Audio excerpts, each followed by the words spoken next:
Grand Rising. There seems to be something going on with StreamYard. I need a one in the chat if you can hear me.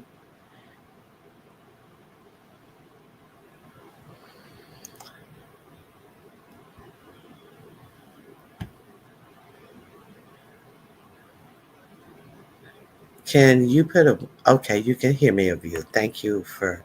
I don't know what's going on with StreamYard. I was trying to get my intro music to play. Hey, Jill's Comfort Zone, who's obviously gone. Hey, Queen Diva, it is good to see you. Lee, brand new, uh, Beatrice, and a view is a view. Uh, if you guys would put the like button on, I would greatly appreciate it. What do you mean it is really acting up? Let me drop my link so I'm not clear on what that means. So I'll drop my link so you can tell me. Okay, can you come up and tell me, or is that a question or was that a statement?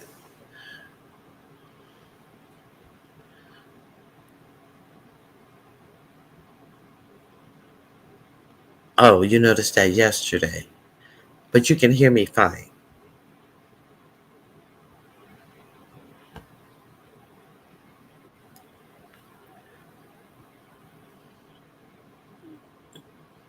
Hey, Rudy,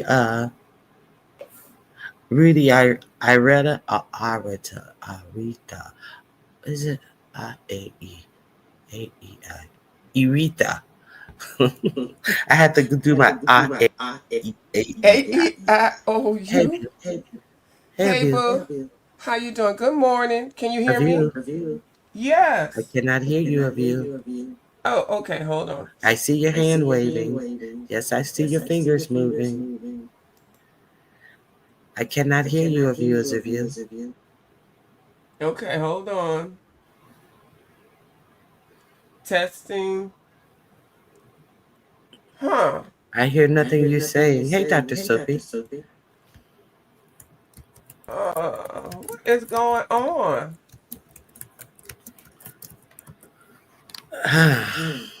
Yeah, it's messing up. Mm. I don't know what's going on with StreamYard today. Uh, mm. Good morning, everyone. Jill's Comfort Zone. I don't know what's going on with StreamYard this morning. Let me try one more thing of you as a view. A view as a view. I don't hear you at all. I knew something was going on when I couldn't get my music to work. I know it's not my headsets. All right, a view as a view is gone. Oh God, this is crazy. Uh, Let me try one more thing, and if not, I don't have. Let me see. I definitely don't have none of the things that's going on in this sector.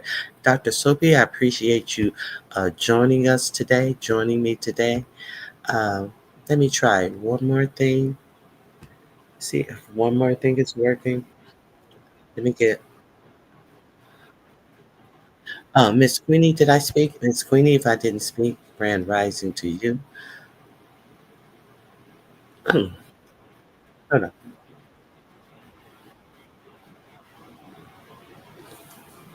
Hold on. Hold.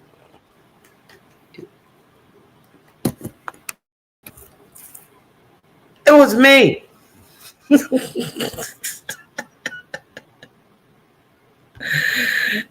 It was me all along. I searched the world over and thought I found you. You made another and you were gone. Uh, I did what is that? I a viewers of you. I apologize. It was me. It was me all along. Let's get this show on the road. Let's get this party started right now. Do do do. Let's get this party started. I had I still had my other speakers plugged in.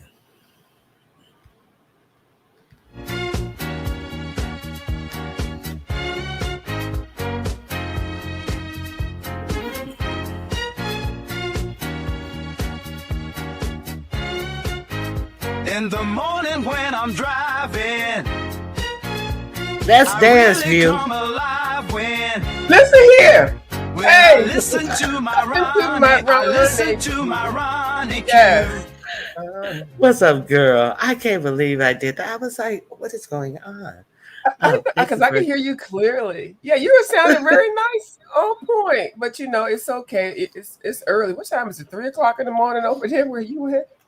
no, it's 4:22, and I Well, usually that's start bad at enough. 4 o'clock. Oh, Oh my girl. goodness. But no, it has been acting up. StreamYard has been acting up. So you are very correct in that. It's just very sporadic. Yeah. Oh, okay. Yeah. Thank you, viewers review. Now, Yeah. what is new? What is there Oh, anything that I have over missed talking about that oh, you let's there see. is there Uh, anything? well, I was, I'd be doing my own thing over there, and thank you so much for visiting me. And my voice sounds like this because of allergies, but I guess it's a big old striking thing. And so people striking who trying to guess who struck this person. Uh, and then Pizza turned off the dance challenge or canceled the dance competition or whatever. How the fuck you having all these dancing and eating competitions and things? It's just so dumb. But Was it a? We know how they usually drop these challenges, right, and a week or two they have another one. They say right. they're done with challenges, and then a week or two. Is there? Was there a prize for this dance challenge? Is what I'm trying to get around to. Of course, and what we already know, there was not enough money collected. Okay, the donations is drying up. People ain't giving. Y'all don't have the giving spirit, so the scammers can skim off the top. That's what's going on. The subscribers is messing up the challenges for the content creators. They can't steal. Scam money like they used to. Well, the limit is 420, so surely they made their limit.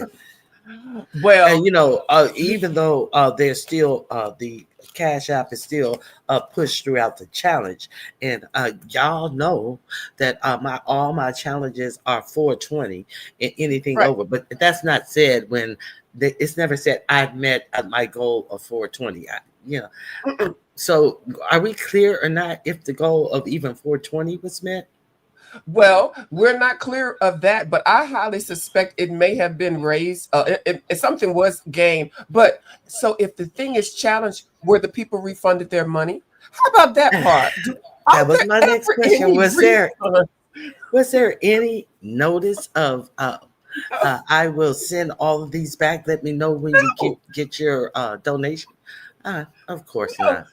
Of course not. Of course, that one. And how come people can't spell trial? Can somebody let me know? Do you know what I just meant when I said that? How No, come I people? don't. Somebody Okay. must be covering Puffy's trial. So Yeah, but they're spelling the trial incorrectly. They're spelling it like it's a trail, like follow the yellow big brick road trail. hey Ben Stinker, Grand Rising. What big dummy is doing that? The pizza can't spell, and none of her Oh people Lord. tell her. You know how sometimes we make a little faux pas, and sometimes I'll be like, "Hey, that might not be right." All them people that she got over there, nobody can tell her that she's spelling trial trail. Nobody can Uh, tell her. Now, everybody knows that there's a you may do misspell something. What do you do when you're typing and you mess up a word or something and you don't know it? It's a typo. That's what you call it, a Yeah, typo. typo. Yeah. However, it's always good for someone to say, "Hey, I think you check your title." Oh, it's always good for someone to do Yeah. that. And it's no offense, nothing condescending or anything like that. But those people over here that watch her, they're afraid that they might not even know. But they don't even let her know, girl. Wait a minute. Wait a minute. Second day in a row she just spelled trail is trial. Uh, um, Dumb bitch. Ah, and you want to talk about what they want to talk about.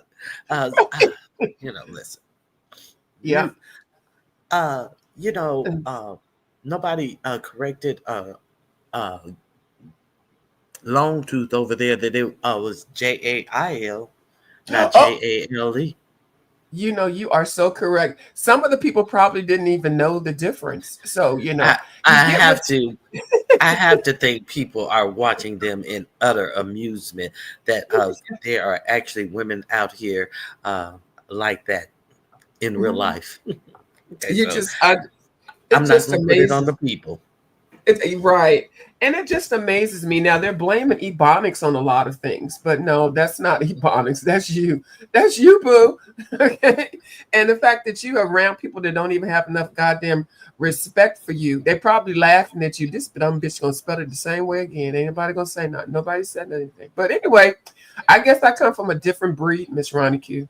You know, if I respect Mhm. somebody, I don't want anybody to looking incorrect out here. But if I don't give a fuck about you, I'd be like, yeah, let the bitch spell it like that. Okay.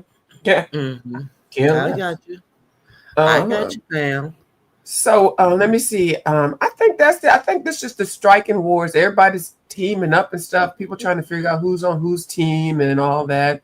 Who flagged who, and did somebody self-flag themselves to get pity, but who gonna get the heat for it? And you know, I think that's it. Exciting. Yes, I know. Exciting, so much to do in so little time. Girl, bye. Along with all of this stuff going on. And so now the people, you know, they're trying to come for your spot. The rejects, they're trying to come for your spot and speak about politics and things in the Monston. You know they're doing that, right? Who are Yeah. the rejects? Well, JW? well, JW Wilson? Dubby and Dubby and Oh, Lord. come on, talk about the new. I know better than 45 and 47. He wanted to do the I thing. know. Oh, wait a minute. Okay. She called. Okay. Food there. Body through. They're the one who do those they're talking about he gonna take it my food there. I don't think I'm gonna take it my food there. He not messing with Girl. mine. Okay. Okay. And wait till you try to go to the doctor, stupid bitch. Don't trying to talk about the news and don't even know the news. That's the thing that cracks me up about it. Now it Mhm. and so she don't own this, she don't own that. I own Mhm. you in trying to do this and that. I own you. Mhm. The fact that you're doing these, you're doing anybody got news in their title, I own you. How about that? Worker bees. And then Uh-huh. apparently the sex machine is hitting everywhere. Sex machine, get on up. What do you Uh, mean? that Oh, sex machine. oh, you talking about with Mika. Oh, you talk. Listen, I thought, the girl, we were somewhere and we were talking. Somebody was like, "Well, I heard about this sex machine," and they were up there talking about it. And here come this old messy old Ronnie Q. I went on Amazon to see if they had something called the sex machine, and you know what Amazon had? They had something called the sex machine, and And they got a I fucking video. girl, I googled it. I googled it and I dropped the link in the box because people were like, "Oh no, I'm not gonna go over there. I would never look that up." And then I was like, "Okay, so I'll go over there and drop the link so they can see it because they don't want it in their uh, mentions and shares and not Mhm. uh their history." So I just was doing a favor, and here come that musty messy ass foot soldier. Ronnie Q, you married, why you so interested in it? It wasn't me. Okay, hey, so Right there. foot soldier You were trying to come up. providing the information for the people. Hold up. And These then allergies. Mhm. yes, there is a video. Somebody in the chat wrote that they saw a video on YouTube. Oh, So I saw if that any, video. I'm gonna drop the video on YouTube of the sex machine Oh in the my chat, God. and you guys can go over there and see what this sex machine is all about. There is a channel on YouTube that she does demos. So obviously YouTube is fine with it. I'm going to drop the link in my chat. Miss Monica, I saw that video. I was like, and all kind of violations look like it would be occurring, but it looks like it's something that is definitely consenting, because you couldn't hook somebody up to that. They have to be a willing participant. And then the thing is double-sided, so you can have. Oh, they have a new one. Go ahead. You can have you and your partner do that, and then it's got a remote control. And the thing is, that thing doesn't look like it's small. It's like you got to have some space for it. Like it's got legs, and it's a lot. It's a lot, Miss Ronica. And it looks like a power tool, like you would have in the garage. It is something else, but it's causing a stir. You know what? As long as I've been on here now, I'm not a prude. I'm not a prude, even though I'm abstinent. Is it abstinent? Yeah, whatever. Celibate, but I'm gonna sell a little bit on the side later on. But I never knew. But those things are used in I don't even know the movie, the book, Gray. No, what is it? 50 Shades of Grey. 50 Shades of Grey. Yeah, that's in that dominatrix 50 Shades of Grey kind of thing, and not just dominatrix. Yeah, dominatrix. Yeah, and those things are really used a lot. In that whole, it's like a control and master slave type of thing. Mm-hmm. That's really dark, but yeah. Okay. I just dropped the link in the chat. If anybody is curious, as I was curious, y'all know I will go over and Google and try to find something out. And I went over there and I Googled, and I just dropped the link. That's what I found out. Torturous type of situation. Not really torturous. I guess some people are up to it, you know. Shoot, I ain't as young as I used to be, but I would prefer the human touch to that. and gay men use this also, y'all. Straight people and gay people, both. Everybody uses. Whoever does that whole, but it's the dark side, the dark, seedy side. Did you see the price tag? No, I didn't even check out the price tag because I had that much zero interest. How much was it? The deluxe version is like $600 to $700. I think there's one for up to $1,000, but the basic one, which is probably the tabletop one or the one that's with the two legs, I think the average price is like $300 to $400. Oh. Shit, you can buy some real dick for far less. On a regular basis. Just pay for a cell phone. They come around, the real dick and deliver to you 2-3 times a week for just paying the cell phone. Ask me how I know. Put it on Afterpay. You can get some dick for far less if you put it on Afterpay. Hey, Billy Carey, Grand Rising, Real Mama Fifi, good to see you. Yeah, girl. So, did anybody hit the link in the chat? Bench Thinker, did I say hello? I hope I did. So, somebody hit the link in the chat and see if that would be. But y'all, I ain't putting that on my history either. Right. There's a link. Let me hit it and see. I'm on StreamYard, so I had to copy it and paste it. What is wrong with StreamYard? No, when you were saying there's something wrong with StreamYard, it's been going on for a minute. Yeah, you know how they do. I think they get mad because they offer the free version. Oh my goodness! The picture. Hold on. This is the tabletop version. This is but first of all, look how the butt is angled. I'm trying to be very nice. That looks like a torture. Like you have to have somebody tied down to have their booty tooted up like that. And then the remote control and the plunging. That looks like some stuff to clean your toilet. Okay, let me get. I can't. I'm not gonna be able. Oh, Real Mama Fifi says she hit the link. Real Mama Fifi, what you see? What you see, Real Mama Fifi? Hey, Miss Bernice. Very Carey. Let me see Hold what on. Bernice said.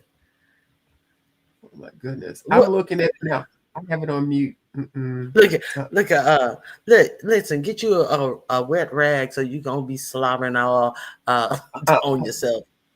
but Yeah. can you imagine? But you know what? The freaks are gonna turn that thing around. They're gonna put Oh that my thing goodness. and put it in their What? mouth. They're gonna turn that thing around because people Gonna be they walking always around here like uppity. They'll get their teeth knocked out their mouth fucking around with that. Now, my they're gonna real be mama giving you the Fifi sheet said, head. real mama Fifi said that that's smaller than the one that Jay Dummy Yes. has.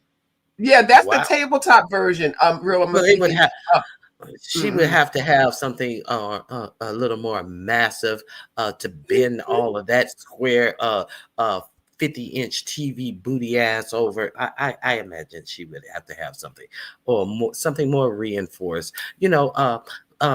This made out of real steel. You know the steel that they made Yeah. the twin towers out of. If the twins Oh my towers God. can melt when they get hot, can you imagine what that poor little aluminum piece of machine would do when Jay Dunn get hot on it?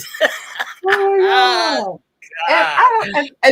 it's not battery operated. It's one that is it's electrical, so it's going to keep on going. It need to be her sex machine need to have some bicycle pedals on it for it to operate so that Oh my big God. bitch can lose some weight. That's how hers need to operate. Bitch, you want a nut?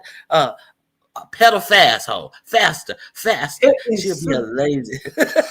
but I'm going to be really analytical because I think it's sometime if you get your body used to that type of machine or activity, when you really reach a real, well, I guess some people not planning on getting the real thing. Wouldn't it be it would make your inners insensitive, unsensitive to a real situation going on? It just seems it seems weird. I just hope that's not done on a daily basis or weekly basis or it just seems like it's a little bit too much. It really Yeah, does. well, you know, I don't know. I I, don't know. I Maybe some people like it like that. And yeah. that's the only. It just seems. Oh, well, whatever. It is what it is. Yeah. Uh, And let's stop talking about it before somebody get mad at us. if that's the only way, I don't use it on the high speed all the time. The high speed button probably don't even work no more. You know how you I have some the little flat remotes for my outdoor lights, and one of the colors the button don't work anymore. It won't change to the blue. It changed to the light blue, but not to the sky blue color. So Uh-huh. I am just like, I bet you her high button is worn out. She can only go from slower, medium, and medium high. I bet you she don't even have that high button. Just spunt it out. That's Lost like and turned out. lesson turn up. Yes. Does it need a tune up? Like that looks like something that a piece of equipment that you would have to have service. Like, I'm gonna get my lawnmower. You got a lawnmower, man. Like, you have somebody come to your house to lubricate it and stuff. It just looks a little bit more complicated and stuff. And Yeah, that's what suppose there is a Mama Fifi said Jay Dunn's is bigger. So go ahead. So it just looks like it's a lot going on with that thing. Like you just can't just use it and keep on you until you use me up. Dun, dun, Dum, dun, dum, dun. dum, dum, dum, dum, dum, dum, dun, dum, dum, dum. Get up, get on up. Get on Get up. on the screen, get on up. I like a sex machine. Get on Get up. on. Dum, dum, Get dum, dum, up. dum, dum, dum, dum, dum, dum, dum, dum. Ow! I feel good. Get the mix in the song. I feel good. Oh, Lord. Let me get off here because I ate in the bed, Miss Ronicky. When she started going dun, dun, dun, dun, dun, she getting ready to get in her bag now. She getting ready to get in her bag. But let me let you be all professional there, Tang. Thank you for letting me up, but you sound good. Okay, all right. It was Thank you. self-inflicted. Look at you to drag daggone StreamYard. And it was something that you did. All right, I'll talk to you What later. the hell? Thank you, Pam. It's Oh, you're always a welcome. pleasure. All right. Now, J Dummy said hers costs around $500. Hey, Ray Black, uh, you're right on time. You're right on time, Ray Black. We are got about to get serious. Let's get serious. Doom doom. Let's get serious. Doom doom. Let's get serious and do the news. Okay. Okay. So it's a lot going on, and you know, I was showing you guys a couple of confirmation footage, but I think that you guys really uh, need to see some of this confirmation footage. Um, Let me share this with you, and we're going to go down the line. Yesterday was an extremely long day because I didn't have the confirmation footage lined up like I'd like it. But today we're going to go down the line and we're going to talk about some situations that are actually going on in the news. And you guys, listen, if you are educated, you know how to research and you know how to double check your news. So if you're watching propaganda that is trying to situate itself in the news genre, be careful because I hear that there's a lot of propaganda going on out here. Now, the first thing that it has not been 3 days. It has not even been 3 days.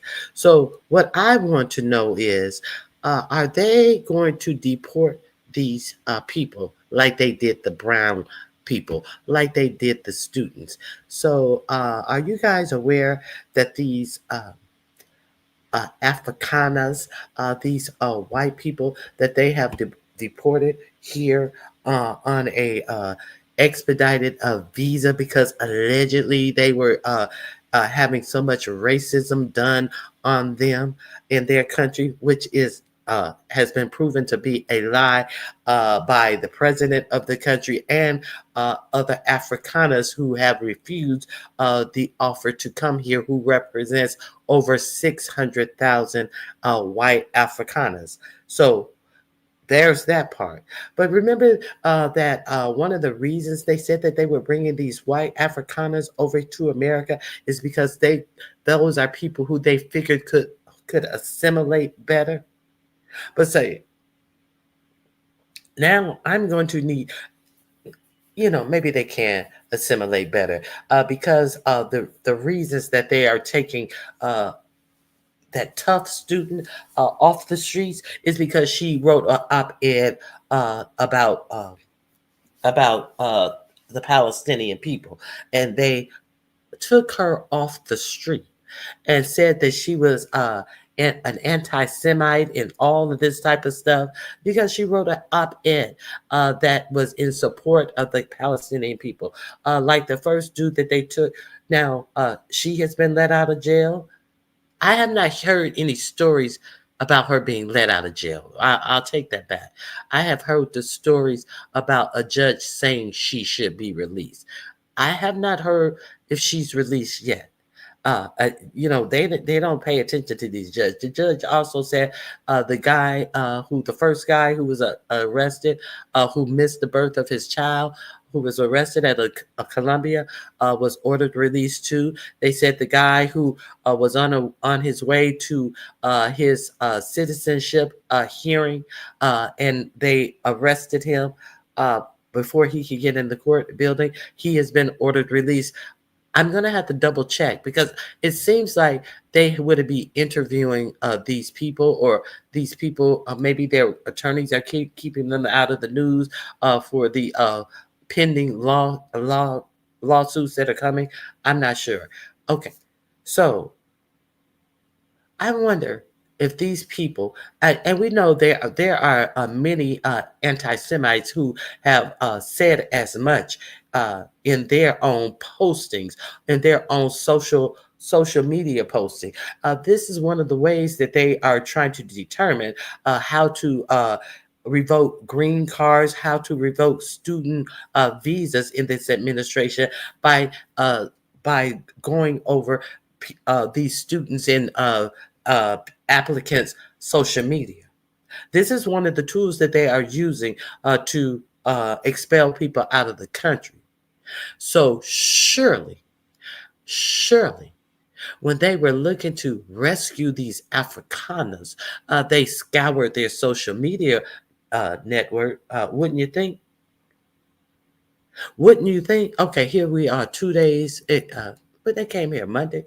It was 2 days later when it was reported. So I'm going to share this story with you about the Afrikaners.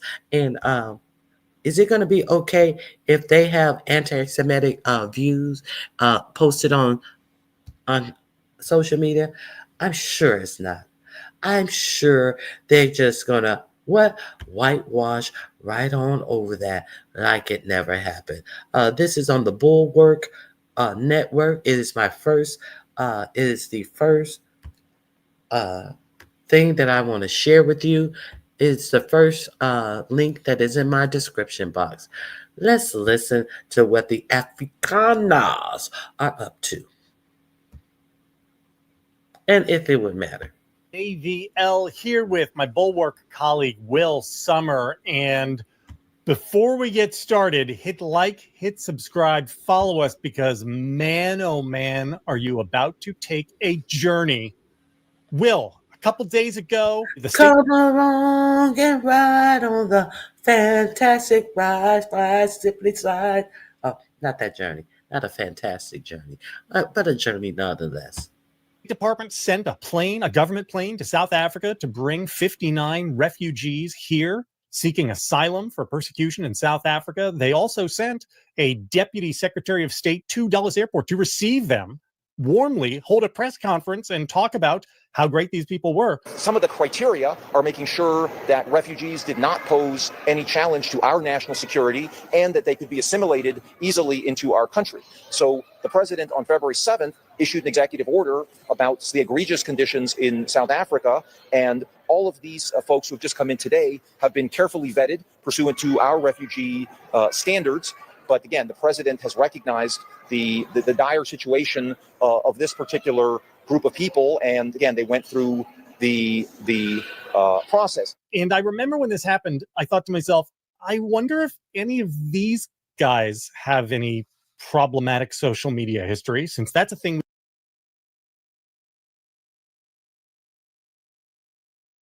Remember when this happened, I asked, could these Afrikaners be the best of the best, that they are demanding that they get the best of the best, and they only wanted the best of the best over here?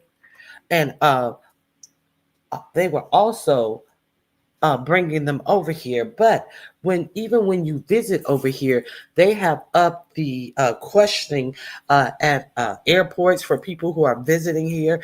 They want to know what type of connection you have to your country, such as a job, such as a family. They want to make sure that you will not overstay your visa by asking you a million questions, and then they may send you around on a second round of questioning, and they will deny you at the airport or at the port of entry that you're coming in on, and say you cannot come if you cannot show that you have enough connection to your country. So obviously, are they questioning these Afrikaners? Are these the best of the best that just have gotten or is this people who actually don't have a close connection? They are not landowners. They are the proverbial South African trailer trash. I don't know, but I have questions. I did ask that question when I first gave that story. Let's continue. Thing we evidently do about refugees and immigrants now. And it turns out, ding, ding, ding, we sure do. Tell the people what you found. Yeah, sure. So this concerns one of the Afrikaner refugees, Carl Kleinhaus, who, It sounds like he should be a character from Die Hard. He sounds like one of Alan Rickman's crew, right? Carl? That is Yeah, go exactly ahead. what I was Sorry. thinking. And so, you can see this guy at the press event. He's hanging out. He's one of the guys supposedly fleeing the white genocide in South Africa. But on his Twitter account, Carl has made some some not so flattering statements about Jews, about Israel. He said Jews are naturally untrustworthy. He posted a couple of videos of sort of Jews and Christians clashing in Israel, sort of with the implication that this is kind of this Jewish oppression of Christians. And, normally, you're welcome to kind of believe a lot of things in this country. But the new Trump administration standard is that if you have anti-Semitic or anti-Israel statements and you're trying to immigrate here, in the past at least, or at least for maybe people of a browner complexion, this has been a real issue. Yeah. It's so we're going to dig into all this in a minute. And at the For these college students, this has been a real issue because they're anti-Semitic views, because they are pro-Hamas when they are asking you guys to not genocide the Palestinian people. And there's a problem with that. Marco Rubio, of all people, are saying you're anti-American. So Marco Rubio wants to act like he's not an anchor baby his goddamn self. Let's continue. This is who's calling these shots unapologetically. Marco Rubio, of all people. Let me let you hear what this dastardly dude had said that would have had him in jail if he was a student at a prestigious college. Remember was it Adolf Hitler or Putin? One of them said, it's so hard when you can't distinguish the two people, that war does not start on the battlefield. War starts in college campuses. So that's where you need to fight your wars. Get it? Because if you're educated and you know better, you cannot fall into all of this propaganda. So you know how to research and search for yourself. Let's continue. the end, please do stay with us because I'm going to mount a defense of Mr. Kleinhaus, because I think it is important to say this isn't about him. Like, this is, if you are open to immigration, then you are open to all sorts of people coming to your country, and many of them are going to have views you disagree with. And if you buy into immigration, like, that's part of the deal, right? And people who are immigrants have First Amendment protections, even if they are not citizens. Hey, we'll talk about all that in the back half, because what this is really about is about America. So you and I went crawling through Mr. Kleinhaus's social media feed, and it was kind of funny to me how much it looked like a generic MAGA feed. I mean, there's some stuff about South Africa in it. I would say it's about like a third to 40% maybe South Africa content. But most of it is just like Trump humping and Trump memes, a lot of Tesla worship. He's very worked up about vandalism of Teslas. This seems to be one of his top of mind concerns. Lots of memes, lots of Pam Bondi retweets talking about arrest numbers in Virginia of immigrants. Again, this guy is more in the weeds on American politics than, I got to say, like 60% of American voters. Did that surprise you at all? Yeah, I mean, it is interesting. On one hand, I do think he will fit in very well here in the United States, for better or for worse. I mean, he seems very conversant in our culture war issues. Even when it was about South Africa, it would be like an AI picture of Trump playing for the South African rugby team or something. For the Springboks or something, yes. Yeah. And so, I mean, he's very, he was posting, I'm so mad about trans issues, stuff like that. So that was interesting. It's just sort of an interesting thing that he's so riled up and ready to slide into America, I guess. And so you can see why he would sort of jump this opportunity to immigrate here. On the other hand, I mean, he does have these things that at least for other people, have proved to be issues that either get you barred from entry to America or even deported. Yeah. So he, just to finish filling out the picture for people, among his tweets, he likes UFC. Likes Ultimate Fighting, it seems like. He loves slap fighting. I don't know if you saw, he attended some slap fights, which are kind of an off branch of UFC. Oh. I mean, that's gruesome stuff. He is vaccine skeptical, apparently. He's very Christian. A lot of Bible verses, a lot of have you accepted Jesus, lots of, which, I got to say, big fan of that stuff. I love Jesus. Who doesn't? And that's when you then get into some of the stuff with the Jews. And it's kind of something. I wouldn't say it seems like an obsession of his, but it's clearly something that's on his mind. And it fits with like that sort of persecution complex, right? Like Christians are the ones being persecuted, and it's all these other groups are out to get the Christians. It's there's one retweet about things to know about these religions. One of them is not like the other, and it's like Christians, Muslims, and Jews. It's the Jews who he's like, huh? Yeah, he said, or this thing he retweeted said, Jews believe Jesus is boiling an excrement in hell. And so you have this over and over. He seems to get very exercised about the treatment of Christians in Jerusalem. And even on October 7th, when the reports were just coming out about the attack, he said, well, here's this video of the Jews spitting on Christians in Jerusalem. And interestingly, another one of his preoccupations seems to be with Europe and with the terrible crimes being committed by North Africans, which is always code for Muslims. And so there's a little bit of Janus, two faces to this. So here's what's the reason this caught our attention. And again, a group of 59 people, you take a random sampling of any 59 people, you're going to find somebody in there who's got a bunch of views that are crazy. But the State Department has been in process of actively going and revoking immigration status for, say, graduate students who have authored a single op-ed in the school paper that they viewed as anti-Semitic, even though not anti-Semitic, not having anything to do with that, but taking like real strict calipers on ideology to go after people and arrest them and throw them in jail and try to deport them. And the cover the administration has been using for this is it's anti-Semitism. Very, very concerned about anti-Semitism. This seems to be like a moment where the mask kind of slips a little bit and suggests, well, I mean, not all anti-Semites. There are certain sub-brands which are okay. If you get what I'm putting down, right? I mean, that's... Yeah, I mean, I think what he's putting down is it's okay for white people to discriminate against anybody in the world, but how dare a Muslim say something that we don't like with our alleged partners. Okay, so that is the first link in my description box. So that's all I have to say about that. Did you guys know about that? Did any of you guys know that had happened? Okay, so let's go to now. I cannot believe we're going to talk about Robert F. Kennedy. That there were more hearings and there's just more opportunities to show what an ignoramus 45-47 is based upon his selection of the people who he has chosen to be at the highest part of his administration, Health and Human Services, which includes the NIC, the CDC, and it's one other. I always forget the other one. Okay, so all of these health services, and cannot tell you who was fired, for what departments were closed, or why.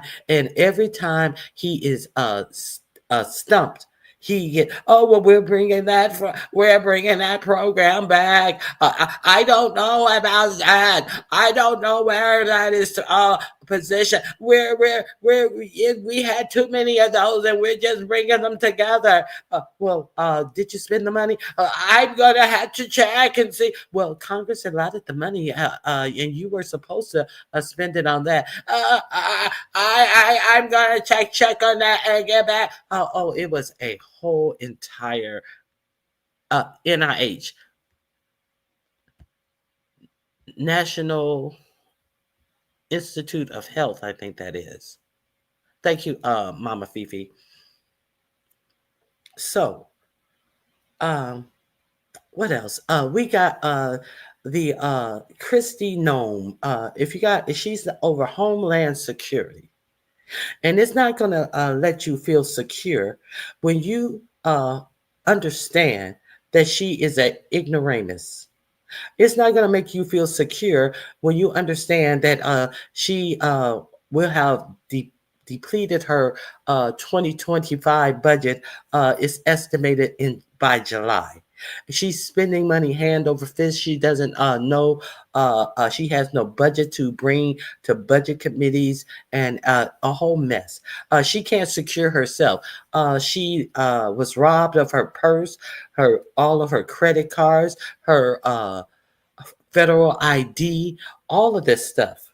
She can't secure her own body, much less our homeland. I'm going to let you hear some of her answers. And it is just mind blowing that she could not answer the simple question if uh, the H, what is it? What is it? What do they call them? MS13 were superimposed on a picture that 4547 insisted was real tattoos on this man's hands. We're going to go over quite a bit, and we're going to see these dummies get dragged. So let's start. Are we about to start the dragging now? Let me see if I have something else before the dragging ensues. Let's get ready to rumble. Okay. Let me see what else I have for that I wanted to discuss with you prior to that. Hey, Church Mouse, Grand Rising. Let me see if I missed anyone else. I saw Ray Black. Okay, thank you. And if you guys would hit the like button, I don't have my goals lit up right now, but my goals are if I find something, if I find something and you learn something over here that that you could use, has better informed you or whatever. My goal is to put out something that you don't know and something that you can use or you appreciate learning. So that's my only goal is to incite something that you may feel is important for you in your life and that you are glad to know. Now the first one is bow down. Do do do do do do do. Bow down. Is that? Let me see. Hold on. Somebody's trying to get my attention.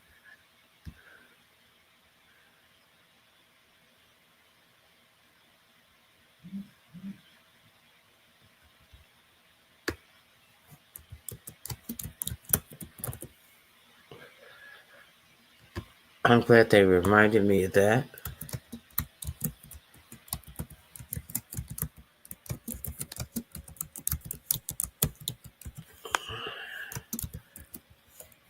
Hold on 1 second.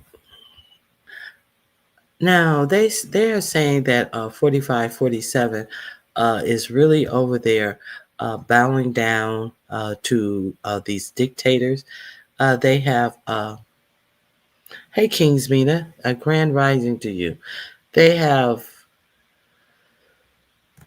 shown footage of him saying that Qatar was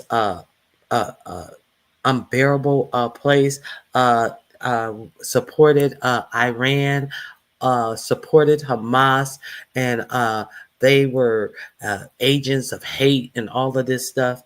But none of that is in play anymore since Qatar wants to give him his check. And let's not forget, this is what someone just reminded me. Thank you for reminding me that he went to Pam Bundy to make sure that it would be okay for him to get the jet, like it wouldn't be improper. And he wants to let you know, Pam Bundy said it's, and she's the DOJ. Well, Pam Bondi was also being paid by Qatar herself, by Qatar herself. Some people call it Qatar. Some people call it Qatar. I want to be clear that Pam Bundy was also an agent for Qatar. She was a lobbyist for Qatar. So, of course, she's going to say it's okay. But what does the Constitution say about it? Everything that Pam Bondi has said has been against the Constitution. Pam Bondi, we know, is a do bitch, and she would do anything and say anything. She has no reverence for her career because it's obvious somebody has told Pam Bondi, I will make you a rich woman after this administration. And obviously, we know that 4547 is going to pardon this lawless administration. Are we clear on the reason why these people have no shame in saying the lies that they tell? because they're going to be pardoned for any crimes that they commit during this administration. And it is so obvious that someone has already insured Pam Bondi that she will be a rich woman. So, in addition to Pam Bondi, remember when they were questioning Cash Patel about getting doing work for Qatar and getting paid for Qatar, and he denied it. Who is Cash Patel? Some of you may wonder. He's the insolent little brat that comes up for a budget review with the House with no budget. His budget is not ready. Over the FBI, his budget is not ready, and he's talking to them like they owe him something. And it's not optional. It is a time frame where he has to have his budget in, and he's sitting up there unapologetic, talking shit. It's a why are you bothering to call me here? Because he's so emboldened in his bullshit that these Republicans, these dumb Republicans, senators and congressmen have just floated his nomination through, even though he had a hit list of people who were in the deep state in a book. He said that these people should be investigated because they are in the deep space. And there's anybody who were on the January 6th hearing, anybody, any number of people, from Liz Cheney, any number of people. All of these ignorant people that ignorant 45, 47 have put in office, all of them seem to be in bed with Qatar. So I don't know if you guys knew that, but now you do. Okay, so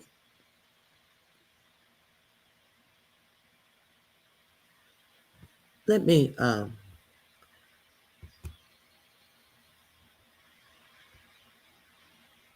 he didn't know when to shut up, but now he does. Now 45, 47 has been doing a whole lot of talking about why it is okay for him to get his jet. And I sent it through Pam Bondi. Oh, it's okay. That never nobody ever mentioned the emoluments clause. I have mentioned the emoluments clause plenty of times, and that clause says that no one in our administration can accept a gift, I think over $800 from another nation state. It's very clear. It's in that thing that Pam Bondi ignores the Constitution. Yes, it's very clear. So he wanted you to know that Pam Bondi is okay with it, but you got to know that Pam Bondi was also an agent of the Qatar. You have to know this. You have to know these things. So now he has gone, since he has gotten to Qatar, he's gone silent. So what he hasn't gone silent on is the fact that they are going to build a 45, 47 over there in Qatar. And if you looked at my community page, I dropped something that dropped right after I went off of air yesterday. While over in Saudi Arabia, Syria was under Assad rule, and he was a dictator, a vicious dictator, used gas on his own people.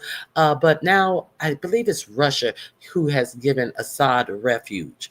And so now someone else has taken over the interim of running Syria. So while 45, 47, all of this, Rashad was such a dirty man. Of course he was. Yes, he was. But who has taken his place? So while over in Saudi Arabia, 45, 47 met the interim person who is running Syria. And who might that be? Who might that person be? That person might be a former member of Al Qaeda. A former Al Qaeda they actually want to say that he was a brutal member of Al Qaeda. I don't know who the man is. I'm just telling you what the news is reporting about this guy.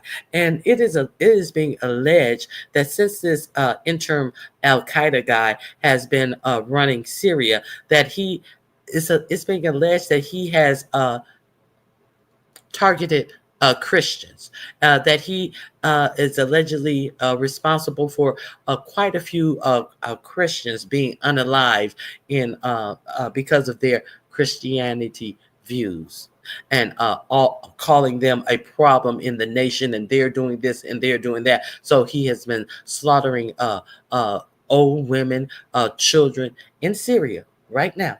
A former, you do know that we could never forget 9/11 because Al Qaeda attacked.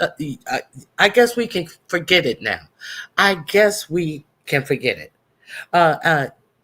And who wanted them to meet? Qatar and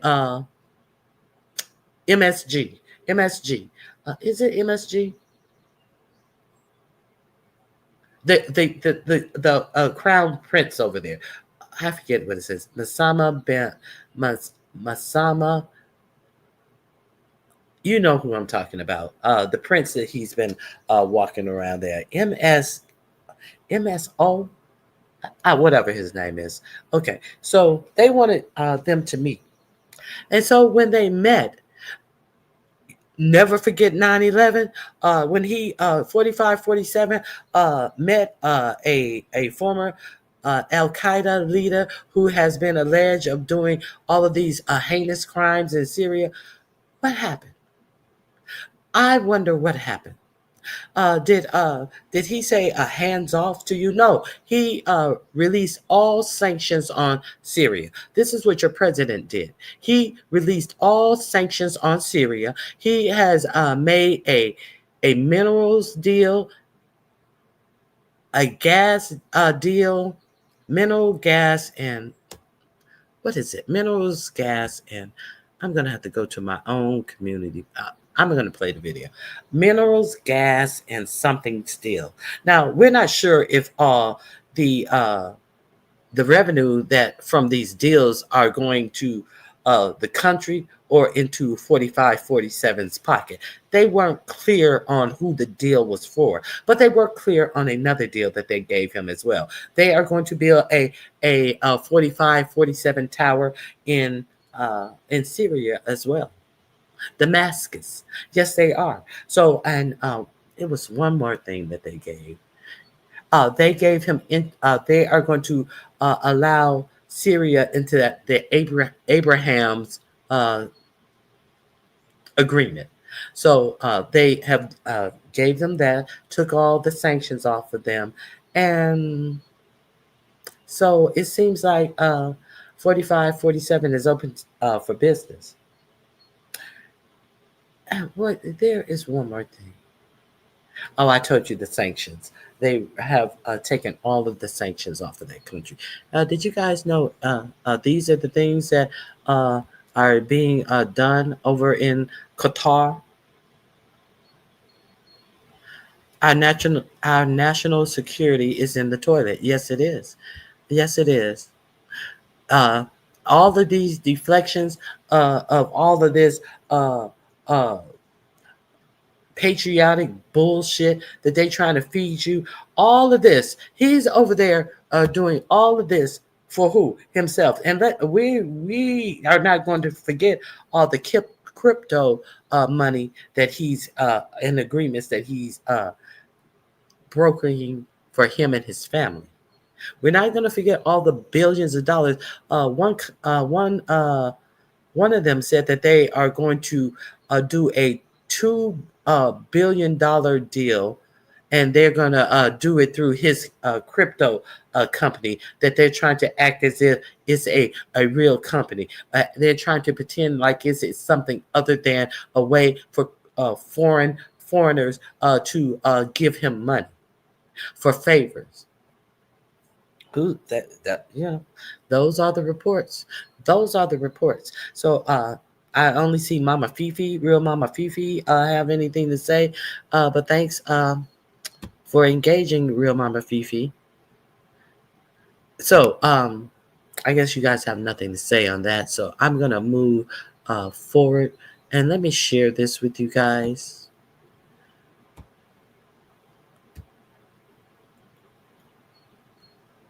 Now, after all of this talking about why it was okay to get the plane, and now you actually have Republicans saying that it's a bad look. You actually have his sycophants in social media who loved his dirty draws, saying that this looks dirty, this looks wrong for him to.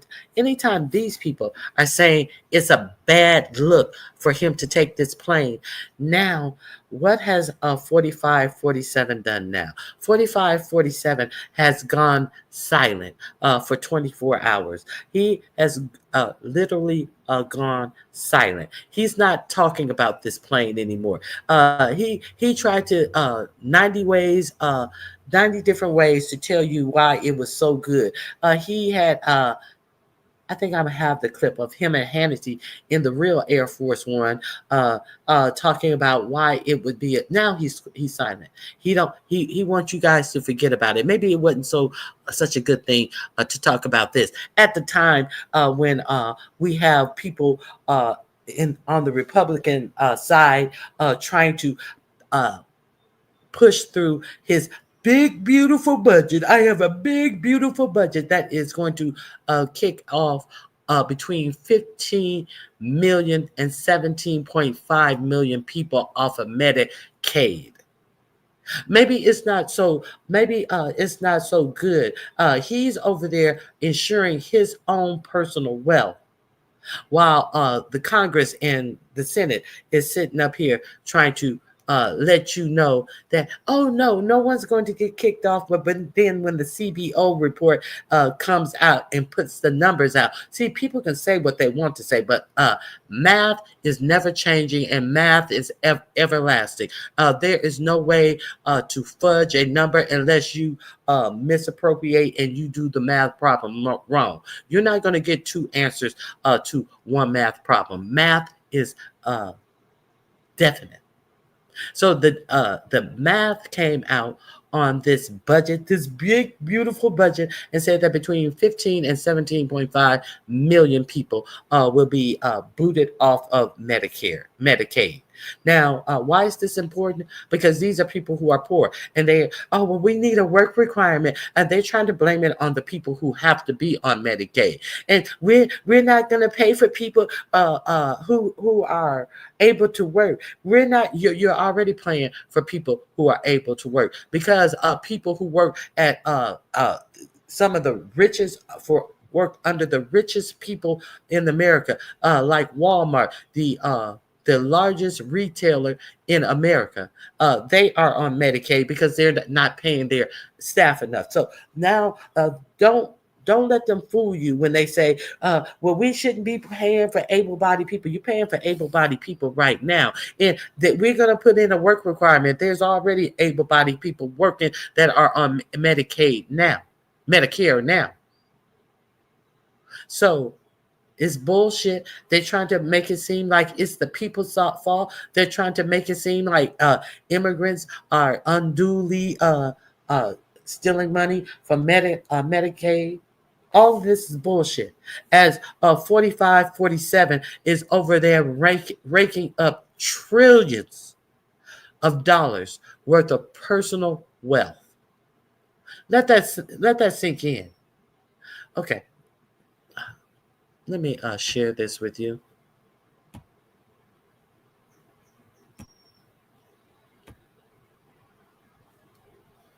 Humiliation tour of Middle East dictatorships. Well, since we last convened here 24 hours ago to examine Donald Trump's humiliation tour of Middle East dictatorships, Donald Trump has, uncharacteristically for him, observed a 24-hour period of strict silence about his attempt to grab the single largest corrupt gift in the history of gifts, corrupt or otherwise. And by largest, I mean physically largest, because Donald Trump is taking much larger financial gifts through his new cryptocurrency scam that he pretends is a business. The 13-year-old 747-800, which is the largest model of 747, that Donald Trump desperately wants to accept as a gift from the dictator of Qatar, is now only worth about $400 million as it sits at the San Antonio airport in Texas, abandoned by the dictator of Qatar because it's not good enough for him anymore. If you guys have been thinking about using an electric toothbrush, save your money and save your time and buy. But it's good enough for Donald Trump.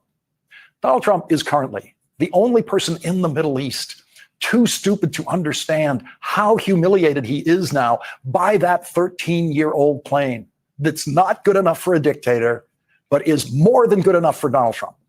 As President Donald Trump already has access to the two best, most sophisticated 747s in the world that serve as Air Force One. But Donald Trump wants to spend billions of dollars converting a 13-year-old 747-800 to serve as Air Force One, maybe in the last year of his presidency, like around that time. That's how long it would take at least.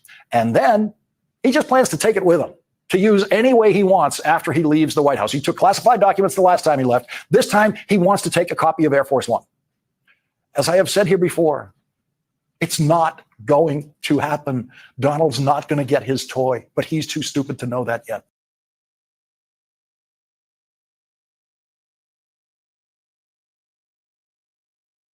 Real Mama Fifi, I discussed this yesterday.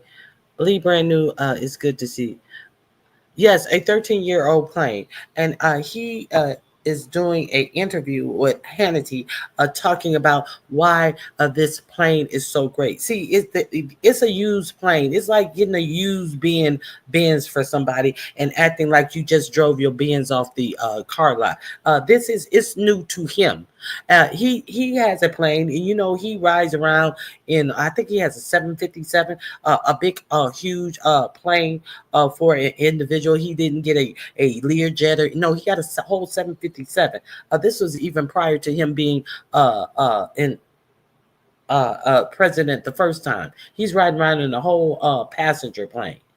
Okay, so we know that the size of his plane matters. So he's sitting up there with Sean Hannity talking about how small and insignificant that Air Force One. When you pull up against these planes from Qatar, from Saudi Arabia, the Air Force One, it looks so small, even though it's a great plane, and even though it's great. So he's saying that the Air Force One looks like dog shit when it's packed and when it's parked next to these Saudi prince planes. So therefore he's saying that no, he needs something more in line in stature of those planes.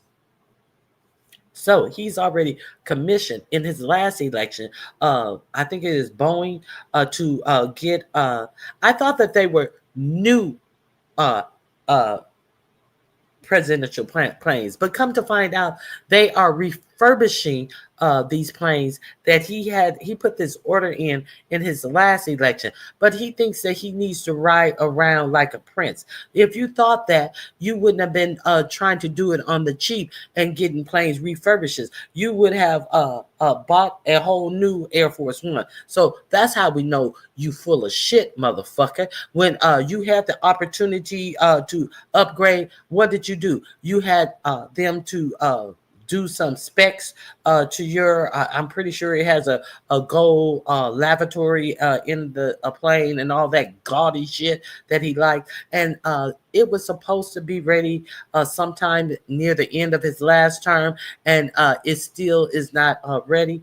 And so now he wants to take this plane from Saudi Arabia, and it's bugged up the wazoo. It doesn't have any of the protections that Air Force One. Air Force One is a fighting machine within itself because it has machines on that plane that can hit back. You understand what I'm saying? They're going to have to retrofit all of this stuff into this new plane. He said, why wouldn't I take a free plane? Why wouldn't I take it? It's not like my money is going to have to put it up to Air Force One codes.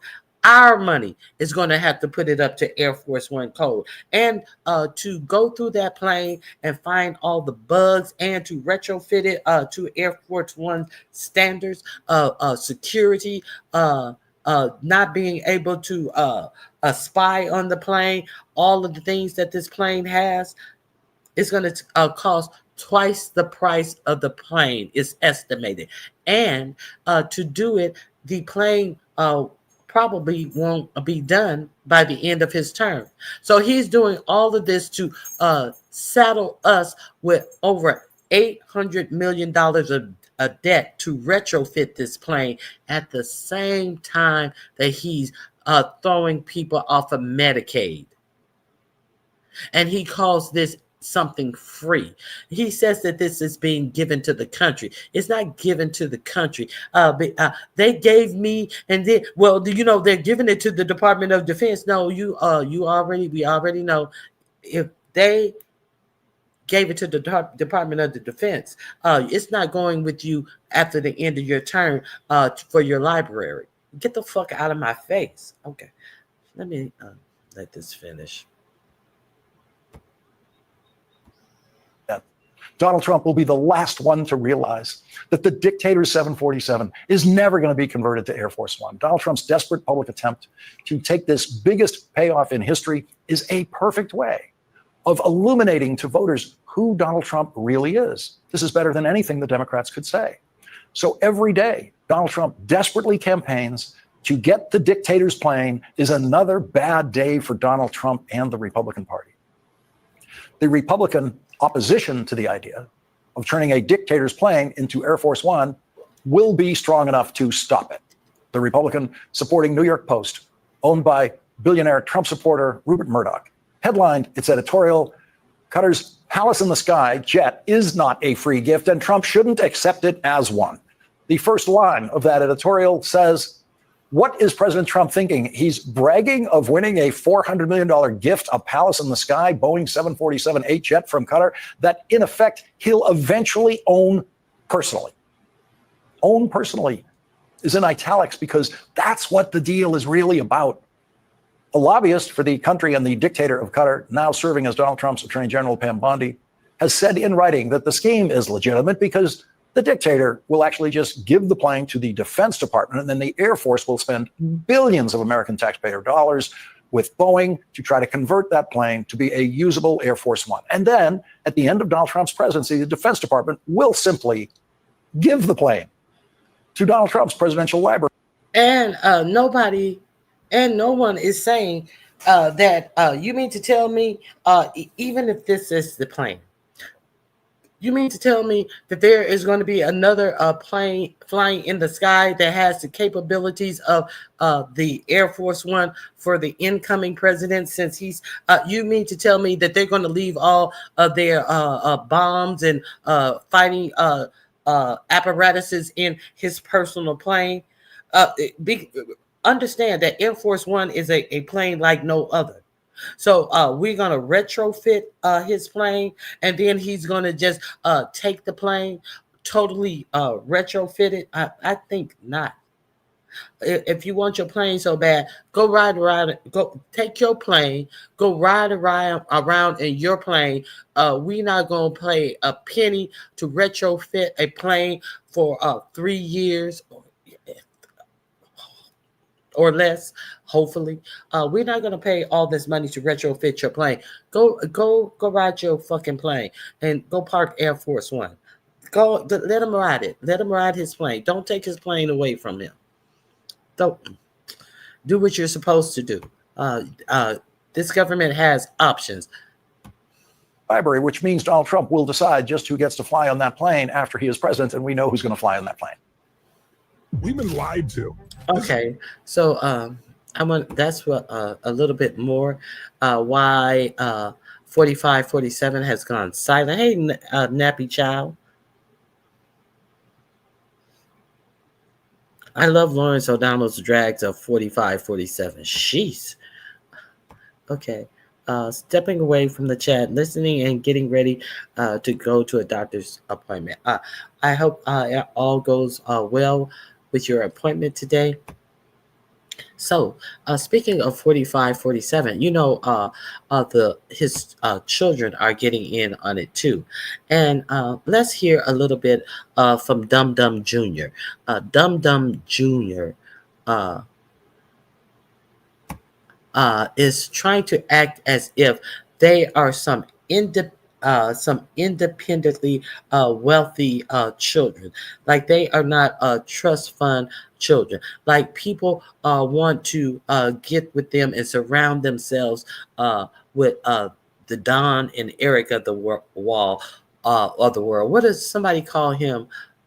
Ute and Tuse. Remember their equivalent to Ute and Tuse. Saban, what is his name? Saddam Hussein's son. They call them the Ute and Tuse of the world. So they want to act as if they are some such staunch businessmen, totally unrelated to their birthright. Let's check this bullshit out, shall we? Shall we? On that, they own you, Sean.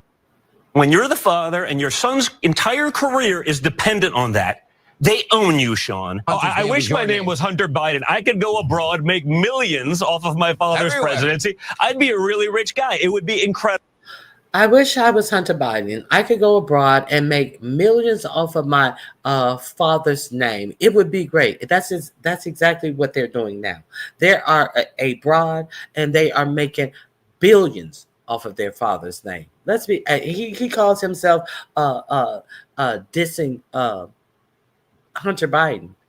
Hunter Biden was not brazen. There was one report where Eric Trump said that they restrained themselves the last administration, but now this administration, they're going all out.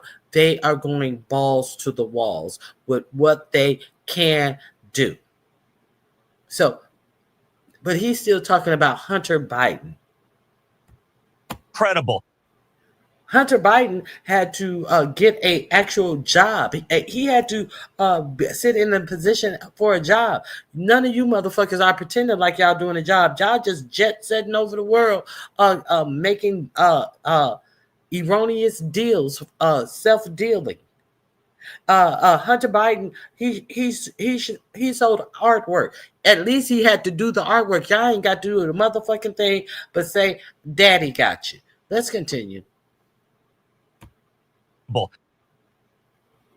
Yeah, he did that. That's what he did. That's what he's doing right now as we're recording this. Don Jr.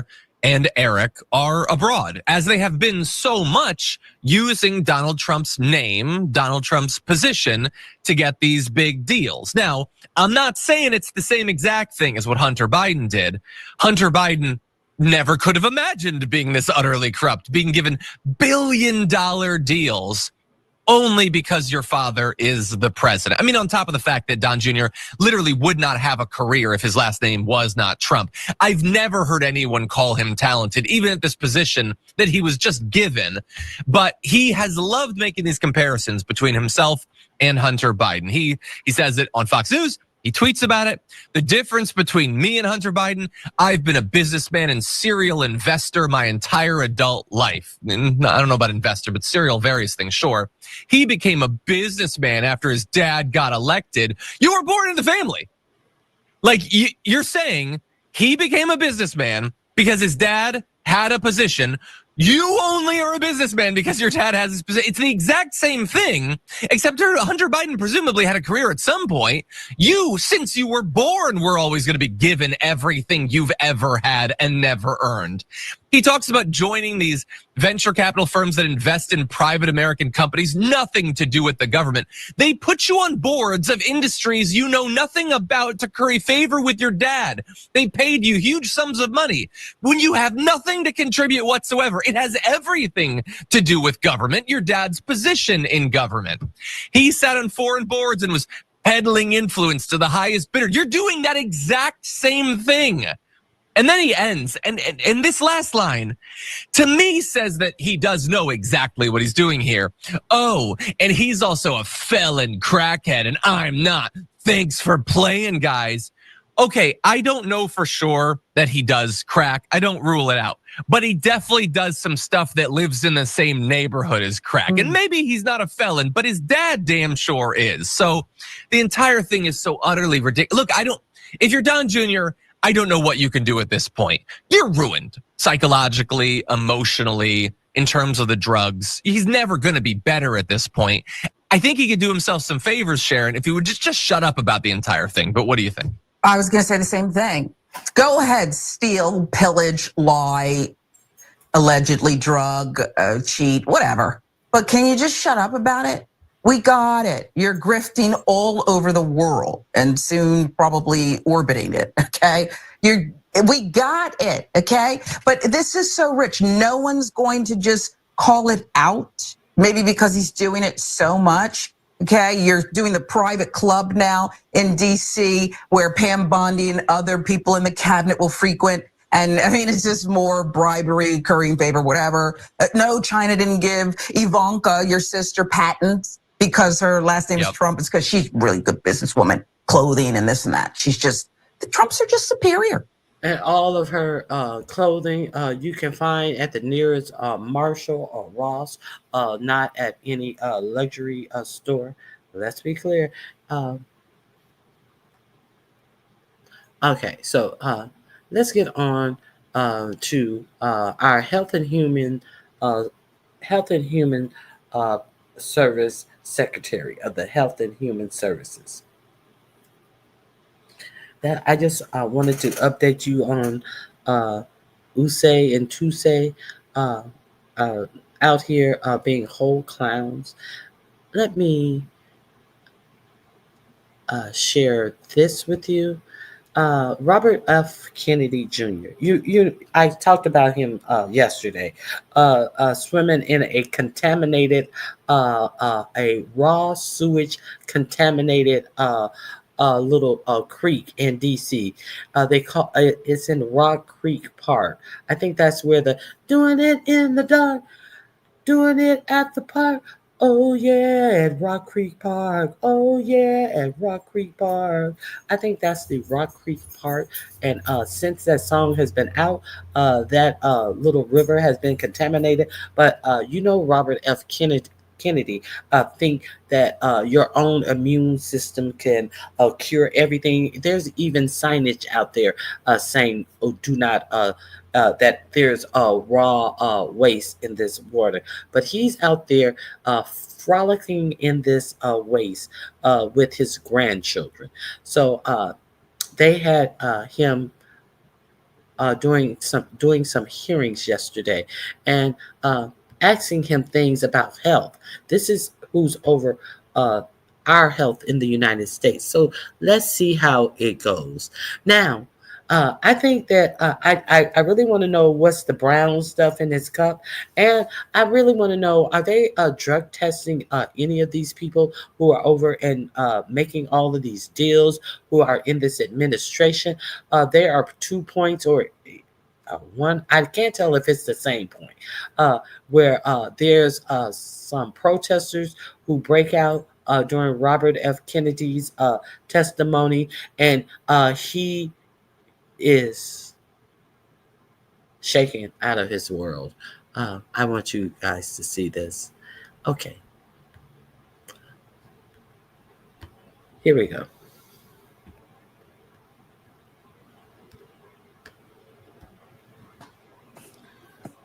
And thank you, Senator Sanders. I just want to begin by saying I know how determined President Trump is for us to have the lowest drug prices in the world, as between Europe and the United States. And I also know that he doesn't care how we get there. That's where he wants Americans to be. And he said, I don't know how many times since I've been involved with him, but that we shouldn't be be able to go to London and buy GLP for $88 that in this country costs us $1,300. And I know it's something that you've been talking about for many years. I look forward to working with you on legislation or any way that we can to get there. Thank you, Chairman Cassidy. And And Senator Sanders, I'm honored to be before you today to present the Department of Health and Human Services fiscal year 2026 budget. Debilitating disease, contaminated food, toxic environments, addiction, and mental illness affect Americans across every race, class, and political belief. When my team and I took the helm at HHS, we set out with clear goals. First, we aim to make America healthy again with a special. Okay. Now, the protest is about to break out, and watch this fucking display. I want to know, is that brown liquor in the cup? I don't know. Can I see his arms? Can I see between your toes? Can I check behind your ears? See if we see any little evidence. RFK. Special focus on the chronic disease epidemic. Second, we committed to delivering more efficient, responsive, and effective service to over 100 million Americans who rely on Medicare, Medicaid, and other programs. Third, we focus on achieving these goals while cutting costs for taxpayers.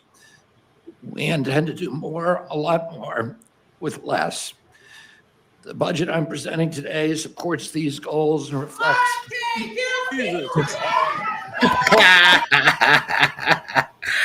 Oh, let's watch that again. Let's watch that again. The budget I'm presenting today supports these goals and reflects.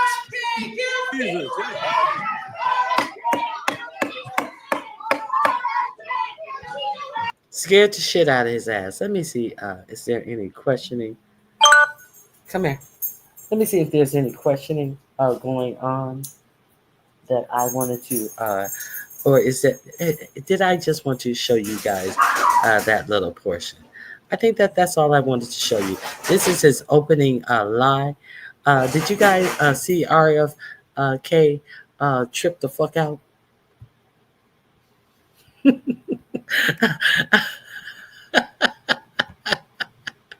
Yes, that's all that I wanted to show you on that particular one. But there, I have more things queued up for you to see with the actual questioning of this buffoon. Let's see Chris Murphy question Kennedy. And he is in his fifis. He can't even let Chris Murphy get out his question. Mr. Kennedy, thank you for joining us here today. Listen, credibility matters so much when you lead the most important health agency in the world. The Secretary of HHS has got. Oh, okay. Let me stall on this one, because this was actually his confirmation. And the reason why I have this up is in yesterday's question, Chris Murphy is going to ask him about the things that he was told in his confirmation hearing. So let me go to this one first. I'm gonna show you what happened yesterday, and then I'm gonna remind you what happened in the confirmation hearing, what Chris Murphy is referencing. Here we go.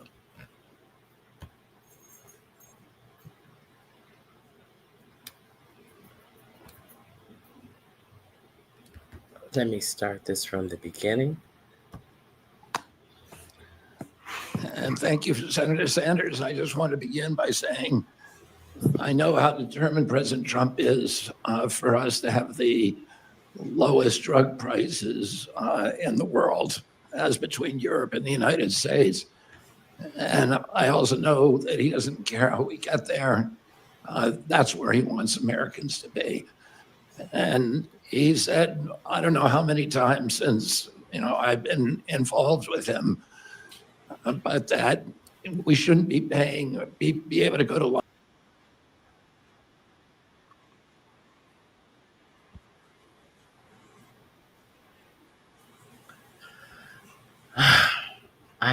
forgive me. I did the wrong one. One more time.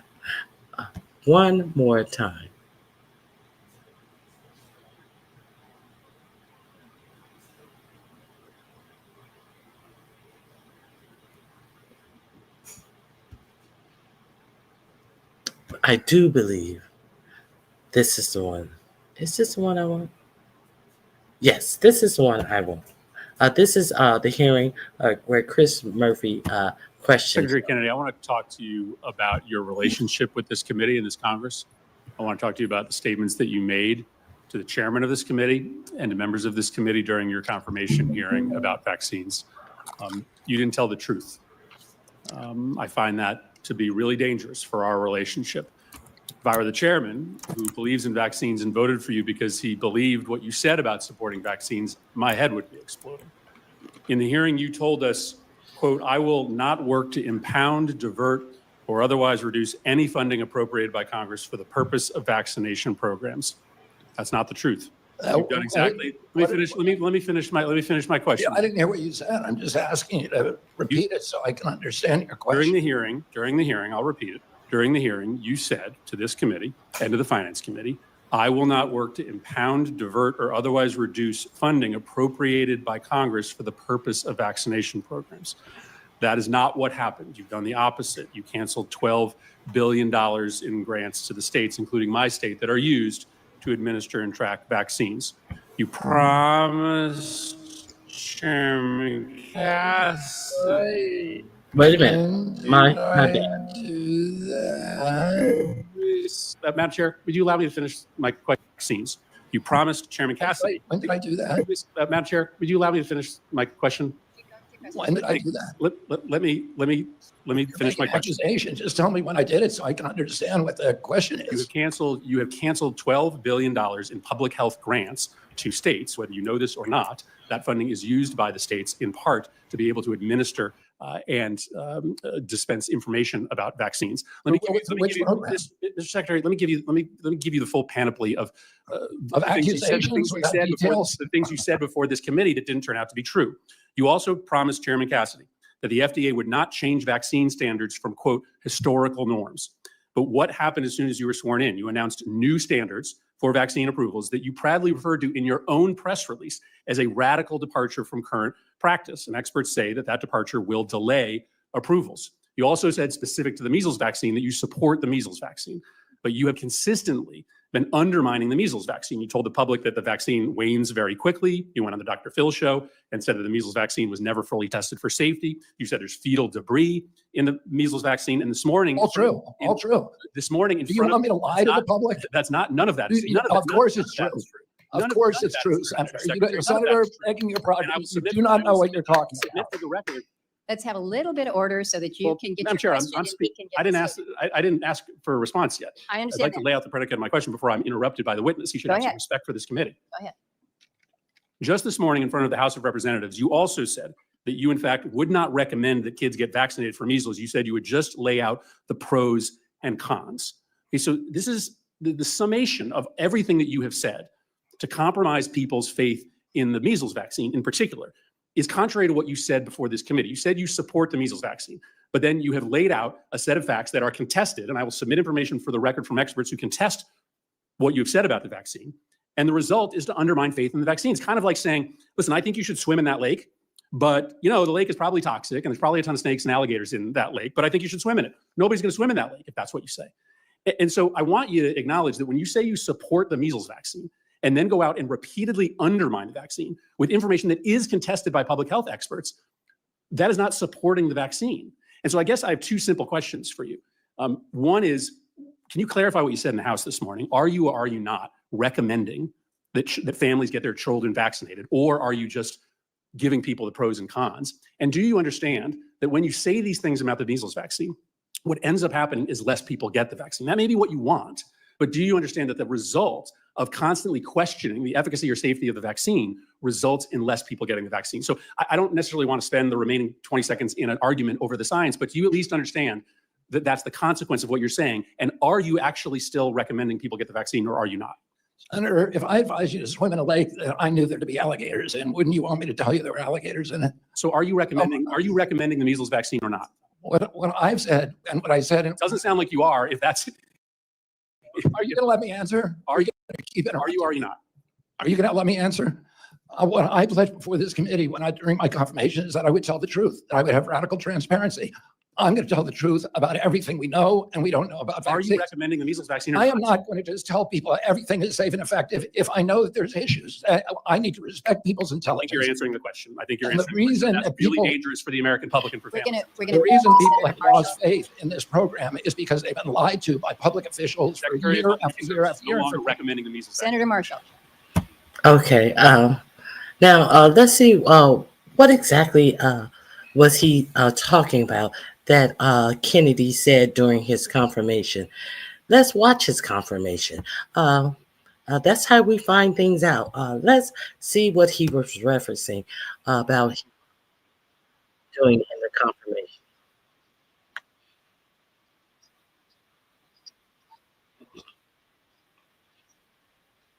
Okay, so let me share this with you. This is his confirmation hearing. Thank you very much, Mr. Chairman. Mr. Kennedy, thank you for joining us here today. Listen, credibility matters so much when you lead the most important health agency in the world. The Secretary of HHS has got to be trusted that he's telling the truth, that he cares about science, has no political agenda. Mr. Kennedy, I want to go back to some of your testimony yesterday before the Finance Committee when you either feigned ignorance about some very clear statements that you have made in the past, or you outright denied saying things about the vaccine program that you have undoubtedly said. And so with a day's hindsight, I want to give you another chance to be honest about the things that you have said. Senator Warnock asked you yesterday if you had compared America's vaccine program to the Catholic Church's pedophilia scandal. You said you never said that. Now, I'm not asking you to explain what you said. I didn't say I never You didn't said say that. it. You didn't say that. Senator I did Warnock, not say that I hadn't said that, Senator. I Okay. said the other question you asked me about Nazi that's death fine. camps. That's fine. You're doubling down on that. You said Senator Warnock also asked you if you compared America's vaccine campaign to the Nazi death camps and the Holocaust. Again, you said yesterday you didn't say that. I did not say that. You did not say that.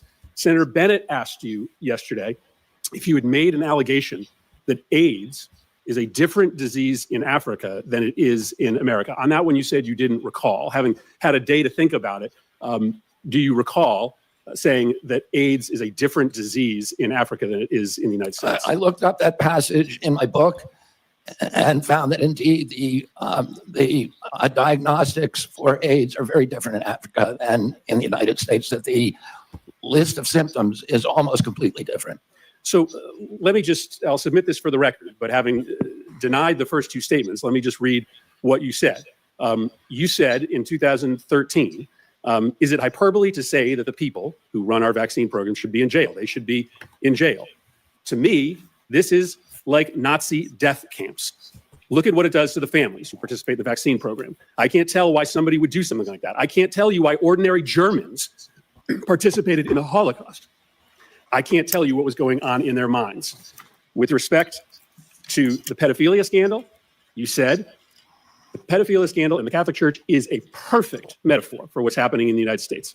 The vaccine program, it's the same reason we had a pedophilia scandal in the Catholic Church. It's because people were able to convince themselves that the institution of the church was more important than these little boys and girls who were being raped. I don't disagree with Senator Mullen. I don't want an HHS secretary that's not going to question science. I think it's important to question science. But you're not questioning science. You've made up your mind.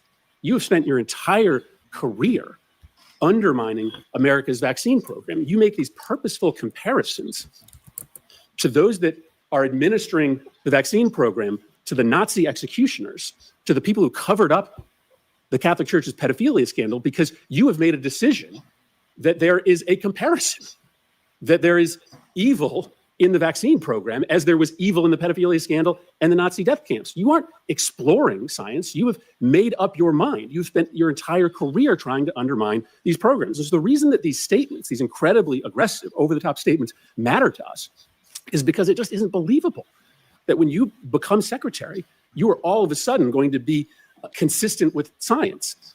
People who have spent their career saying these kinds of things, running the kinds of campaigns that you have run, don't all of a sudden change their stripes. And so, Mr. Chairman, I will submit these statements. Can I respond to that, Senator? Sure. Objection. My statement about the Catholic Church is almost identical.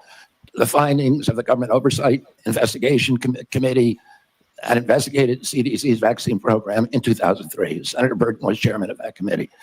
And he said that that certain individuals in that program had written off a generation of kids because of, quote, misplaced institutional loyalty to the CDC and because of entanglements with the drug company. but So you- let me finish. Let me finish what I'm saying. You made some grave accusations. Pedophilia to the administration of vaccines? You know, it wasn't pedophilia. It was a perfect metaphor. Well, if you have 1 in 36 kids with neurological injuries, and if that is, you know, linked, that's something that we should study. Is it a perfect metaphor? It's not a perfect metaphor, but there's no metaphor that's perfect. But I am pro-vaccine. Okay, and the Republicans voted him in because they are so afraid of 45, 47. This is who is over Health and Human Services. Let's take another little peek of the hearing, the budget hearing, because they're talking about all of the money that he's in programs that he's shut down as Health and Human Services chair. So I think that you guys should know this. If you have not watched the hearings on yesterday, I know they were quite long, but let's go here.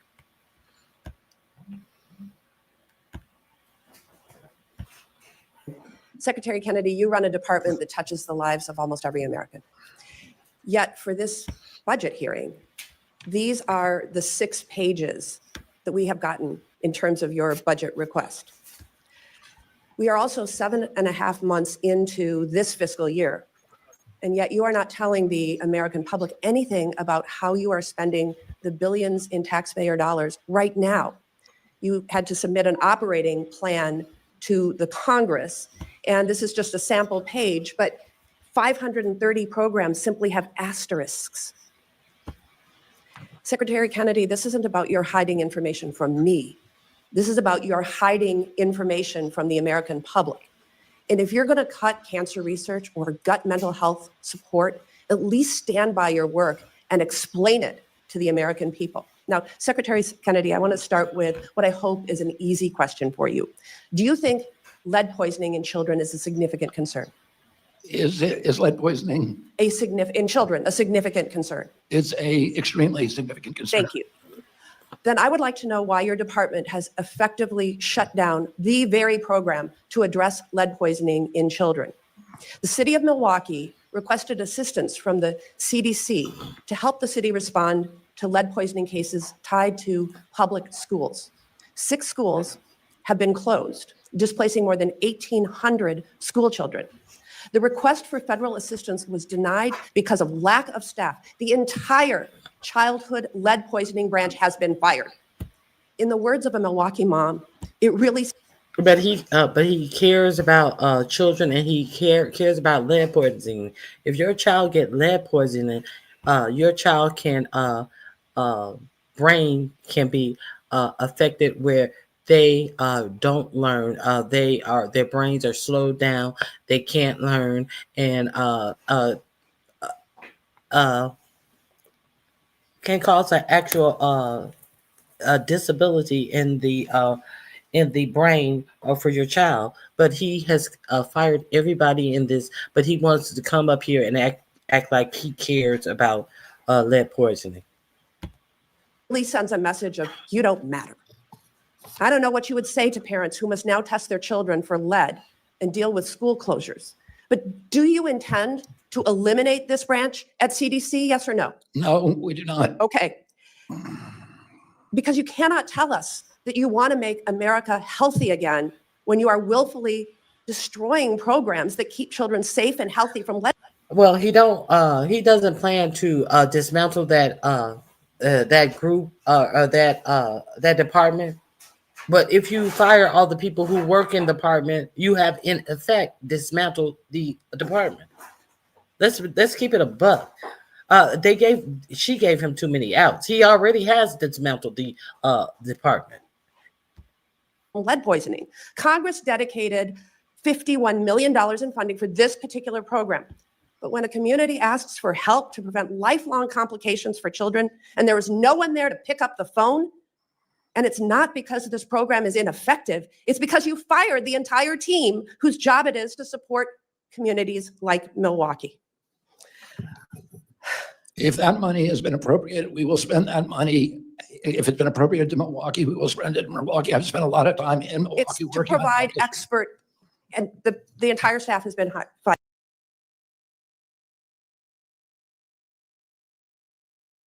He comes back and says that the money has been appropriated, we will spend the money. If it has been appropriated to Milwaukee, no, it has been appropriated for the department. And he doesn't even understand that, no, we're not saying the money was appropriated to Milwaukee in particular. We're saying that money has been appropriated to handle these types of problems. And we're going to spend the money. Yeah, we're going to spend the money. We know you're going to spend the money, but are you going to spend the money on the causes that it was appropriated to be spent on?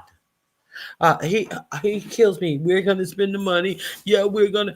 That is not the question they are asking you when they ask you, when they say Congress has appropriated the money for this program. Yeah, we're going to spend the money. Yeah, but are you going to spend the money on this program? Because thus far, you have fired everyone who works in this department. Thus, this program is non-existent. Let's continue. Fired. Secretary Kennedy, I did note in your opening testimony, although we wouldn't know it from the skinny budget that we have, that you plan on funding the Head Start program. But I want to tell you about the ramifications of what has happened to date with regard to Head Start. I've heard from families across the state, people who are terrified about the uncertainty and instability surrounding Head Start. Just 1 week into President Trump's administration, Head Start programs in Wisconsin suddenly couldn't access their grant funding. It forced one Head Start in Waukesha, Wisconsin to temporarily close, leaving 250 families without care. Over the last 4 months, HHS has provided roughly $1 billion less to Head Start programs across the country than during the same period last year. The delays in funding have exacerbated uncertainty for programs needing to make payroll. And in some instances, like the one I cited in Waukesha, programs have had to shut their doors until the payments came through. Now, I don't know what you would say to a parent who is unable to drop their child off at preschool because you failed to get already appropriated money out the door. Or maybe I should ask you, what would you say to a parent who shows up for child care or for Head Start and the doors are closed? I would be very sad if somebody shut up. I fought very, very hard to make sure that there be What no is cuts. causing the delays in Head Start funding? I fought That's my question. I fought very hard to make sure that Head Start gets all of its funding next year. Well, we need it this year, and why are there delays now? I don't know that there are, Senator, and I will look into it, but I don't know. There should not be any delays. The funding is there. We are spending it. It's allocated. I don't know why there would be those kind of problems. I can tell you that within the agency, there were, there were people who wanted to make the Trump administration look bad, and that there were checks held up that shouldn't have been. I will have to look into that, Senator. So, in short, he knows good to see you. absolutely nothing. And that's in short. He don't know. Me no. Okay. So that is a little bit more of RFK.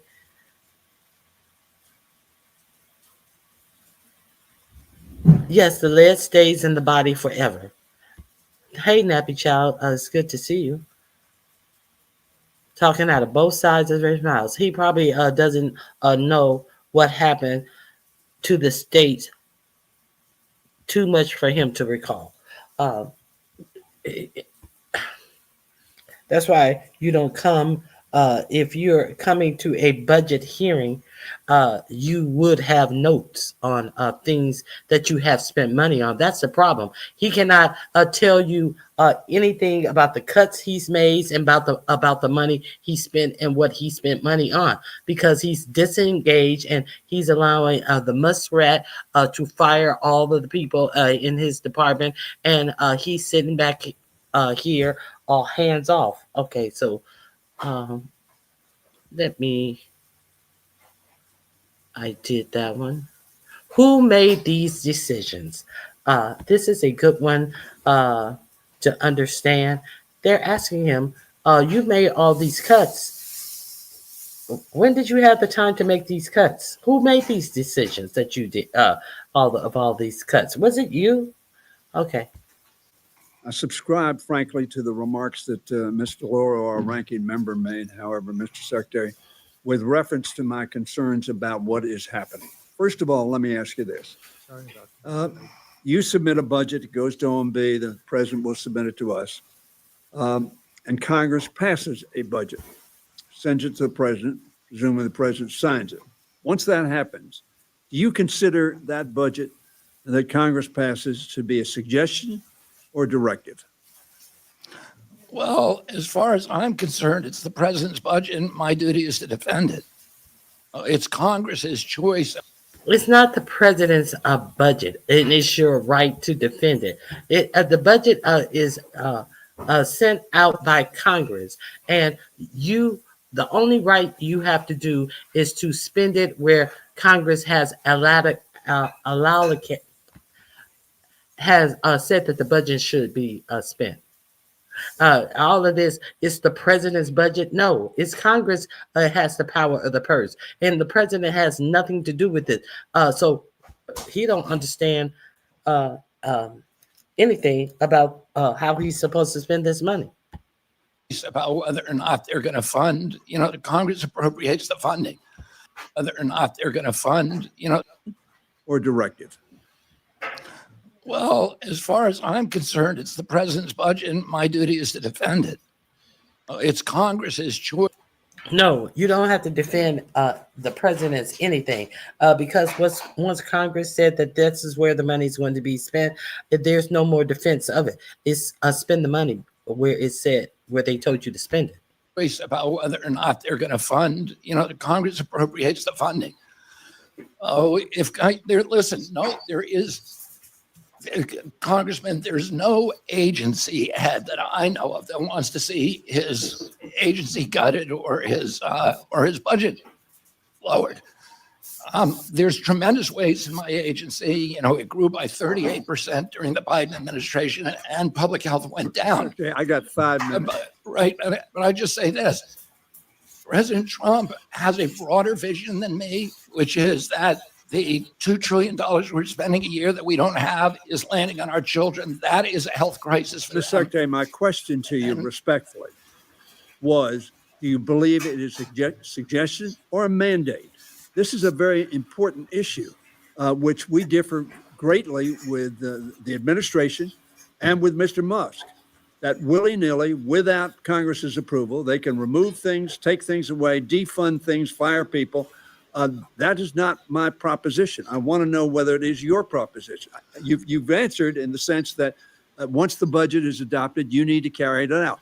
Now, whether that was President Trump that signed that budget or President Biden that signed that budget, I presume your premise is the same. Is that correct?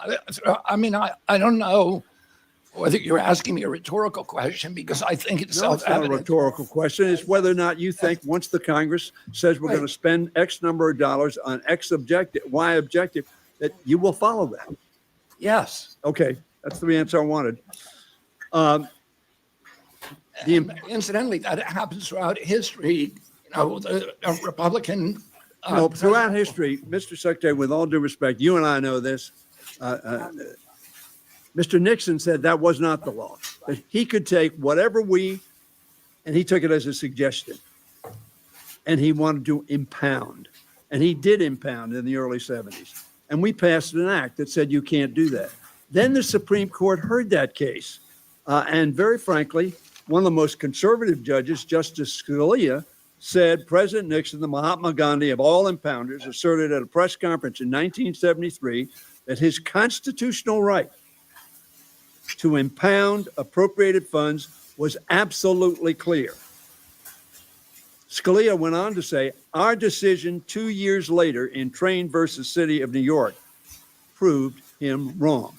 That opinion has been reiterated by the Supreme Court subsequent to that decision. This is a critically important issue because there are conflicting opinions.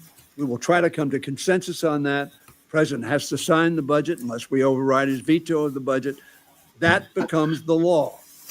We think, and a lot of courts over the last 2 months have decided that law is not being followed. So that was my point. Now, let me ask you something. You've reduced the department by 20,000 people, as I understand it. You've been quoted as saying some of those firings were mistakes. In fact, of course, Musk fired 70% of the people when he bought Twitter, and then brought a large number of them back because he found out, as you point out, not that with respect to that, but with respect to these 20,000 people, there were mistakes. My question to you is, have you had an analysis prior to making those decisions, or Mr. Musk making those decisions? And I ask you first, who made those decisions, you or Musk? They were made, I mean, ultimately, we executed the decisions. I know you executed them, but my question Elon Musk gave us help in figuring out where there was waste, fraud, and abuse in the department. So you just took the list of people to fire, and you had no idea what jobs these people did. Hey, Spicy Dicey, and you just fired them. And you fired scientists that were working on the bird flu,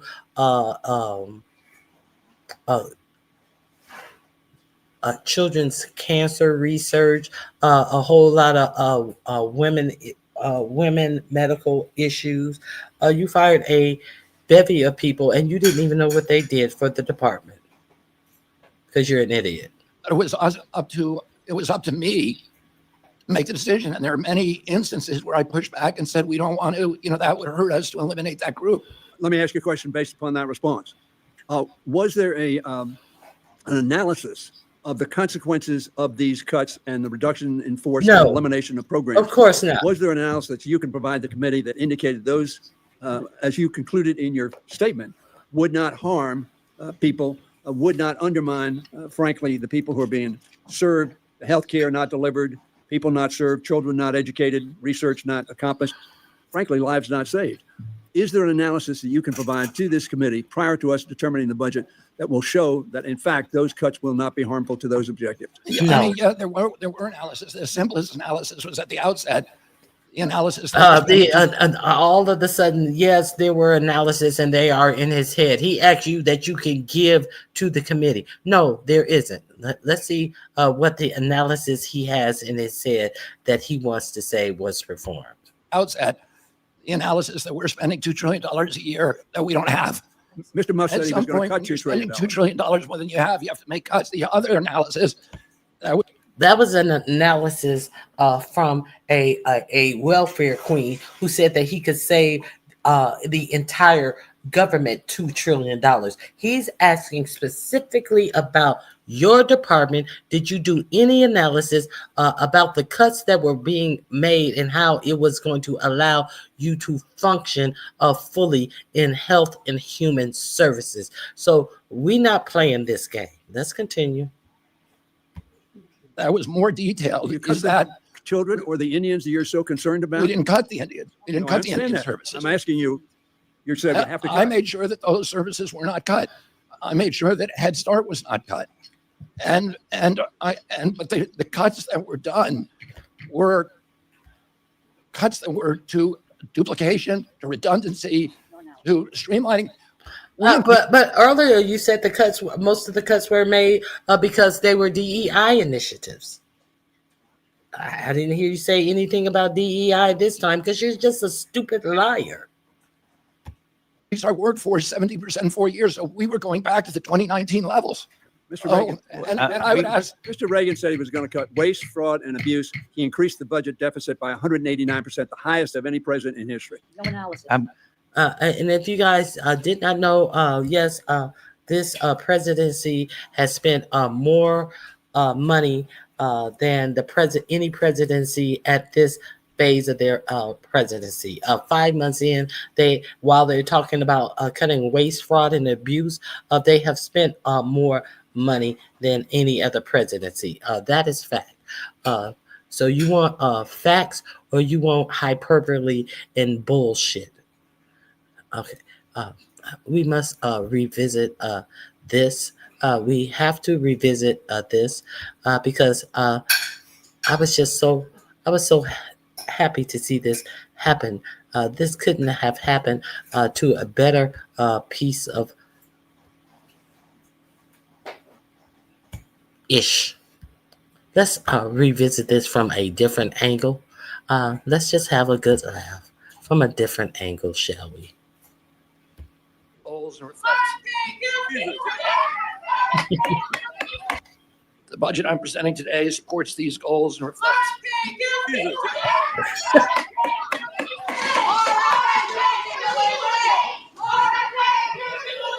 The witness will suspend. The committee will come to. Is that Boo Boo or Pee Pee running down RFK Jr.'s pants? Let's see this again. The budget I'm presenting today supports these goals and reflects. Okay, that's all I just want to have a little laugh. Let's move on.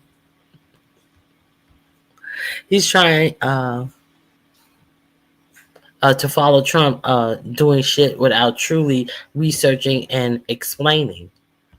All of them are full of it.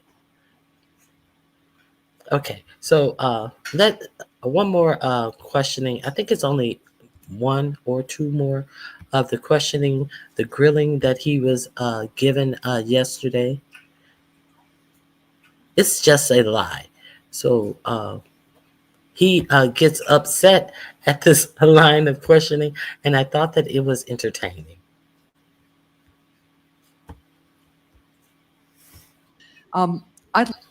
Thank you, Mr. Chair, and Secretary Kennedy, thank you for being here. I'd like to start by talking about the current measles outbreak, which I know is a concern for all of us here today. 2 children in Texas have tragically died from measles this year, the first children to die from measles in our country in more than 20 years. Measles is almost completely preventable with the measles vaccine. As you know, it's critical that families hear directly and clearly from healthcare leaders about how they can best protect their children. So, Mr. Secretary, I'd like to give you an opportunity to say clearly here today to any parents who are watching that the best way to protect their children from measles is to vaccinate them. Yeah, I've said that the best way to stop the spread of measles through vaccination. I would say this. We have handled this measles outbreak. We get a measles outbreak every year. We've handled this measles outbreak better than any other nation. What I was interested in, you can say what I asked you to do was to say straight to the camera, as you did on social media, that it is your position that the best way for parents to prevent their kids from getting measles is to vaccinate them. And that is your statement today. Is that correct? All right. Well, that is great. Thank you. Now, you lead the nation's health department. So let me ask you a couple of questions. Do you think HHS should employ anyone who has endangered the health of children? No. You hired David Geyer to lead autism research at HHS, an individual who fraudulently posed as a doctor and gave. Now, this right here, this is good because I didn't know that he hired a fake doctor. So let's see how he's going to get out of this. Don't forget that I showed you the clip when he said he wanted to commend the doctors who were working on measles. One of them was a anti-vaxxer. The other one who I showed you them visiting his clinic, and he actually had a full-blown case of measles as he were treating these children. And RFK was there for a funeral, and he said that the guy with the full face of measles, wholly in the blows of measles, treating children, was one of the best measles doctors in the business. Who said that he had 2 measles vaccines. He couldn't have been in his 60s, and he wanted to pretend as if the measles vaccine, well, obviously it doesn't work. I've had 2 of them, and obviously it doesn't work. There's some problems with the vaccine. Okay, so now we are to find out that he hired a fake doctor. Okay, let's listen. You hired David Geyer to lead autism research at HHS, an individual who fraudulently posed as a doctor and gave dangerous medications and medical tests to children with autism. According to the state of Maryland's investigation, David Geyer, who has no medical license or training, gave hormone blocker injections to children with autism who were as young as 8 years old, which the Maryland Board of Medicine said poses a substantial risk of harm. Secretary Kennedy, yes or no, will you fire David Geyer? First of all, what you're saying is not true. And we did not hire David Geyer to manage autism research at HHS. So And what is just- his job? and- What and- is his and job you then? just said some very defamatory Well, no, things about a person who, by the way, so let me just be clear for the record. those charges, Senator, I am going to correct the record on No, this. let because me you just have defamed let me the tell you what the record says, and then I will hear from you.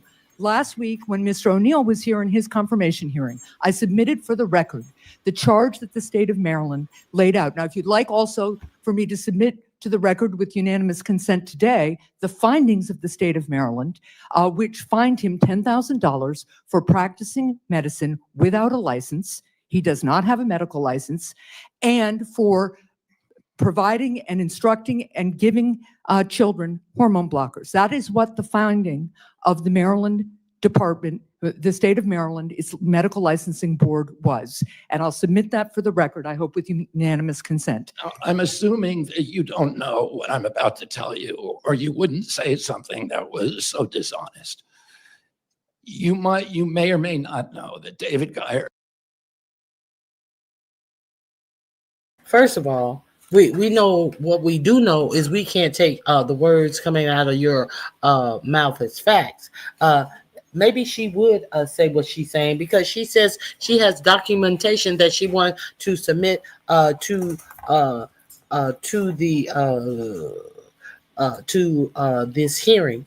She wants to submit what she's saying that has been found out by the state of Maryland about this man not being a doctor. So you're saying something very defamatory. Well, what do you want to submit to prove what she's saying is defamatory? We know we can't.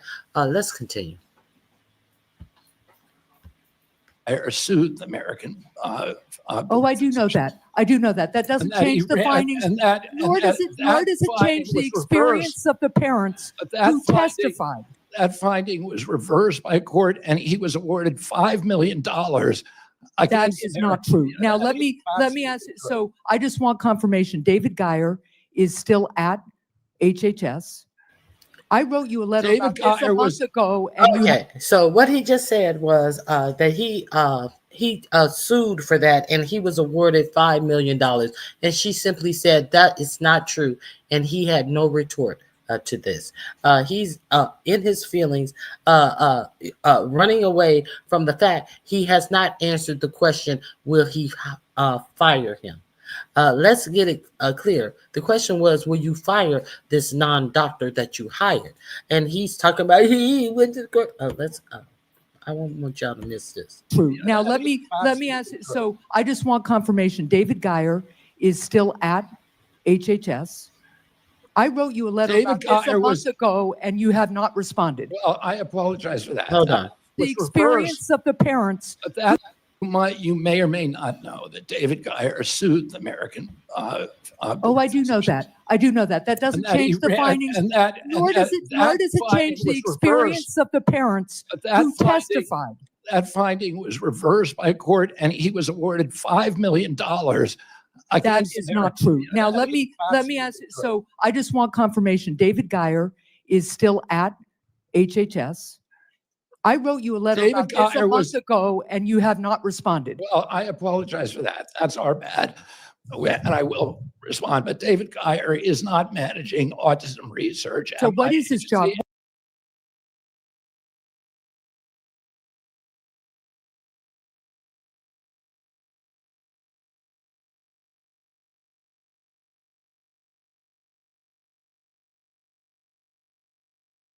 I was on mute.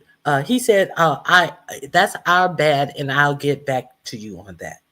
You don't have to get back to her on that because you're sitting in her face right now, and she's asking you the questions that you are still avoiding answering right now. There's no reason to get back to her. You're not getting back to her as she asks the questions to your face. Talking about, I apologize for that, and I'll get back to you on that. But I'm going to continue to avoid the questions of my incompetency while I'm sitting in your face. Let's continue. What we is never said that he was. what is his job at HHS? This is somebody who gave parents the impression that he was a doctor and gave hormone blockers to children as young as 8, telling them that hormone blockers would somehow magically help their kids with autism. His father is a very was His father is a doctor, but he is not. And his father was And not as in I the said, room and did not, and he faked his father's signature according to the State Board of Medicine. and that ruling was overturned by a court. So what you're saying is just wrong. It's just a lie. And they were actually, the court said that the Maryland Board of Physicians was guilty of actual malice in fabricating those charges against David Geyer. Well, we will pursue this. Yeah. So, And I will submit for the record. so do you want to know why we brought David Geyer in? Sure. Because it wasn't to run autism.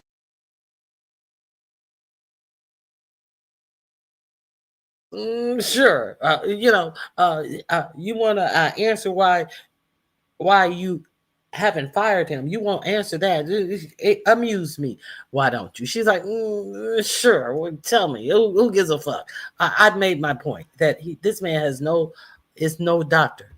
Let me see. Here we go. Do this. Yeah. And I will submit for the record. So do you want to know why we brought David Geyer in? Sure. Because it wasn't to run autism research. In 2002, the CDC runs a vaccine. In 2002. Why did you bring him in, motherfucker? Let's continue. Safety data link, which is supposed to be the vaccine information for the biggest HMOs that are supposed to allow CDC to have a surveillance system for vaccine injury. It's a backstop system. The CDC will not let any physicians in there to look at it or any scientists, independent scientists. He's neither a scientist nor a physician. Right. Congress ordered CDC to open it to the Geyers. So they are the only scientists who have ever been in there. But again, Mr. Geyer is not a scientist. Thank you. Independent scientists. Okay, Senator Hessen's time's expired, but before we move on, did you have a unanimous consent request that I heard in there, Senator? You, Senator Hawley, I did. A unanimous consent request for the printout of the website that shows Dr. Geyer is not Dr. Geyer, that's his father, Mr. Geyer, is employed, and also a unanimous consent request for the finding from the Board of Licensing in Maryland. Without objection to both of those. And now, Mr. Kennedy, before we get to my time, do you want, if you'd like to finish your response, go ahead, and then I'll recognize myself.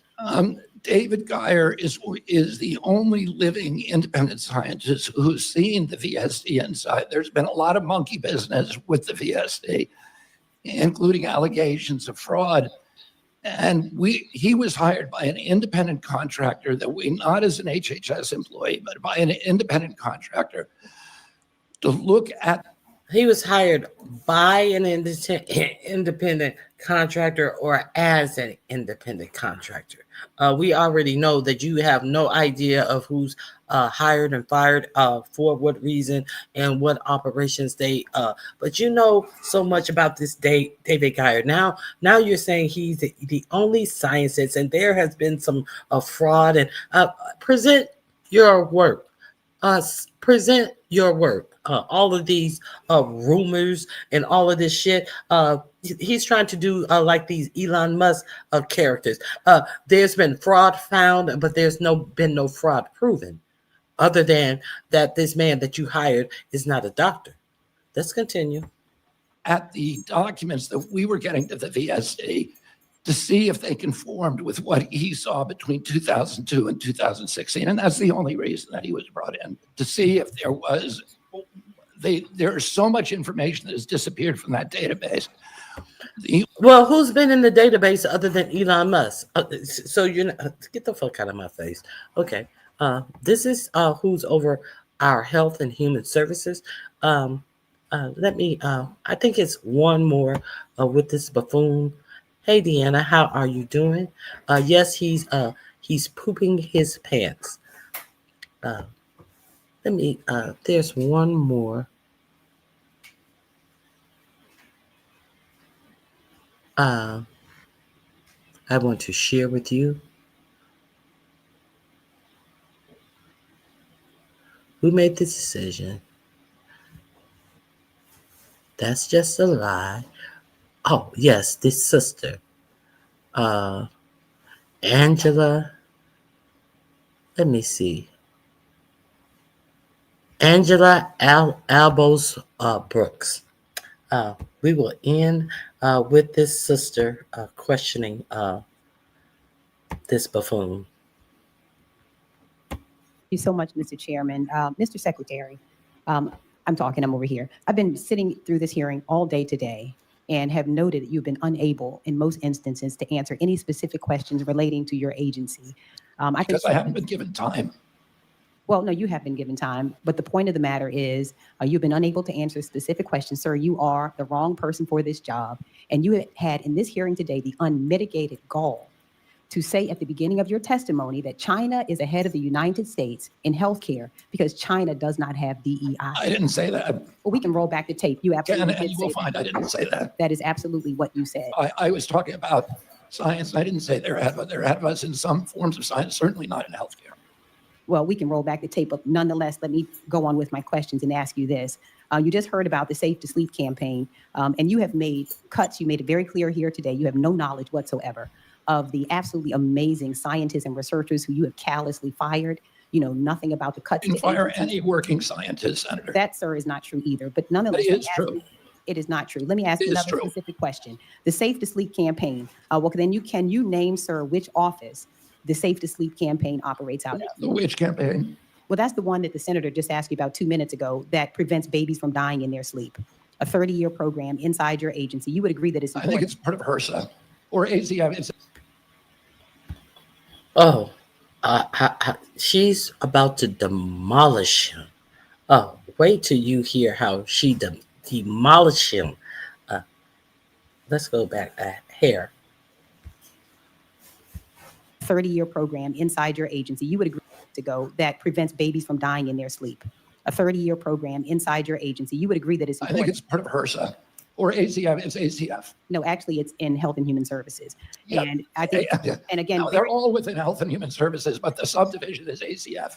no, actually, the name of the Administration office of is Children and Families. No, let me tell you what it is. The National Institute of Child Health and Human Development. This is actually the one that your aunt, Eunice Kennedy Shriver, is the person who it's named after.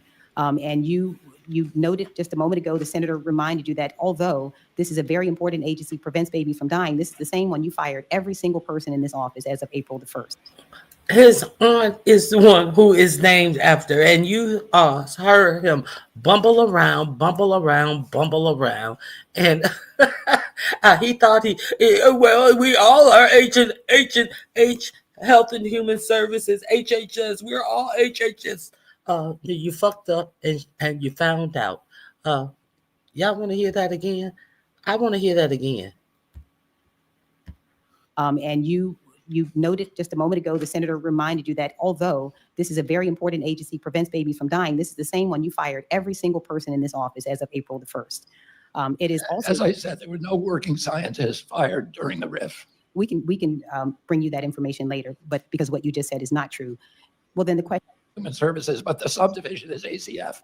No, actually, it's in Health and Human Services program inside your agency. You would agree that it's I important. think it's part of HRSA or ACF. It's ACF. No, actually, it's in Health and Human Services. Yeah. And I think, and again, No, they're all within Health and Human Services, but the subdivision is ACF. no, actually, the name of the Administration office of Children and Families. No, let me tell you what it is. The National Institute of Child Health and Human Development. This is actually the one that your aunt, Eunice Kennedy Shriver, is the person who it's named after. And you noted just a moment ago, the senator reminded you that although this is a very important agency, prevents babies from dying, this is the same one you fired every single person in this office as of April the 1st. It is also, As I said, there were no working scientists fired during the RIF. we can bring you that information later, but because what you just said is not true. Well, then the question also is, in addition to firing the individuals who make sure babies don't die in their sleep, why did you cut funding and staff from the CDC's National Center on Birth Defects and Developmental Disabilities, which supports the Special Olympics? Was that a mistake? I've heard you say you've made some mistakes today. Was that also a mistake? We switched those programs to the Administration for Healthy America. They have not been cut. Well, the funding has been cut, and this is one that oversaw the Special Olympics. Are you aware of that? We have not cut the Special Olympics. You've cut the funding, and you also dismantled the Division of Reproductive Health and Women's Health and Fertility. You're aware of that, right? Right now, we have 42 divisions that do maternal health, and we're consolidating them. And the mainstream media. I find it hard to believe that they have 42 divisions that that monitor what was it? What was it? What did he say? We're consolidating them, and the mainstream media divisions that do maternal health. Maternal health. 42 divisions. I find that hard to believe within the HHS that they have 42 divisions about maternity health when the rate of Black women who lose their child at birth or lose their actual lives at birth. Sometimes the child and mother die at birth. And you mean to tell me there's this big of a health disparity among Black pregnant women and children, and the Black children die at 2 times the rate of white children within their first year of life, and y'all get the fuck out of my face. And we're consolidating them, and the mainstream media has portrayed those as cuts, but they're not cuts, they're consolidations. It's ridiculous to have. Oh, so it's mainstream media's fault. How can mainstream media do anything? That would not be mainstream media.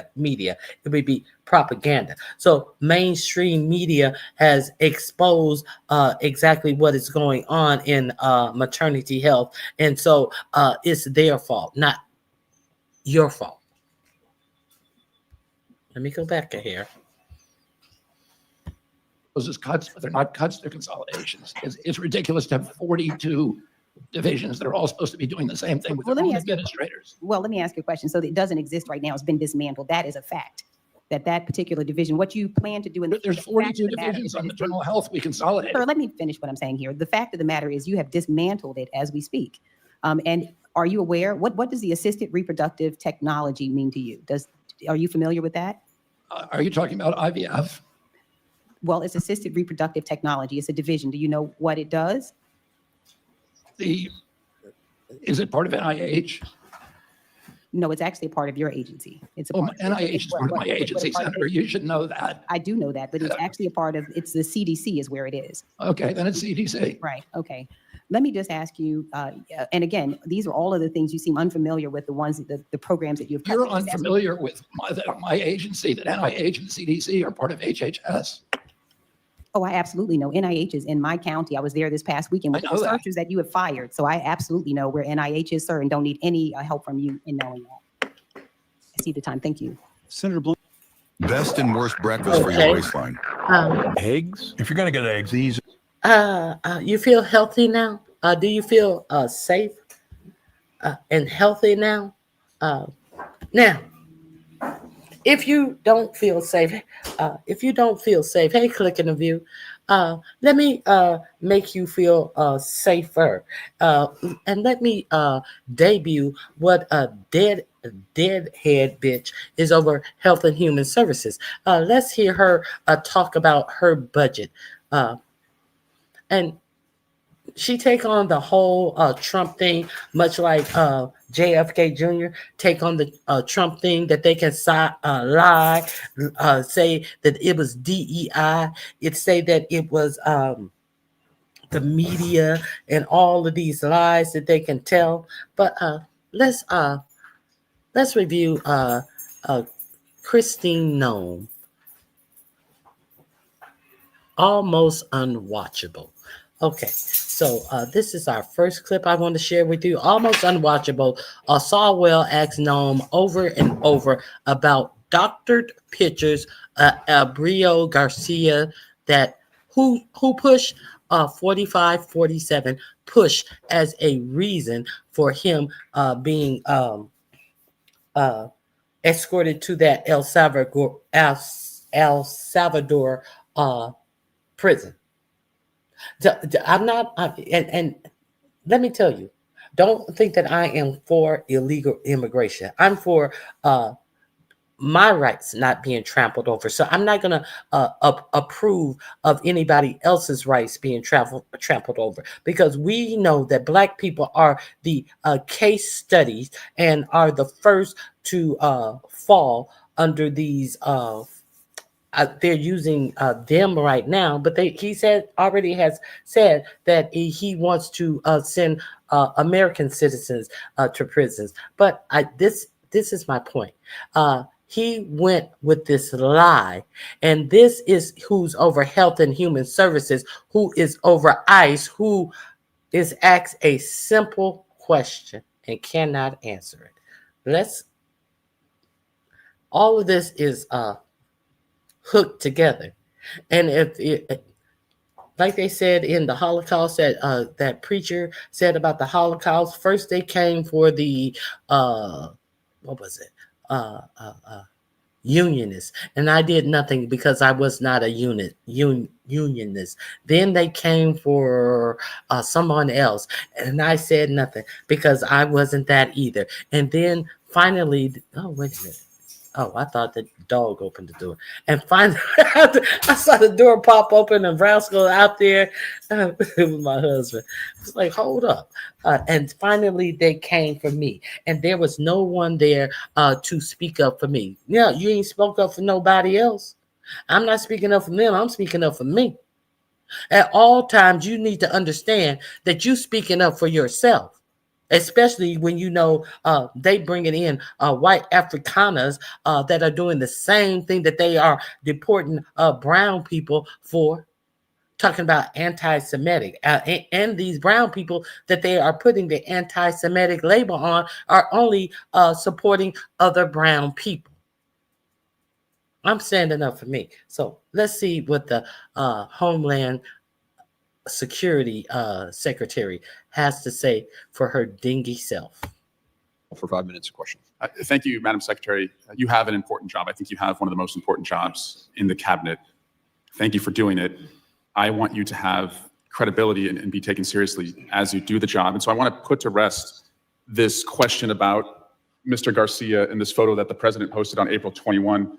Madam Secretary, you agree that the letters MS and the number 13 in Times Roman numeral font, that they are doctored on this photo, right? Congressman Abrego Garcia. No, I'm just asking about this photo. It wasn't based off of tattoos. It was based off an entire case. And I'll accept that case against him. for the purpose of this question. You agree, though, that this is doctored. Is that right? The same protocols that are Madam applied Secretary, to every I want you to have with law credibility, and enforcement. I want you to be taken seriously. Is this doctored or is it not Sir, I am doctored? taken quite seriously. Is it because I doctored or approach not my job with doctored? The importance that the president has given me to do I my understand. job. Is it doctored or One not thing doctored? that's important to remember is that every single time a case is built, Madam Secretary, I have a 7-year-old, a 6-year-old, and a 3-year-old. I have a bullshit detector. I'm just asking you, is this doctored or not doctored? sir, the protocols in the case built against Can you Abrego answer the Garcia question? were exactly the same. Madam I Secretary, don't have you're- any knowledge as to that photo you're pointing to. Okay, can you I take don't, a, sir. can you show I- the photo? Walk with the photo down there. No, that one. Please take a look at this photo. It was tweeted by the president on April 20th. Everybody has knowledge of that photo. Everybody, let me make sure my mic is on. I can leave my mic on now because my husband is gone to work. Everybody has knowledge of this photo. This bitch actually had the nerves to say, I don't have any knowledge of this photo. And when the world laughed, when when Stephen Miller put this photo out that 4547 retreated as actual factual reasons why they knew that this man was in MS-13 the MS-13 gang, but they initially tried to say that he was in that Aragro or whatever water gang or whatever, Conde or Ragro, some gang that we ain't never heard of, and that was the reason why they sent him over there. And then they got a picture of his knuckles. They had a tattoo on each knuckle, and then they imposed the letters and numbers MS13 over each tattoo. And he has it on his hand right there. He has it on his hand right now. Are you telling me you don't see he has MS-13 on his knuckles? So this is what Eric saw. He did a whole, I'm gonna pull up the interview as he continued. I'm gonna pull up the interview where the dumb 4547 actually believed that these letters and numbers were above the tattoos. So he's asking her about that, because the president has already made a fool of himself by showing this doctored picture and saying that it proves something. It proves that we have dingbats in our administration at the highest levels. 21. It's been hanging out there for about a month. So what is your point? My question is the numbers and the letter MS-13. Could you look at the photo, please? It's right in front of Are you. you saying Abrego Garcia is not a wife beater? No, ma'am. That he's not a criminal. Ma'am, He's not a human trafficker. And he's not a member of MS. You vouched for Mr. Garcia when You're your team vouching for said, a man ma'am, you vouched for him when you said he was mistakenly deported. I didn't vouch for him. I did not say in that He should photo. have been deported. Absolutely. It's so He was telling never that you won't look at the deported, photo. And we will not be bringing Was him back it to this doctored or not? in staying here. If Can he you comes look to back your the right country, he at would the be photo in deported front right of you? away. Madam Secretary, can you look to the right at the photo in front of you? I have seen this Okay. photo as you held it behind your head. Thank you. And the letters MS and the numbers 13, are those Is doctored this or entire not? testimony today is on a doctored photo. You don't want to talk about the facts. Okay, The so importance of our national security. You acknowledge it was to doctored. make sure that the United States is protected. Madam Secretary, this is not a violent hard question. criminals? Are those doctored or not? Sir, is that actually on his hand or not? This is unbelievable to me that you're focused. It's unbelievable to me that you can't look at the photo and tell the I American looked at people. the photo, but I don't have any knowledge as to this photo. Okay, so it's been hanging out there for 4 weeks. You are one of the chief law enforcement officials in the country. What have you done to investigate whether the president misrepresented the reason that that person has been detained? Sir, have we you spend our done time- anything to try and figure out whether that was doctored or not? The mission of the Department of Homeland Security is to secure our nation and to make sure that we're out there going after those that are the worst of the worst, the criminals, the bad actors. Abrego Yes. Garcia. So the answer is a you've done known nothing to terrorist, correct the member president. of MS-13, a wife Okay. beater and a human Okay. trafficker that should never have been in this country to begin with. So, Madam Secretary, thank you, Mr. Burnett. 2 weeks ago, your agency deported a 4-year-old American citizen in a stage 4 cancer battle. What are you doing to get him back to the country so he can get his treatment? Congressman, this mother wished to keep her family together and to take her child with her. So as every single person is given the opportunity to, medical care is given throughout the process. so it sounds like and for this nothing. child, medical care was confirmed in their home country so that it would continue, and those treatments and whatever needs were needed to be had into the future were confirmed to be provided there before. That child's home country is the United States. Do you believe you have a right to? Okay, so she said that their medical treatment was confirmed. Can you give us confirmation? Can you submit it to this committee? Is what should have been told.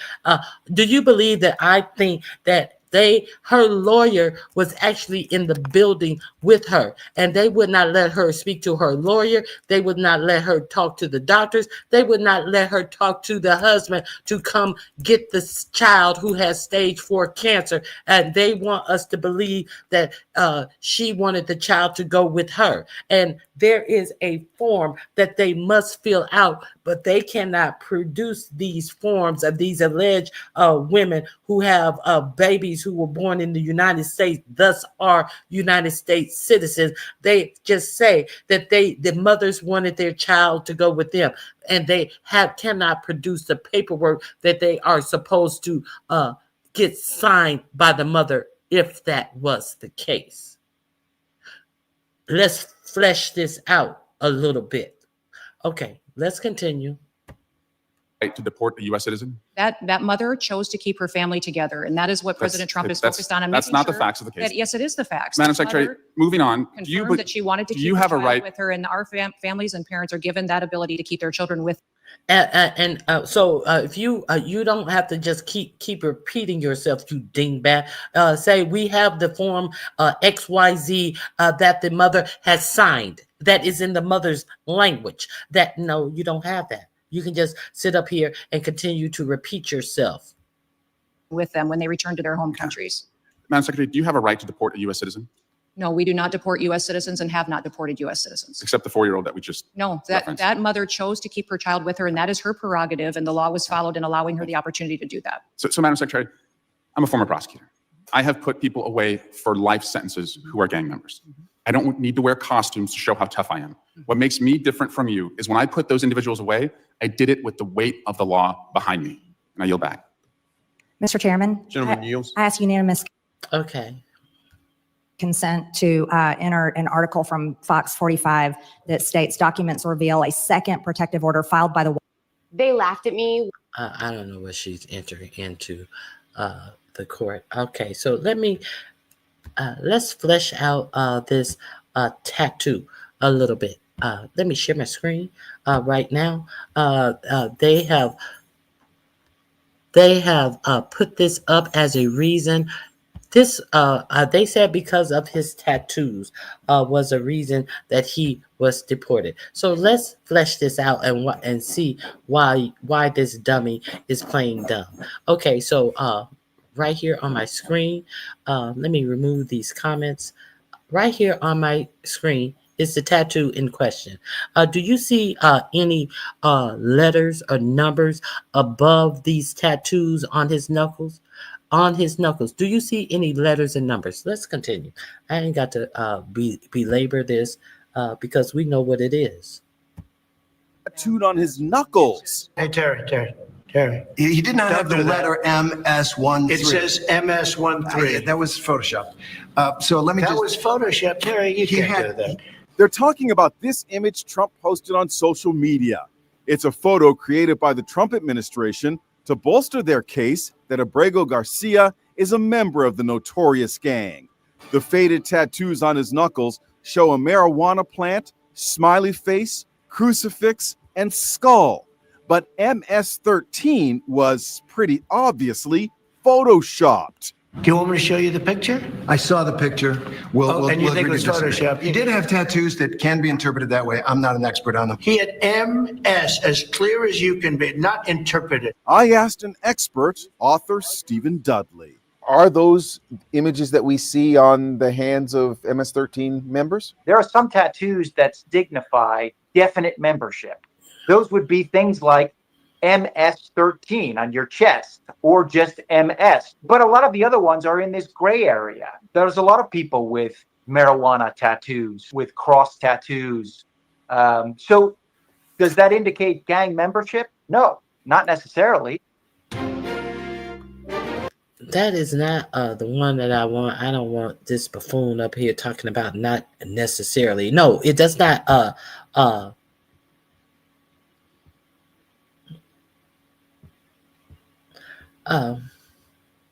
let's do this one. I can't have a trial, a major trial for every person that came in illegally. We have thousands of murderers that came in. They're going to murder people. They already have murdered people in our country. Right, so we have to get them out, and we have to get them out fast. Really bad guys. But in our country, even bad guys get due process, right? If people come into our country illegally, there's a different standard. These are illegal. They came in illegally. But they get due process. Well, they get a process where we have to get them out. Yeah. Okay, let's talk about the Venezuelans. They get whatever my lawyers say. They did say, he had some tattoos that are interpreted that way. But let's move on. Wait a minute. Hey, Terry. He did not have the letter MS13. It says MS13. That was Photoshopped. So let me That was Photoshop, Terry. You can't do that. Hey, they're giving you the big break of a lifetime. You know, you're doing the interview. I picked you because, frankly, I never heard of you, but that's okay. But I picked you, Terry. Hey, but you're not being very nice. Okay, so that is what they are talking about. My name is Adam Ferrari.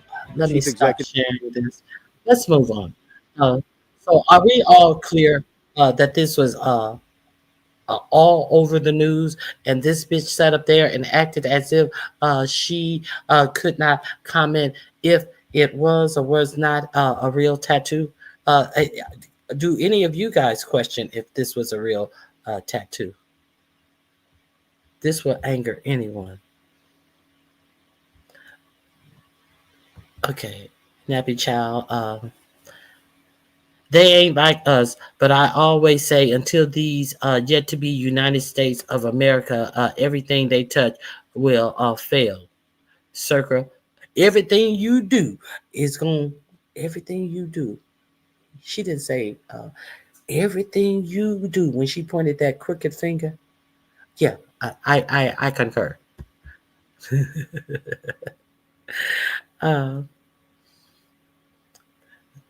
Sloppy politics once again. This was an epic comedy. These people are crazy. They are crazy. The arrogance of it all. Complacent. They use to fucking us around and too comfortable doing it. Yes, all of this. Let me share a little more of what the dingbat Kristi Noem had to say when questioned. I'm going to share a little bit of Reese Waters. This is a little bit of Reese Waters, what he had to say about this. Let me see if I'm in the right. Let me see if I'm in the right place. I hope I'm in the right place. I'm going to share a little bit of Reese Waters talking about this.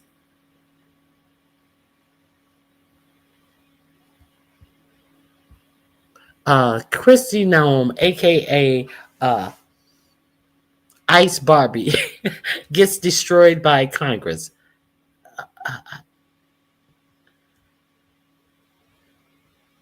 I want to see her question Kristi Noem because she is so good. I may have shown this, but if not, it's always worth a second look. How would it go with her trying to sell garbage and an actual interperson conversation? How might that go? Well, fortunately, we found out. This weekend, the president made the remarkable statement that he, quote, doesn't know whether he has to uphold the Constitution. You, however, have taken a different position, both in your confirmation hearing and when you took the oath of office. You said that you were committed to complying with the Constitution. Do you still stand by that statement? Absolutely. I believe President Trump. Excellent. As well. Let's start with Article 1, which gives Congress and only Congress the power of the purse. No money shall be drawn from the Treasury, but in consequence of appropriations made by law. But this administration is freezing, terminating, and even clawing back federal grants and awards that were already signed into law. These are taxpayer dollars that were appropriated by Congress for the specific purposes that we laid out. So, Secretary, let me ask you, do you believe the administration has the authority to subvert appropriations law to freeze and terminate congressional funding? The administration and the Department of Homeland Security used our authorities that we have to evaluate every grant that was in front of us and meet statutory requirements, but also to make sure that they were being spent appropriate. So, of course, the president is within his authority. Make sure and this is my time. Thank you so much. Ooh. I like her. Yeah, I like her. That is Congresswoman Lauren Underwood, by the way. And by the way, Congresswoman Underwood, I'm sorry I interrupted. Sorry.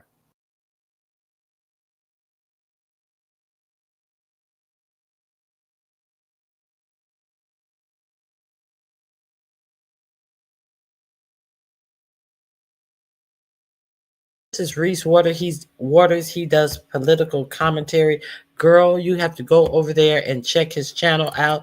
He is a comedian by trade, and he does great commentary, and he does political commentary. So go over there and check him out. There's the link to this video. Go check some of his old stuff out. I recommend everybody. He cuts up. That's right, Church Mouse. He cuts up. Okay, so let's continue this line of questioning. Of course, the president's within his authorities to drive policy decisions within the bounds of federal law and the Constitution, but that's not what you've been doing. What I'm asking is whether you believe that you have the authority to ignore appropriations law. Do you believe that the Constitution gives the executive branch unilateral authority to withhold funds appropriated by the legislative branch? We have evaluated grants to make sure if they're being spent appropriately, and work that is underway and was authorized has continued. Other grants that have not been started and have not been authorized or obligated, we have reevaluated. And I think you're talking specifically about grants potentially within FEMA that were non-disaster related grants. I'm talking broadly, ma'am. And Article 2 does not give the executive the authority to withhold funds, period. And multiple courts have weighed in to agree. Multiple courts have ruled in agreement. Congress controls the power of the purse.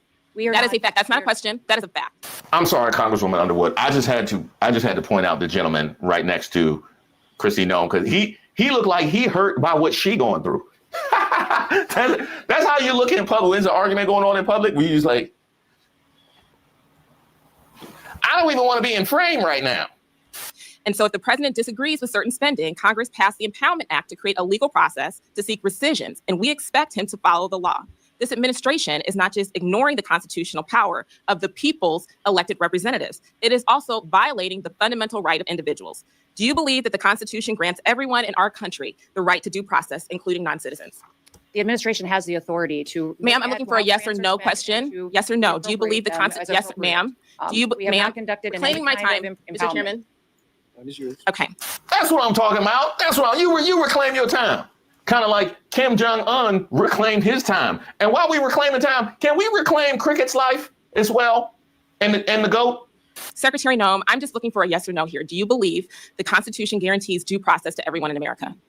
Due process is exactly what this Congress Yes lays or out. no? It is, and Okay, the ma'am, tools I'll that take you that as give a us no. on due process Excuse me, is I'm afforded trying, ma'am, I'm trying to ascertain your understanding of the law as it applies to your department. And you as its leader should be able to give us a yes or no answer because judge after judge has ruled that the law is not being followed. Do you believe that the U.S. government has the authority to deport American citizens? No, and we are not deporting great. U.S. citizens. I'm so happy to hear that you do not believe that the law gives you that authority because the federal government has no authority under U.S. laws to deport any American citizen. And as I know, everyone viewing this hearing today knows that several American citizens have been deported to date. Secretary Noem, that was not a question. Secretary Noem, that oath that we both swore before taking office was to protect and defend the Constitution of the United States, not the president, not a political party, the Constitution. And that's what we're going to keep doing here at the Appropriations Committee. Thank you. I yield back. Okay. Let me go forward. I think he has a couple of more clips of her getting what she deserves. The stuff came from that is, I'll explain it. I say this with seriousness and respect, but your department is out of control. Nah, Chris Murphy. Nah, pull the respect back. Pull the respect back. No, this is just with seriousness. You are spending like you don't have a budget. You're on the verge of running out of money for the fiscal year. You are illegally refusing to spend funds that have been authorized by this Congress and appropriated by this committee. You are ignoring the immigration laws of this nation, implementing a brand new immigration system that you have invented that has little relation to the statutes that you are required, that you are commanded to follow, as spelled out in your oath of office. You are routinely violating the rights of immigrants who may not be citizens, but whether you like it or not, they have constitutional and statutory rights when they reside in the United States. You have also canceled citizenship and integration grants, which help lawful permanent residents become citizens, helping them take the citizenship test. I know your goal is to try to make life as hard as possible for immigrants, but that goal is not broadly shared by the American public. That's why Congress, in a bipartisan way, for decades, has funded this program to help immigrants in this country become citizens. Now let's talk about why encounters at the southern border are down so much. This is clearly going to be your primary talking point today. You will tell us that it represents a success. But the primary reason why encounters are down is because you are brazenly violating the law every hour of every day. You are refusing to allow people showing up at the southern border to apply for asylum. I acknowledge that you don't believe that people should be able to apply for asylum, but you don't get to choose that. The White House doesn't get to choose that. The law requires you to process people who are showing up at the border and who claim asylum. Why? Because our asylum law is a bipartisan commitment, an effort to correct for our nation's unconscionable decision to deny entry to Jews to this country who were being hunted and killed by the Nazis.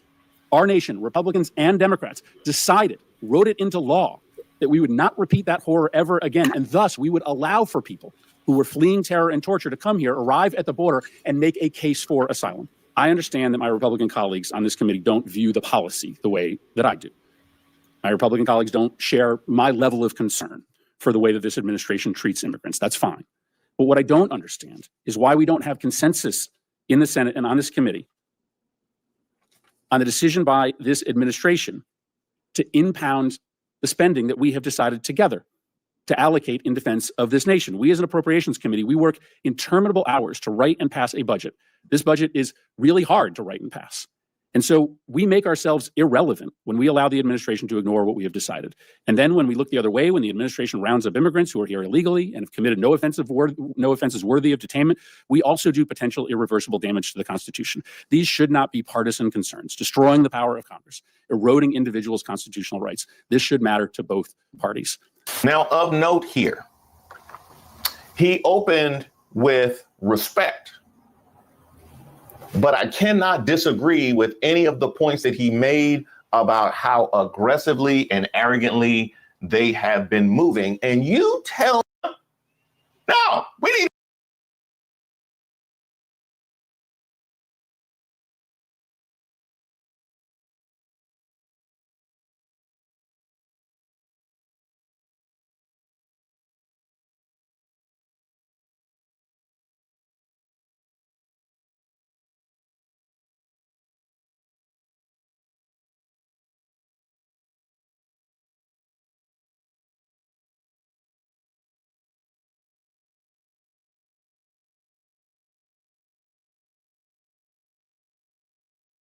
need to send some more in. We ain't through. I suggest that rather than make these statements here, that you and the Trump administration make them in court under oath, because despite what you just said, the federal district court whose judge is hearing this case right now said, and I'm quoting, that the administration has provided no evidence linking Abrego Garcia to MS-13 or any other terrorist activity. I'm not vouching for the man. I'm vouching for his due process rights. Let's just evaluate here, because one of the issues that I have taken with the Democrats is their failures in messaging.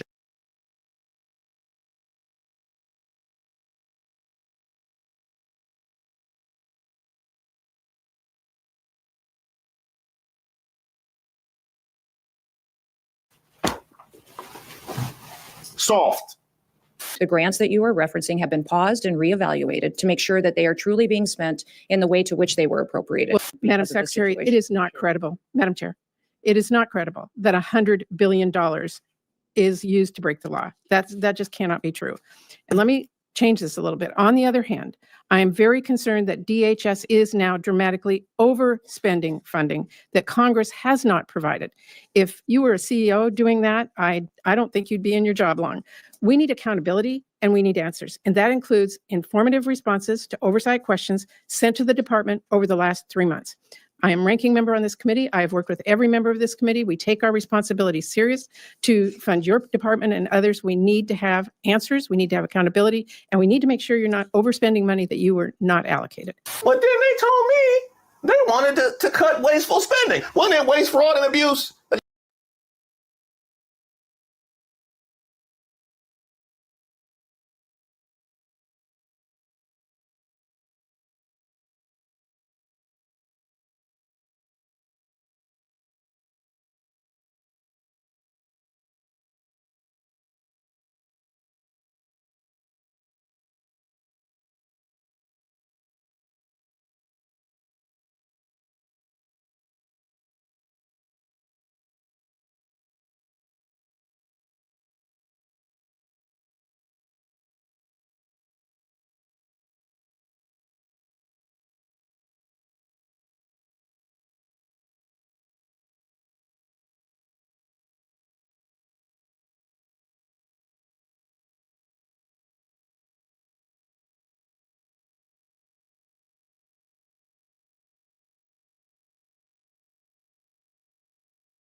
That's crazy. I think she spent that on veneers. Yeah, I think she spent all that money on veneers. That makes perfect sense. Yeah, that makes now we know. And by the way, while we're talking about disaster relief, this can't be the same agencies that the MAGAs were threatening and then circled around back and prosecuted them and had them up at Capitol Hill why they don't want to go in certain neighborhoods. Now out of money. How about that? That is a FAFO if I have ever seen one. Now, fortunately, there are enough of us with sense, the ability to put one word after the other that understands just how nonsensical this woman is. Not everybody is drinking the Kool-Aid. In fact, the parents of one of the victims that they love to parade around, God forbid they care about any other crimes, the parents of one of those victims has even called her out. Cruel and heartless parents of murder victims slam Kristi Noem after DHS secretary cites their daughter in speech. The parents of a murdered woman have lashed out at U.S. Department of Homeland Security Secretary Kristi Noem after she relocated a speech in Illinois so she could deliver it outside the victim's former home. They literally have no shame. Community organizer Emma Schaefer was fatally stabbed in her Springfield apartment in July 2023. The suspected killer, Gabriel P. Calixto, remains at large. Secretary Noem had been scheduled to speak on Wednesday in front of the Illinois governor's mansion, where outspoken Democrat J.B. Pritzker resides. Instead, she moved her lectern outside of Schaefer's old residence as she criticized the state's sanctuary status and attempted to use the latter's tragic story as an example of migrant crime, claiming that Calixto had been in the country illegally. Her actions drew a sharp rebuke from bereaved parents Kathy Schwartz and John Schaefer, who attacked Noem in a statement of their own hours later. Our daughter Emma radiated love and light everywhere she went and for all people, Even as a child, she was a friend to everyone and someone who spoke up for the less fortunate. She dedicated her life, her career, and her free time to causes of social justice and equity. That was just who she was. To see her used by Secretary Noem and others to advance a cruel and heartless political agenda is not just deeply painful to us, it's an insult to her memory. Noem's words are in direct conflict with who Emma was as a person. Emma built up community and stood with all members, including immigrants. Were you aware that Emma Schaefer's family is across town at the protest against disappearance and against this? No, I wasn't aware. Is that her immediate family? Yes, Yeah. her mother. Yes. Now, we have disreputable members among us.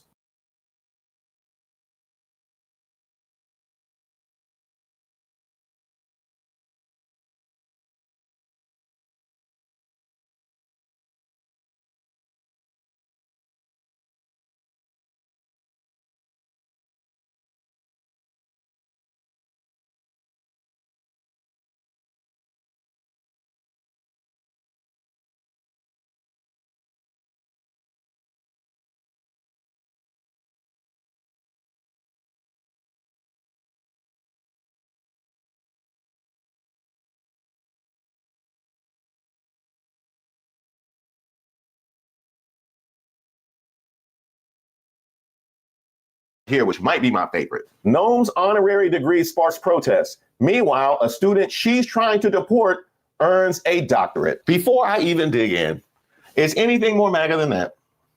Is anything more MAGA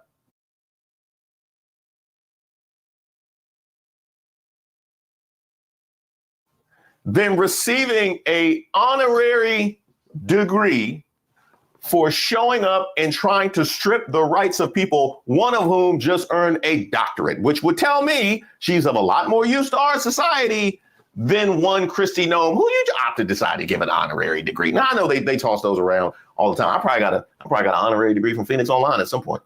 Yeah, I got, what was the, oh no, it was ICDC. It was ICDC, yeah. Shout out to Lil Romeo. He got my honorary degree from ICDC. And I got another honorary degree from Everest College. Because that guy got me up off the couch. Look at you. You're all grown up. I see you got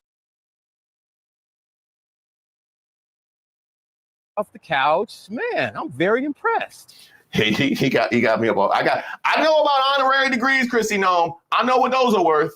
An international student in Western South Dakota overcame Kristi Noem's attempt to stop her from graduating Saturday, while hundreds of people protested on the other side of the state, where Noem received an honorary degree and delivered a commencement speech. The international student is Priya Sasina from India. She received 2 degrees from South Dakota Mines in Rapid City, a doctorate in chemical and biological engineering, and a master's degree in chemical engineering.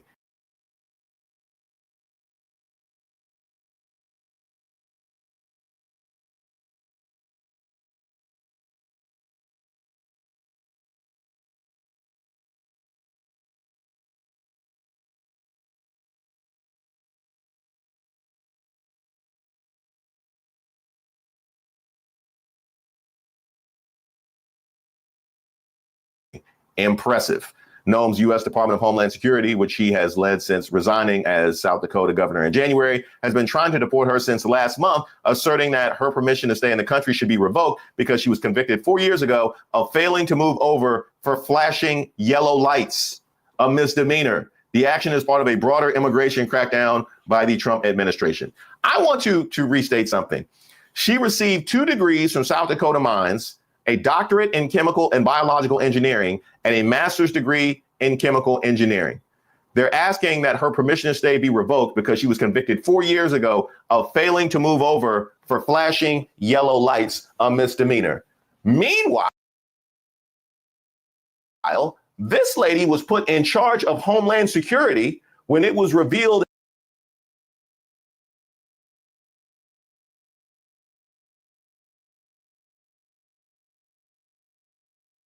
that she couldn't even honestly put together an autobiography and was roaming the streets of her neighborhood with a shotgun.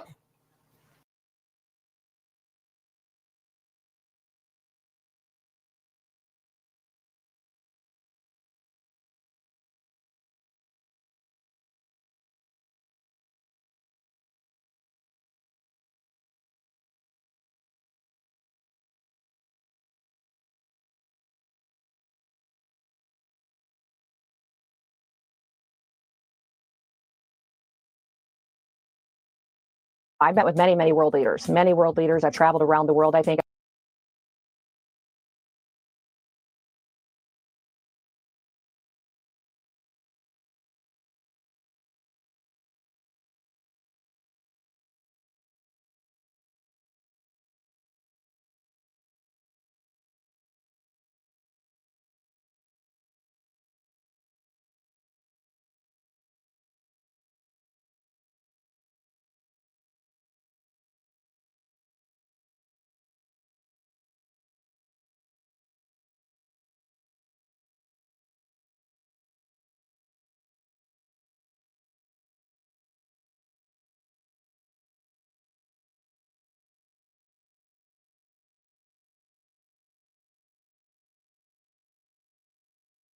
about my time serving in Congress, my time as governor, before governor, some of the travels that I've had. I'm not going to talk about my specific meetings with world leaders. I'm just not going to do that.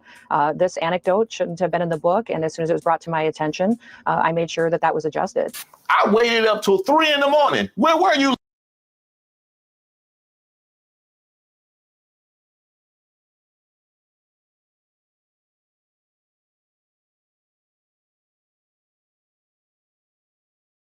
Is doctored. Is that right? The same protocols that are Madam applied to Secretary, every I want you to have individual with law credibility, and enforcement. I want you to be taken seriously. Is this doctored or is it not Sir, I am doctored? taken quite seriously. Is it because I doctored approach or my not job with doctored? the importance that the president has given me to do I my understand. job. Is it doctored or One not thing doctored? that's important to remember is that every single time a case is built. Madam Secretary, I have a 7-year-old, a 6-year-old, and a 3-year-old. I have a bullshit detector. I'm just asking you, is this doctored or not doctored?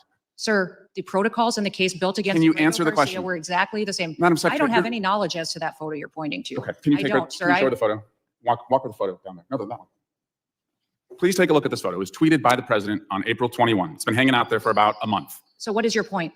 And we have seen this behavior from Trump, and we have seen it from his acolytes. The only difference is they're not Trump. For all the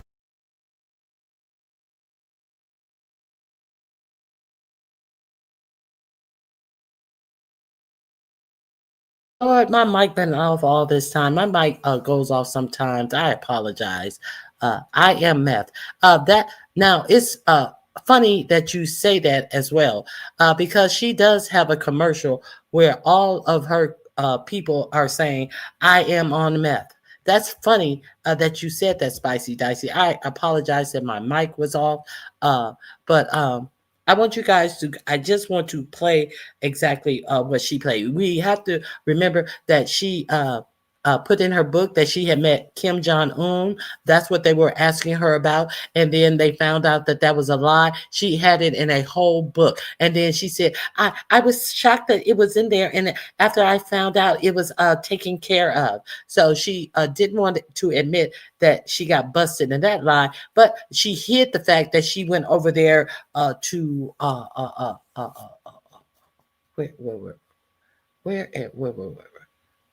where to meet the dictator who was where is Syria. She omitted the fact that she went to Syria to actually meet with that dictator. And this is who 4547 has over the Department of Homeland Security, is what I was saying when I was on mute. And we're not going to forget that this is also the woman who unalived her dog, shot her own dog because it was a puppy, and she said that the dog was not obeying. And so this is who we have over the Department of Homeland Security. I want you guys to go over there and check this out and see his commentary that he has on this. I watched this yesterday, and he has some. I hope everything went well, Miss Queenie. He had some great clips. So let me go to my next clip that I have of her questioning.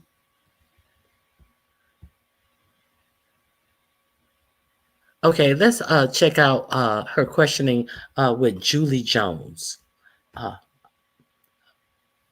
Julie Johnson. Okay.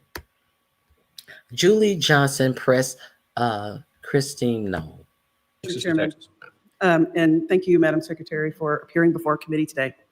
I want to address several issues. I'm going to try not to repeat a lot of issues that have been addressed, but I do have some substantial concerns over how ICE agents present themselves to the public. Oftentimes, we've seen many videos out there where they're masked and not properly identified. I have a lot of real personal concern about that. I just put myself in the situation of that woman from Tufts, for example. You're just walking down the street, and all of a sudden, out of nowhere, 3 masked men, not properly identified, attack you and try to take you away. I find that to be reprehensible and not the values of this country. What steps are you taking to make sure that your ICE agents are not masked and properly identified when they approach someone? Well, ICE agents always identify themselves to individuals that they're encountering or that they're working with.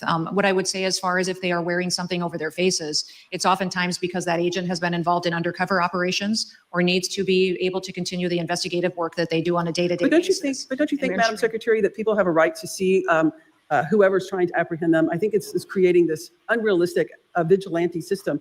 And are you aware that your materials, ICE agents, jackets and the sorts, are available on Etsy for $20? Anybody can do that, throw a mask on, and run around and terrorizing people of color without any regard for the law, without any regard, because your agency does not have proper protocols to make sure their agents are clearly identified and marked when they're executing their jobs. Our agents do identify themselves. They verbally do that, and then also by the clothing that they're wearing. And if they do have something that is covering some of their facial features, it's for their investigative work or their undercover work that they do as a part of their job duties as well. But what I would say is that it is important that we follow the procedures and protocols for every encounter that we have, and they have done that in every situation to the best of my knowledge. Well, I would suggest that your protocols need to be revised, because I don't think it's reasonable for masked men to be apprehending people on the streets. I think that instills a lot of fear. It doesn't instill security in the process. And in states like Texas, that is open carry, when any jackadoo can be walking around with a gun. I think some tragic circumstances are at bay. I'd like to switch gears to due process. I have a lot of concerns about the lack of due process that your agency has been affording people in this country. In Texas, for example, you had rounded up 171 individuals, were preparing to deport them, and it wasn't until the Supreme Court issued an opinion that that was unconstitutional and that their due process rights were being violated did your agency actually stop and adhere to the Supreme Court's opinion. My question to you is, has those efforts ceased in your agency? Are you going to cease trying to deport people without access to due process in the courts of law in compliance with the United States Supreme Court? Well, Congresswoman, we are following due process and using it as to how Congress has laid out to us in statute, and we are complying with all federal judges' orders. Well, you weren't complying at that time. It took the United States Supreme Court to order you to comply, so you hadn't proactively complied on your own. You were intending to wrongfully deport people without access to a court hearing, without access to the rule of law, and that is why it was necessary for the United States Supreme Court, process does not guarantee a hearing, who issued an opinion ordering you and your agency to comply with the due process rights of the people in this country. That's what makes our country great, is we do have access to due process. And so my comment to you is I'm hoping as you move forward, because initially as you were proceeding through these deportation processes, you were not affording people due process, and the Supreme Court has now ordered you to do so. So I am assuming by your testimony that you do intend to comply with the Supreme Court's order moving forward, and we're not going to have any more instances of wrongful deportation without proper access to due process. Is that correct? We are following federal judges' orders, and we are complying with due process procedures as they are laid out, as Congress has given us those tools to do that. Thank you, Madam Secretary. I have one other question about FEMA. I'm very concerned about the destruction of FEMA. You know, Texas is a state that has a lot of hurricanes, tornadoes, and natural disasters. We rely upon FEMA extensively, and I'm very worried about that. And when you are governor, though, you actually utilized FEMA for your own state. So you did recognize at the time when you were serving as a governor that FEMA played an important role in natural disasters within South Dakota. Is that correct? Yes, we had 12 FEMA-related disasters during the 6 years I served as governor of the state of South Dakota. But I just find it, I'm running out of time, but I just find it ironic. I now recognize Mr. Pfluger, the gentleman from Texas, for 5 minutes. No, thank you, Mr. Chairman. Okay, so now she's not, let me make sure my mic is on. Now she's not so concerned about FEMA. Okay, so these just a little views into the people who can't even come to Congress when it's time to discuss the budget with a budget that to show a budget, to show what they have been spending their money on, even though they have been clawing back money that Congress has allowed to be spent on specific programs. They take it within their rights to withhold this money that Congress has delegated for specific reasons, and they do say that they are going to spend all of the money. So what they're doing is, what they are admitting to is they are spending the money, our tax dollars, on whatever they see fit. To align themselves with their God of 45, 47's views of what money should not be spent on. So isn't this abuse? Isn't this abuse of the tax dollar? Is what I want to know. When you hear these people say, and Kristi Noem is about to blow through her budget, so we know she's been spending. Robert F. Kennedy said that they will be spending the money, but we hear that these departments have no staff. So what you going to be spending the money on? Isn't this waste, fraud, and abuse? Yes, it is. And this is who's 45, 47 has put over the most important agencies in the United States. So I have something else I want to share with you guys as well.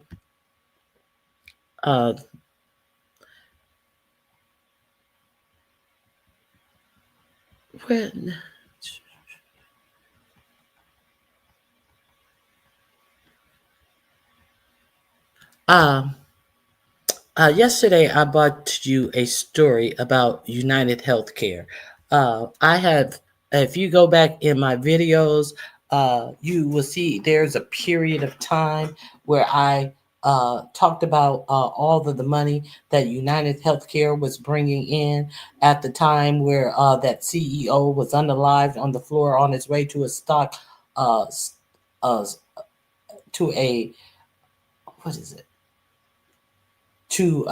on our way to a meeting with the shareholders to tell them, report how well they had done, and he was unalived, and they did not stop the meeting. They still wanted to know how much money we getting paid. I don't like to dream about getting paid. I don't care if Brian Thompson is out there dead. Tell me how much I'm gonna get paid. They wanted to know about their money. They didn't give a fuck if that nigga was down there dead, who helped them get money by denying old people coverage using an AI system that denied medical treatment, denied recommendations to see specialists. They didn't give a fuck about none of that. They just wanted to know how much did the AI denying 90% of care got them in their pocket. So then all of a sudden, the other day, I went into depth with those. If you want to go back and watch those videos, go back and watch those videos. Very enlightening how these private insurers are making money hand over fist. And we spend the most money in healthcare costs, and we have the worst outcome of the highly developed countries. We're paying the most and we're getting the least. So that could be why. Then I reported on day before yesterday that suddenly the CEO over the whole United Healthcare group, which does encompass United Healthcare as well, has suddenly retired. Suddenly he announced his retirement for personal reasons. I wonder if, let's get personal. Didn't Jermaine have a song? Let's get personal. No, it was Let's Get Serious. Let's get personal. Dun, dun. Let's get personal. Let's get personal about why I left. Okay, so let's get personal.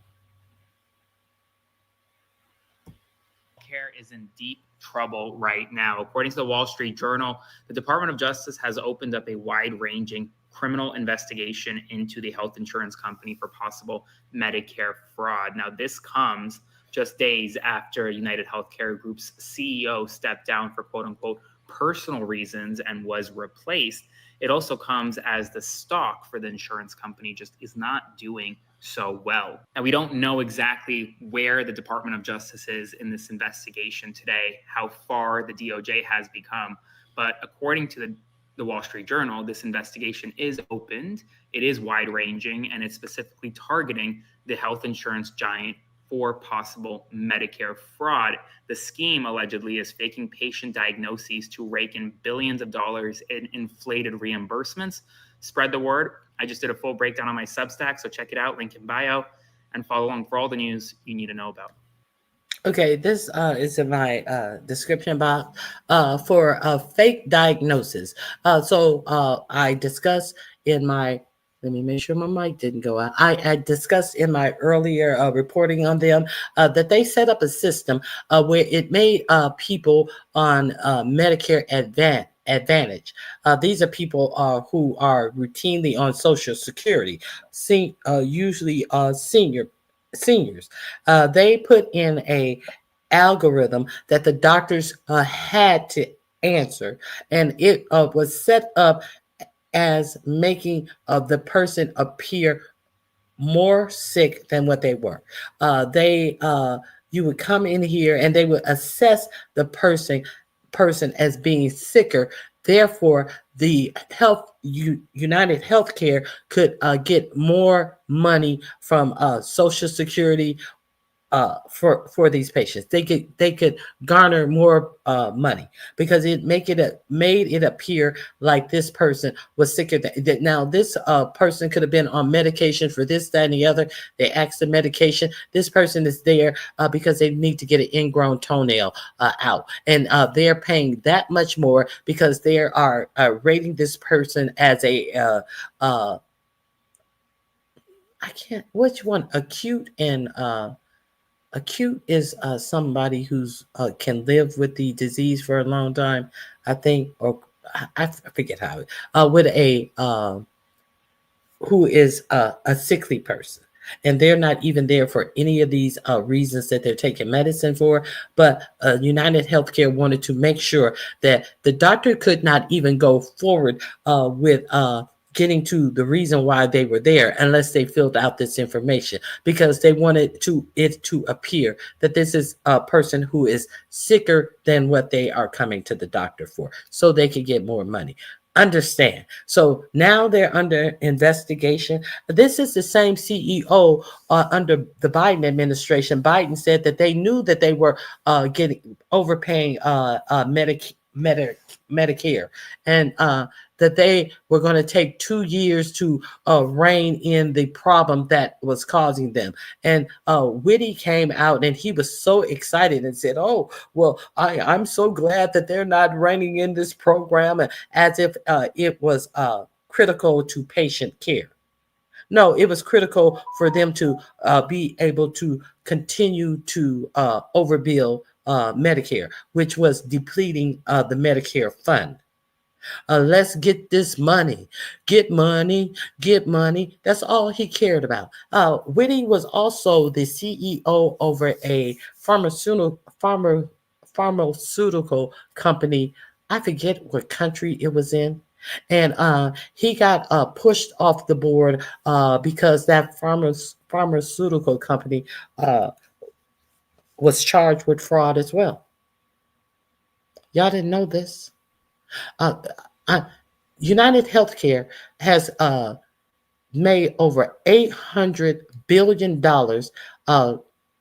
in 2023. 2024, it was over $900 billion in profits. And so for you to hear that their stock has gone down, what is down to them? That the United Healthcare makes more than the first 6 healthcare earnings combined. United Healthcare makes over 5 times the amount that the next healthcare insurer under them makes.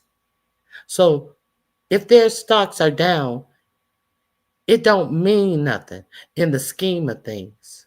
It don't mean nothing. I have been talking about United Healthcare for a while. Go back and look in my let me go through my. I'll show you if you want to hear all the insights, and I'm gonna let me show you my home page where you can find all of the videos about United Healthcare. Let me show my home page. They have distinct thumbnails. Let me show you. Where are they? Where are they?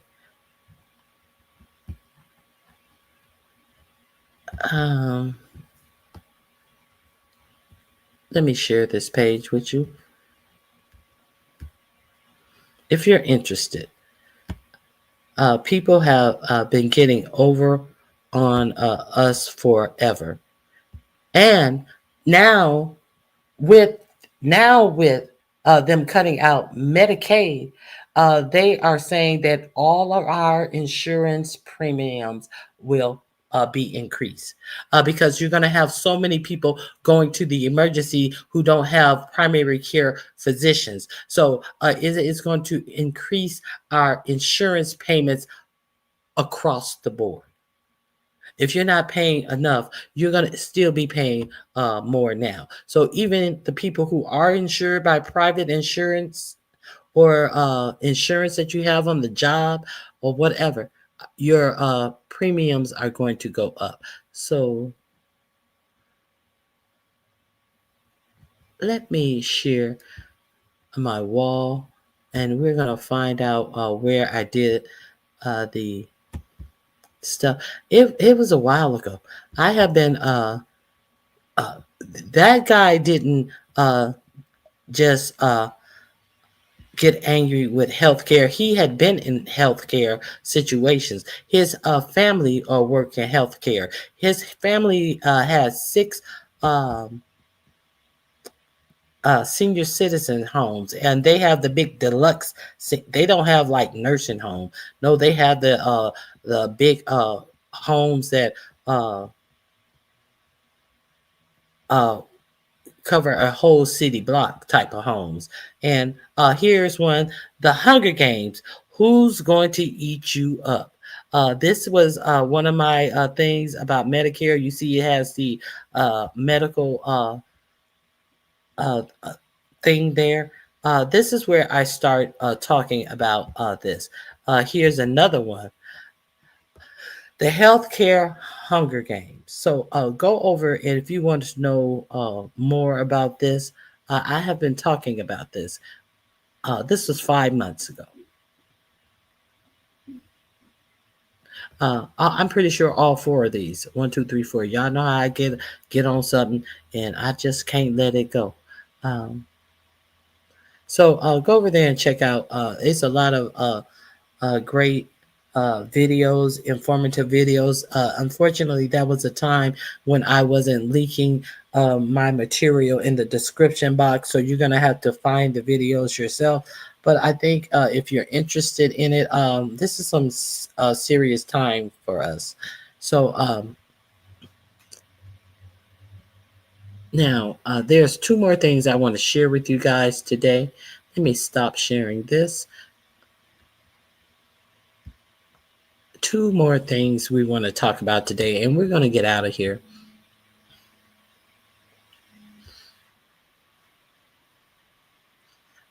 Unfortunately, I did not I did not catch much of the FAA coverage. The guy who is over the FAA, you know, another reality star. He's over the FAA. He was also before Congress yesterday talking about his budget as well. But let's watch AOC. She's always good to slap a couple of holes down in her questioning. Let me share this with you guys.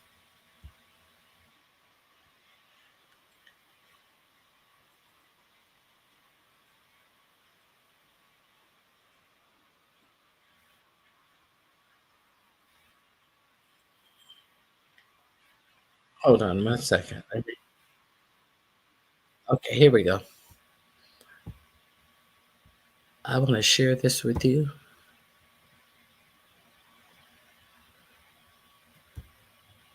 Here we go. It's a little Bernie Sanders, and then the stop the oligarch people, Bernie Sanders and AOC. I wanted you to hear a little of their questioning. And that was Bernie Sanders calling out RFK Jr. right here. We have in America today some 85 million Americans who are uninsured or underinsured. We spend more per capita, as you've indicated, than any other country. Is healthcare a human right? Are we making America healthy when so many people cannot afford to go to a doctor, when 68,000 people a year die because they don't get to a doctor when they should? Is healthcare a human right?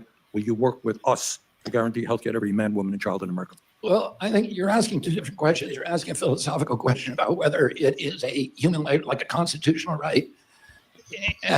No, he's asking you a yes or no question, but watch how long this is going to take. An attorney, I would say that it's not.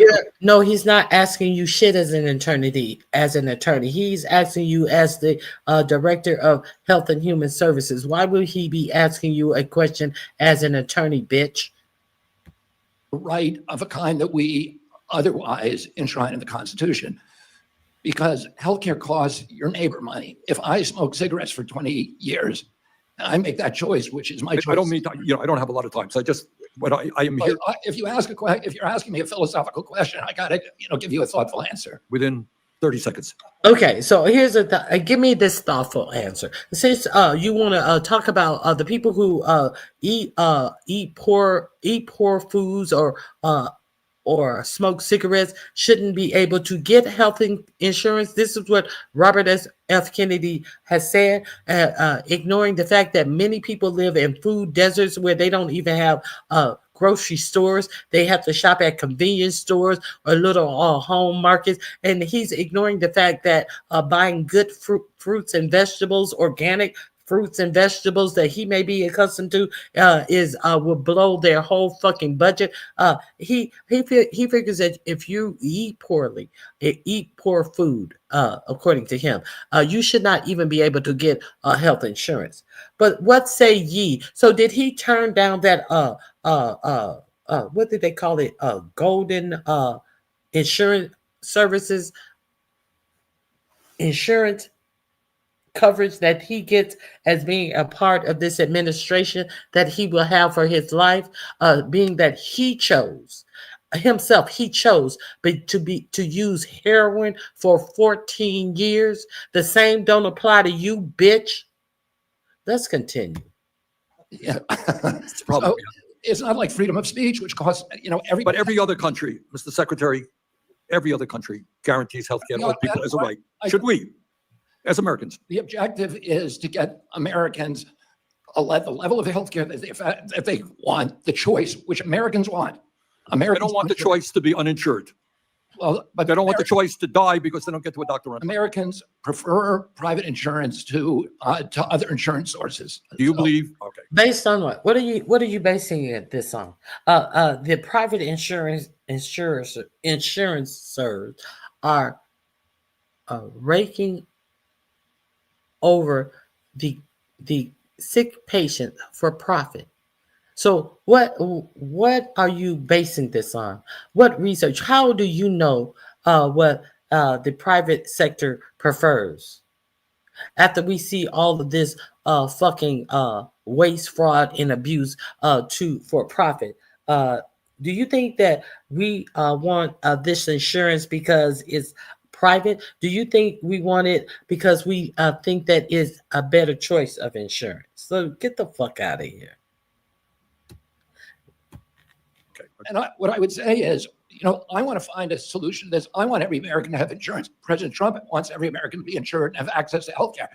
The question is, how do we get there? If he did, if that's what he wanted, he have universal health insurance. So get the fuck out of my face. And he can't even come up with an insurance plan. He never came up with an insurance plan plan that he said will be ready in 2 weeks, every 6 months when he in his first administration. Oh, as he daily tried to obliterate the Affordable Care Act, but he had no plan to replace it. Even up into the 4 years that he was not in office, when he was campaigning, they asked him about what his insurance plan would be if he got into office this time. He said, I have a concept of a plan.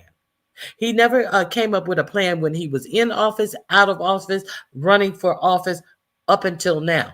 You talk about he wants everyone to be insured. How you know that? Are you the sole person that knows that? Because none of us know anything like that. But let's continue. Obamacare is not working. It is not working. And this is it's not. Be specific. Why isn't Obamacare working? Oh, and 4547 wants everyone to be insured. So what is his plan? Instead of saying Obamacare is not working and repeating that and giving no details or to even try to correlate what you're saying with any facts on the ground, tell us the 4547's plan that he wants everyone to have. The fuck out of my face. Sorry to interrupt you. All right. How can you claim to want to make a country healthy again when you are unwilling to provide health care to everyone in that country? In RFK. Let me get past this commercial right quick. In terms of some of the exemptions, pregnancy is covered, correct? May I interrupt? I'm glad you're addressing us instead of speaking to the camera. Yeah. Keep going. Pregnancy is covered, correct? Okay. So this motherfucker interrupted her to say, I'm glad you're speaking to us instead of speaking to the camera. She ain't even talking to you. But you're going to interrupt her and say, it's good she's not speaking into the camera. Why? Because you know that when she speaks to the camera, people are paying attention to what she's saying. So you're trying to make it seem like she's an attention whore. When you interrupted somebody who was not talking to you to get the attention that you wanted to make sure that you told her. I told her. I'm glad she looking at who she's talking to instead of into the camera. Now, how many people on that diocese, dias or whatever you call it, turn and speak to the person that they are talking to? Okay, I just had to get that in. She's not even speaking to him personally. As an exemption? I have a question.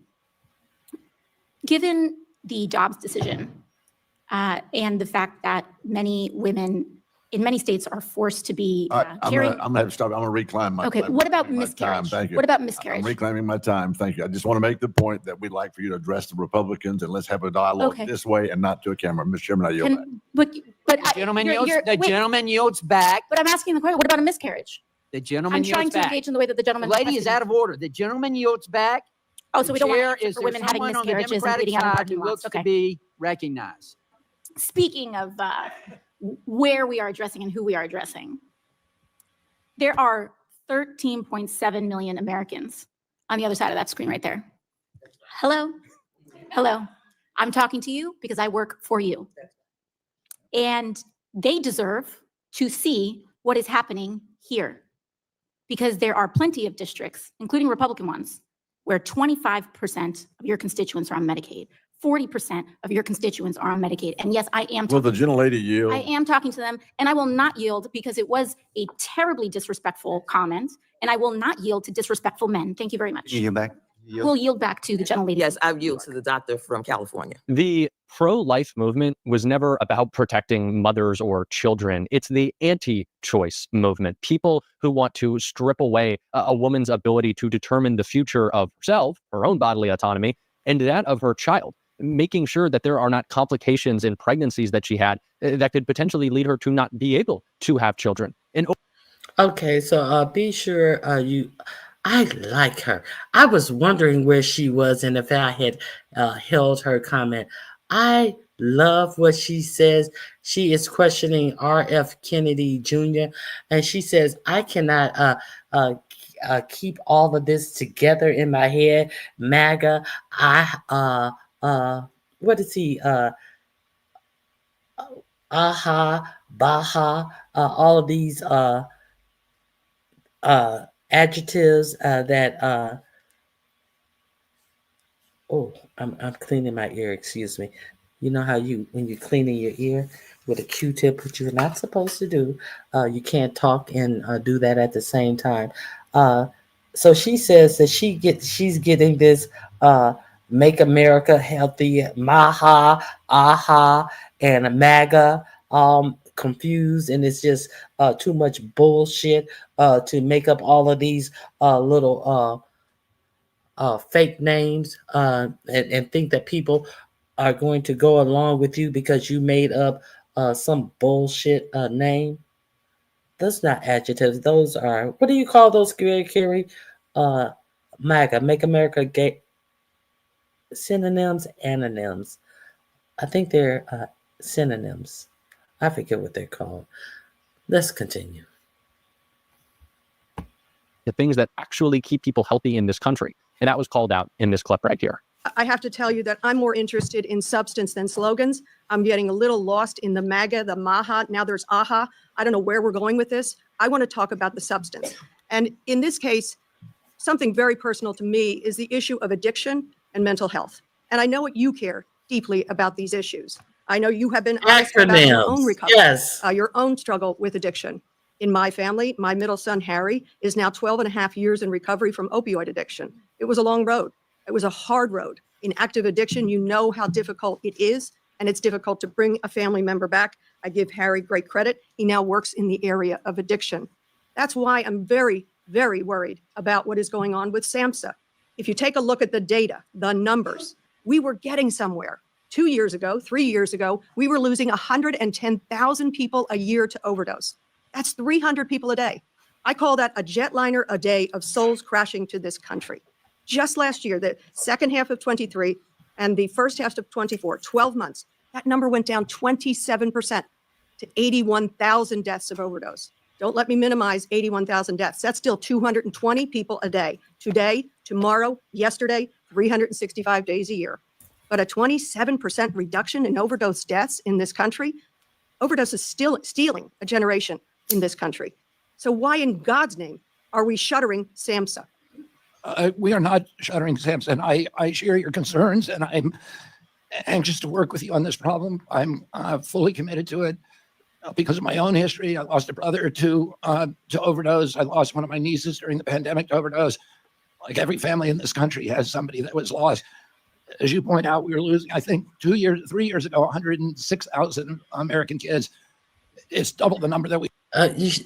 All of this you're saying, she says you have already shuttered that agency, and you can't come up and talk about you're not.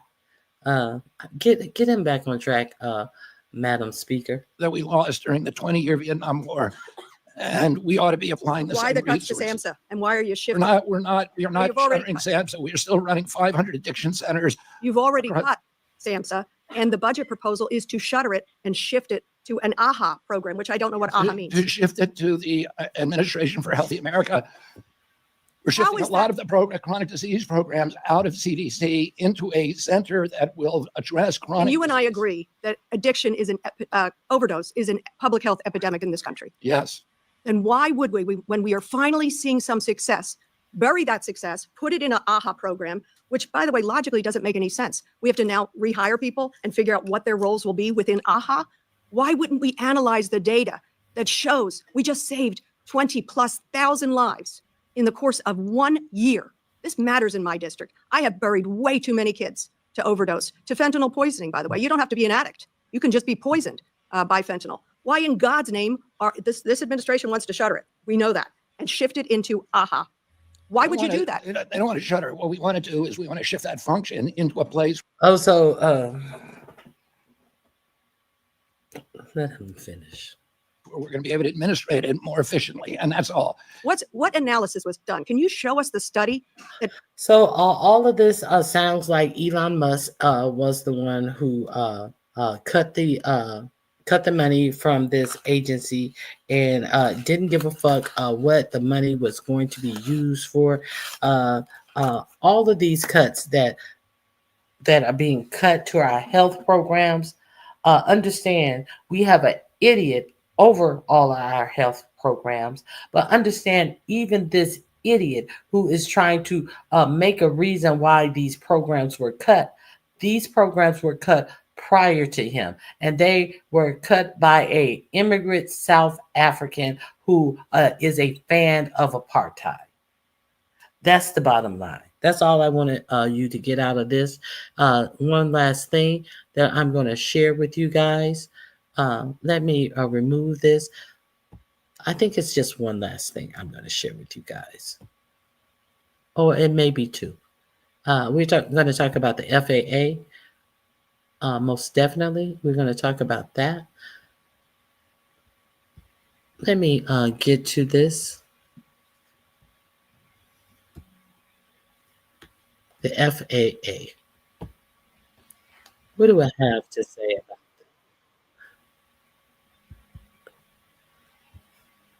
it? Duffy. His name is Duffy. He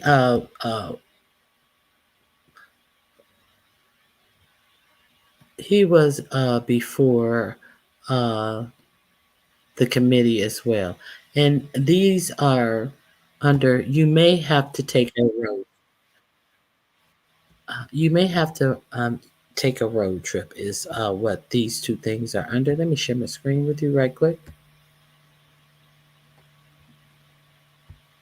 Now, you guys, I reported to you how Newark Airport, their systems went out, had people in the towers all nearly having a heart attack, and these problem has persisted so badly at the Newark Airport. Have you guys had any travel alerts? I don't know if any of you travel near or live near Newark.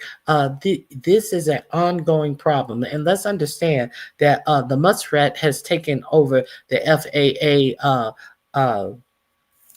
flight data, rebuilding the flight data. He stole that contract away from Verizon for some reason, somehow.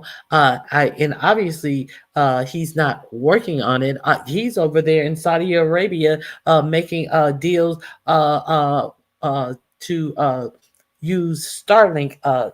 Saudi Arabia has announced that they will be using Starlink. He is over there in the Middle East trying to sell his wares. Had that bunk ass robot up there, barely moving, barely doing anything, and they wanted you to believe that the robot was taking voice commands when it has been found out that the robot was being manned by someone behind the scenes. It was not, in fact, taking voice commands. It was being used. It had like some type of remote control that they used to make the robot work. And he said that everyone is going to want one. He can see billions of these robots, a robot for every person. How is somebody going to buy a robot in the United States? Obviously, these people were not in the United States where you were snaking them and taking their jobs. How the fuck they gonna buy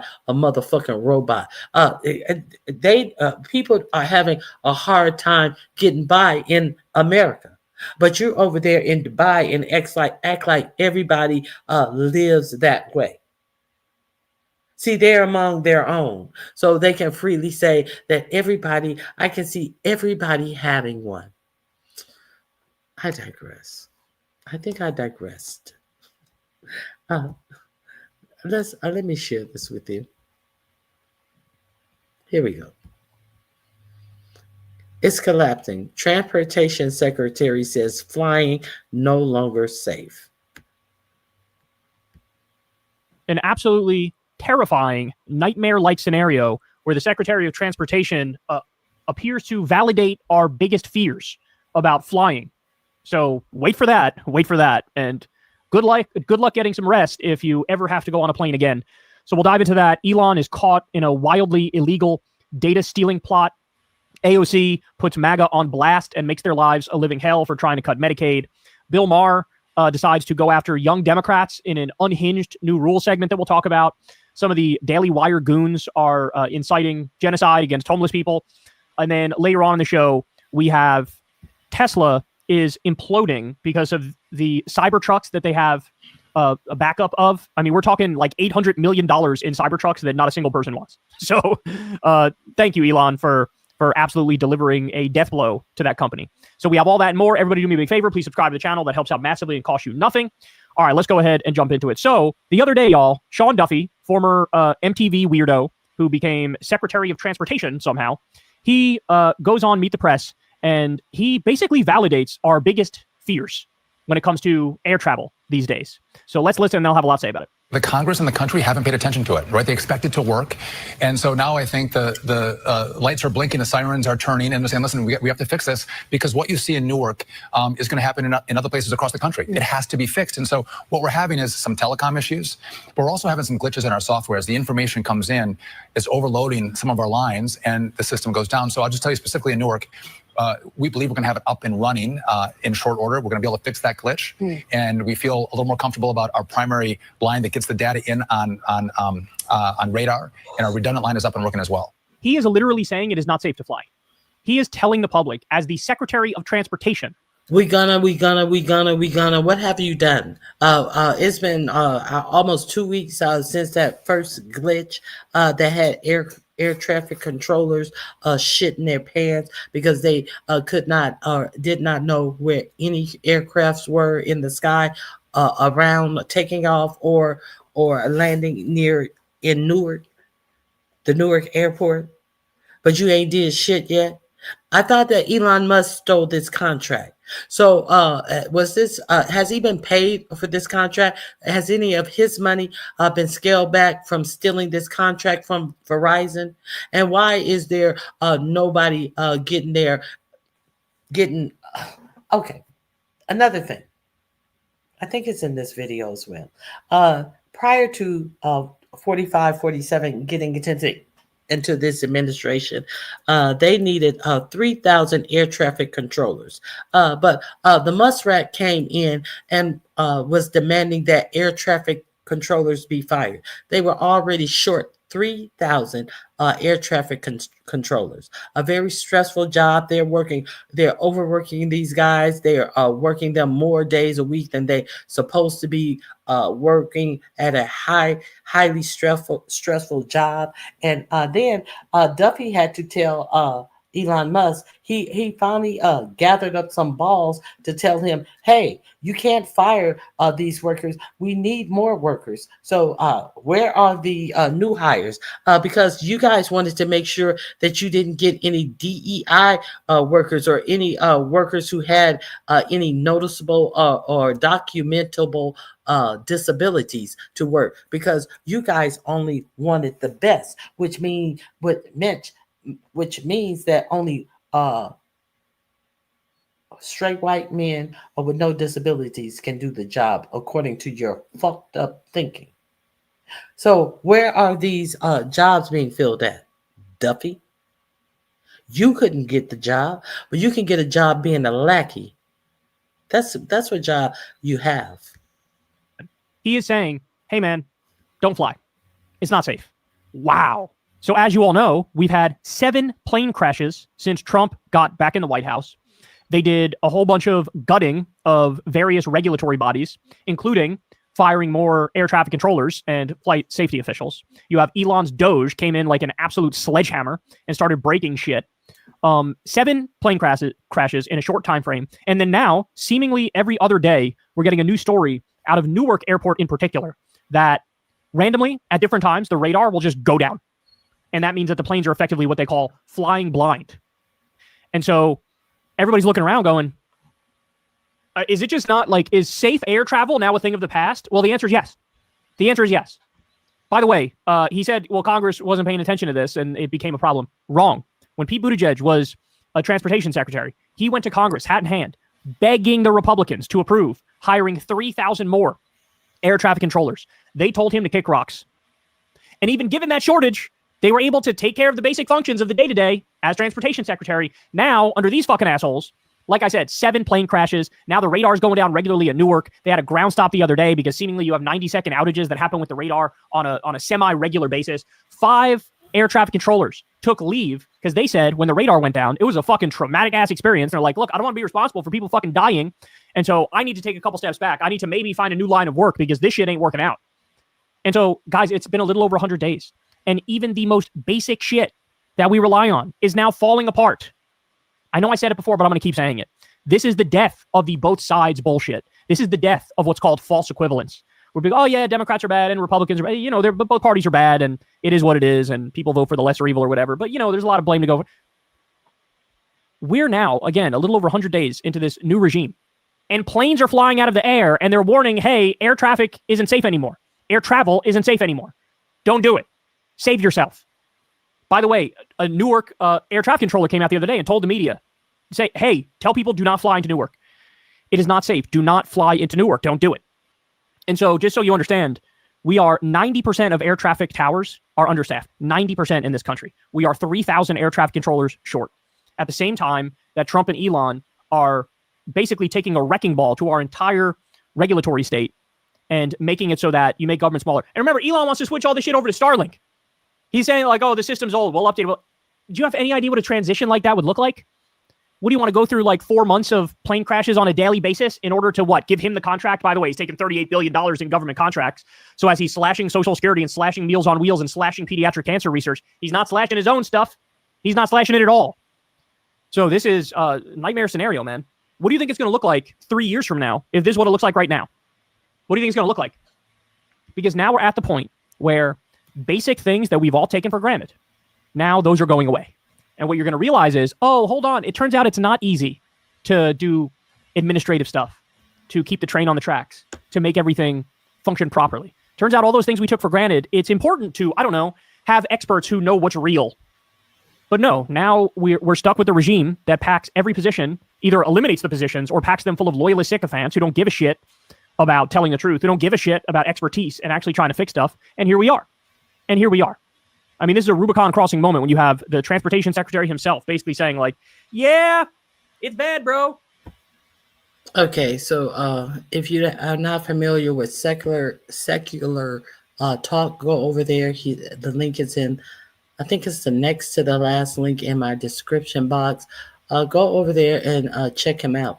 Let's catch up on what 4547 has acquired for his personal wealth thus far today. Let me share with you the hunt for personal wealth as America is burning. Freedom Zone. He made the comments earlier today from Qatar as he continues his tour of the Gulf states. Donald Trump again called for the U.S. to take over Gaza and turn it into what he called a freedom zone. He made... Okay, so since I know that he said that, let's see what happens in Gaza in the last 24 hours. We'll start from the beginning then, since this is what he had to say. I'm Amy Goodman. Officials in Gaza say Israeli strikes have killed over 100 people in the past day, the majority of them children and women, as Palestinians grow increasingly desperate in their daily struggle for survival more than 10 weeks after Israel cut off all imports of humanitarian aid, including food and medicine. Thousands were seen fleeing Gaza City after the Israeli military once again issued forced relocation orders, among them sick and wounded patients at Al-Shifa Hospital who were left to fend for themselves in Gaza's streets. My daughter was admitted to the hospital as a result of the siege, starvation, and malnutrition. We do not know where to go with the patients. We are fleeing from one death to another. We are dying slowly. Everything we have is over. We are dying 1,000 times every day. Until when will this let down? Until when is this siege? Until when is this weakness in our nation? Israel's brutal assault on Gaza continued as Palestinians commemorated the 77th anniversary of Nakba, which is Arabic for catastrophe, when some 700,000 Palestinians fled from or were violently expelled from their homes by Israel's founders. This is a Palestinian resident of Ramallah who joined Nakba Day marches in the occupied West Bank. Despite all of the circumstances, we are maintaining our land and rooted here. Our right of return will never be forgotten, and Palestine will always be Palestine. Human Rights Watch is condemning Israel's plan to demolish Gaza's remaining civilian infrastructure while concentrating the Palestinian population into a tiny area. HRW said such actions would, quote, amount to an abhorrent escalation of Israel's ongoing crimes against humanity, ethnic cleansing, and acts of genocide, unquote. Adding, quote, Israel's blockade has transcended military tactics to become a tool of extermination, unquote. On Wednesday, activists with Taxpayers Against Genocide delivered a complaint to the Inter-American Commission on Human Rights in Washington, D.C., calling on the U.S. to follow its obligations to prevent genocide under the American Declaration on the Rights and Duties of Man. Huwaida Araf is lead attorney in the case. Because when you support genocide, you basically violate every right that's guaranteed in the American Declaration, which the United States has held to. The first and foremost among them is the right to life. President Donald Trump again called for the U.S. to take over Gaza and turn it into what he called a freedom zone. He made the... Why don't you turn Gaza into a freedom zone right now? Why is it Gaza... Why are people watching this and don't understand that Gaza needs to be a freedom zone right now? You won't even turn it into a freedom zone for them to get food, water, and medical supplies. A freedom zone for the world to do all their sins and all their decadence is what you want to turn Gaza into, since it's waterfront property per 4547's own words. This is just among many of the people who are fleeing war, like the people in the Congo who are being widely ignored. This is reported on every day here. There are also Black Africans who are in this same situation, and people are ignoring it and over there making plans to build opulent towers in every Middle Eastern city that they can get their hands on. And Americans better wake up and pay attention. Americans really need to wake up and pay attention, because none of our cities are like the cities where he's going over there getting his personal wealth from. So he don't give a shit. He's not making no deals for America to build up America, because while he talked in his last administration about Black nations being shitholes, why are everybody going to these Black nations to get rich from? Shithole nations. And can you look around America? Can you look around the American infrastructure where more bridges that people use every day are in disarray, have been tagged, are subject to fall down than at any time in our history, our actual infrastructure. Let's continue. Let's see what he's up to, though. Maybe he's looking out for us. Let's see. The comments earlier today from Qatar as he continues his tour of the Gulf states. On Wednesday, Sheikh Tamim Al Thani welcomed Trump for an official state visit with a lavish ceremony. During his visit, Trump announced Qatar had agreed to deals with U.S. companies worth close to $250 million, including worth over $240 billion, including a $96 billion deal for Boeing to sell hundreds of jets to Qatar. From Boeing, that's the largest order of jets in the history of Boeing. That's pretty good. So that's a record, Kelly. Then congratulations to Boeing. Get those planes out there. Congratulations to a corporation. Get those planes out there. So, okay. This is Qatar. I thought that Qatar was the worst people in the world. I thought that Qatar was backed by Iran and supporters of Hamas. But you got your big, beautiful deal. Boeing got their big, beautiful deal. So what's the deal about how any of this benefits the United States? Let's continue. The White House says Trump still plans to accept the $400 million luxury jet from Qatar known as the Flying Palace to replace Air Force One temporarily, despite bipartisan criticism, including from Senate Majority Leader John Thune and other top Republicans. NBC News reports the cost of converting the plane could take several years at a cost of over $1 billion. Trump is traveling to the United Arab Emirates today for the final leg of his Middle East tour.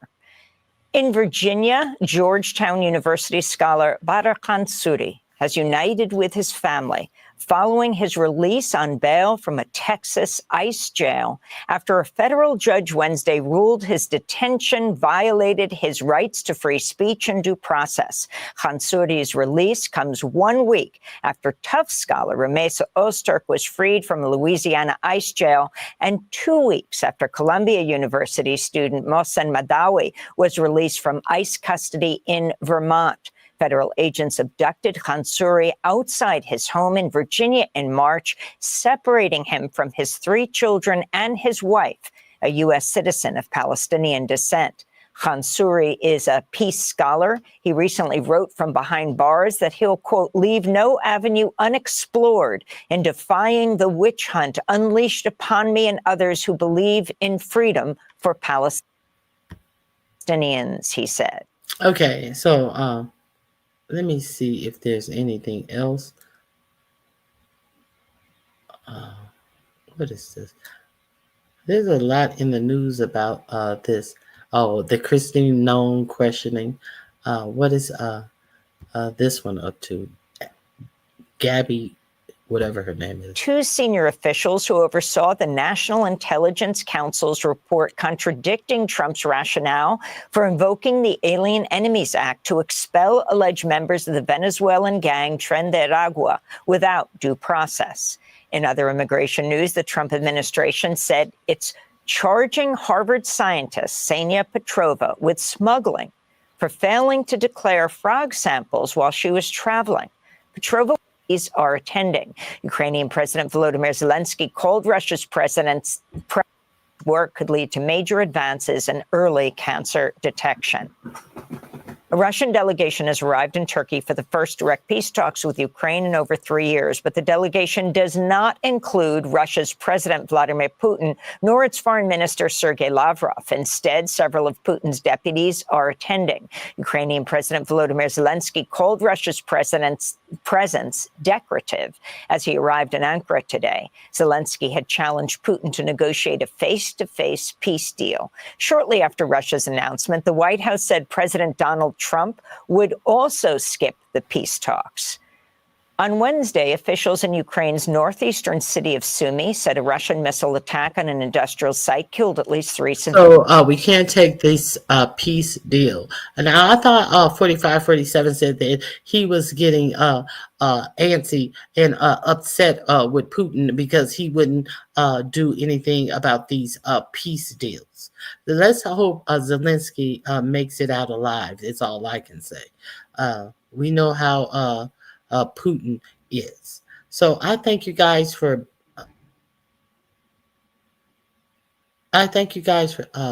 they don't even give Black African construction worker access to water, building their towns. My uncle was working there and they sacked him for buying them water and food from his own pocket. yes, in those Arab countries, they bring in workers from the Philippines, from Africa, and they live in it's just deplorable conditions. I saw one of the, while they were building up a big 45, 47 tower. I forget what Arab country it is. And then when they get there, they take away all of their passports. That's the first thing they do. They live in a big a dorm type setting with outdoor toilets where they have to relieve themselves in like trenches and things like that. These type of real disgusting type of facilities to defecate and urinate. Yes, I've seen that. And they work them all day, all day in that hot ass sun that they're out there constructing these buildings. And then their encampments are miles, many miles away from where they're working, because they want to keep them tucked away and unseen in the cities that they are working in. Yes, I watched a video on that. I may share that tomorrow if I think that it's a site where I can share from. So this is what's going on in the world. The Hunger Games are really being set up. If you guys don't know what the Hunger Game is, it's when all of these uber rich people get together and they make bets on the common man and set up games for them to participate in to win. What do they win? They win a chance to live on the other side of the gate where all the rich people is. They don't have to live in squalor and crime and all of this type of stuff. You know, they get to live where the decent people live. Pretty soon we're going to be like Mexico.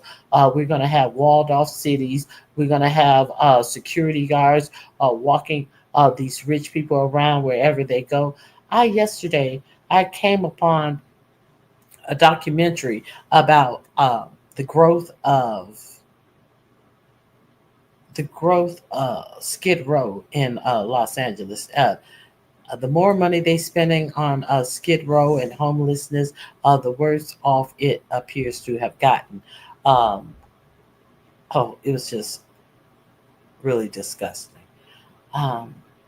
So they always try to tuck away these people. I know in downtown Los Angeles, since they did a regentrification of downtown LA, there are certain blocks that they keep the homeless off during business hours and during now it is expanded into evening dinner hours and things like that, because out of sight is out of mind.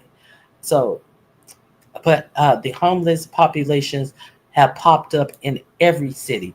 There's a Skid Row in every city in California, places where you never expect to see homeless encampments. They are everywhere, and nothing's being done. Nothing's being done.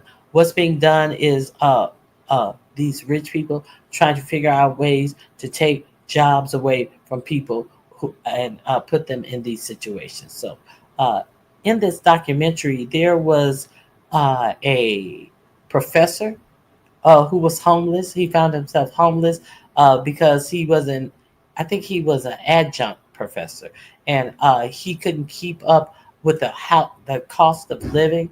And there was another woman. She lost her home in one of the fires. And since losing her home, she is some type of I think she's a scientist or something like that. And she lost her home, and she hasn't been able to get back on her feet, and now she's living homeless. And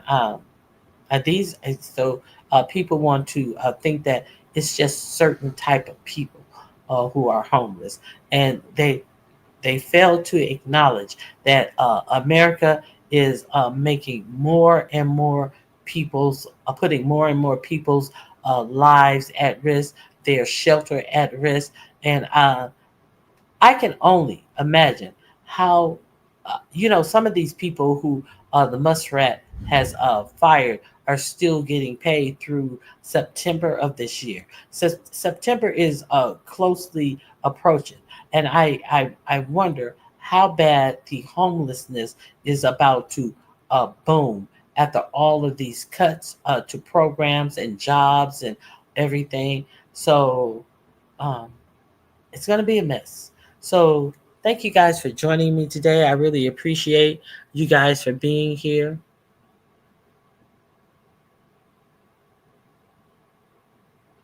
Parable of the sower too. I don't even know what that means. Let me see. I'm going to have to look that up. Thank you, Bernice. I appreciate that. Let me see what you guys are talking about. It's slave labor. Yes. Yep, it's slavery at its finest, modern day slavery. Hey, Leonard, thank you for being here.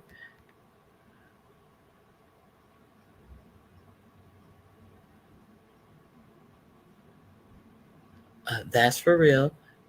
Parable of the sower. Let me see what that is.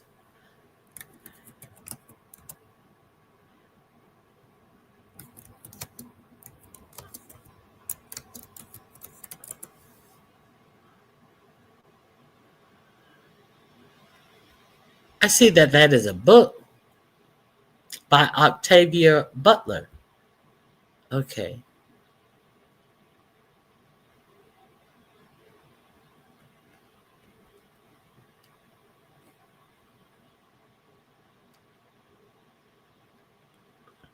They have a lot of videos.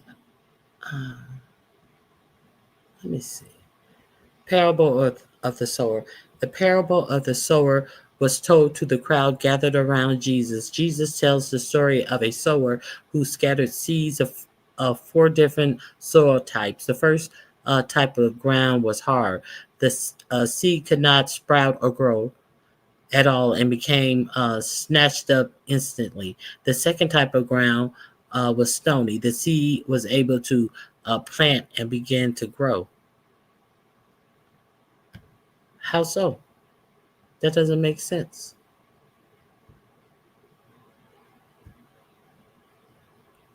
Let me see.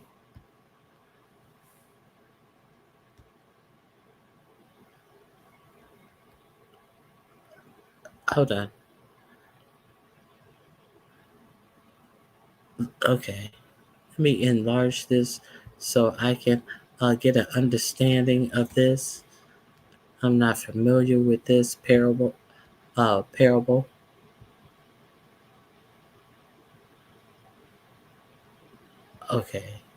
The seed was able to plant and begin to grow.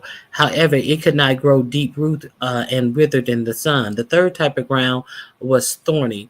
And although the seed could plant and grow, it could not compete with the number of thorns that overtook it. The fourth ground was good soil that allowed the seed to plant deep, grow strong, and produce fruit. Moral of the parable of the sower. Jesus used this parable to explain to his followers the disciplines of how there are different responses to saying gospel of Jesus Christ. The sower in the parable is Jesus, and the seed is the word of God. For both Jesus' spoken word today and the Bible, the hard ground represents someone with a hardened heart full of sin who hears the word of God but does not accept it. Satan can keep this person from growing at all. The stony ground is someone who shows interest in and awareness in the gospel, yet his heart is fully convinced when trouble comes to his faith, which is not strong enough to stand. The thorny ground is a person who receives the gospel, but who has many other idols and distractions in life, worries, riches, and lust, which take over his mind and heart, and he cannot grow the truth of God's word. The good soil is someone who has heard and received the word of God and allows it to take root and grow within his life. This person represents true salvation that bears good fruit. Jesus spoke on the parable of the sower to teach how important the state of our heart is to receive the gospel and how our choices and action prove our salvation after hearing the gospel. Okay, thank you for that. That makes sense. That makes sense. Thank you, Queenie, for that. And I hope you guys have a great remainder of your day. I'm pretty sure our day is going to be jam-packed with bullshit, but keep your head up. Keep your head up. Yes, adjuncts don't pay a whole lot. You need that tenured position. Yes. Yeah, so, yeah, I just saw that yesterday. Come through, ladies. It's a dystopian sci-fi novel written by Octavia Butler. Yes, I found it. Hey, M. Renee, how you doing? Praises be to our Savior. You have a great too, M. Renee. So I hope you guys hit the like button before you leave. If you want to share. And I appreciate you all being here. And I always say, let me see how, oh Lord, I've been on 4 hours and 15 minutes. I said that it was going to be a short day, but it's just a lot. It's just a lot.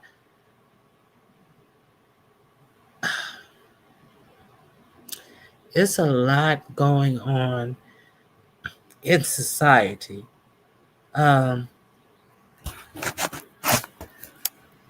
lot of the gains that we have been taken away, and sometimes I think that me voting was enough. But I have never lived in the conditions and the harm and the hurt that these people expect Black people to resort back to a time when our rights were overstepped, when we were, I have noticed the boldness of these white people talking. There's this new thing that they call, what is this, Black exhaustion or something. I forget what it's called. Reese Waters have, what is it called? Black something. Like they are exhausted at the Black plight. Let me see. What is it called? This is a new thing. Let me see. Black fatigue. There's a new thing that they are using in Black fatigue. They're tired of all of this. We are complaining when we talk about our rights. We are complaining. So I'm gonna drop his link in here. Go over there and check out. Go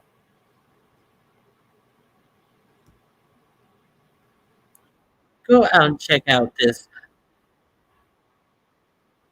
Black fatigue piece by Reese Water.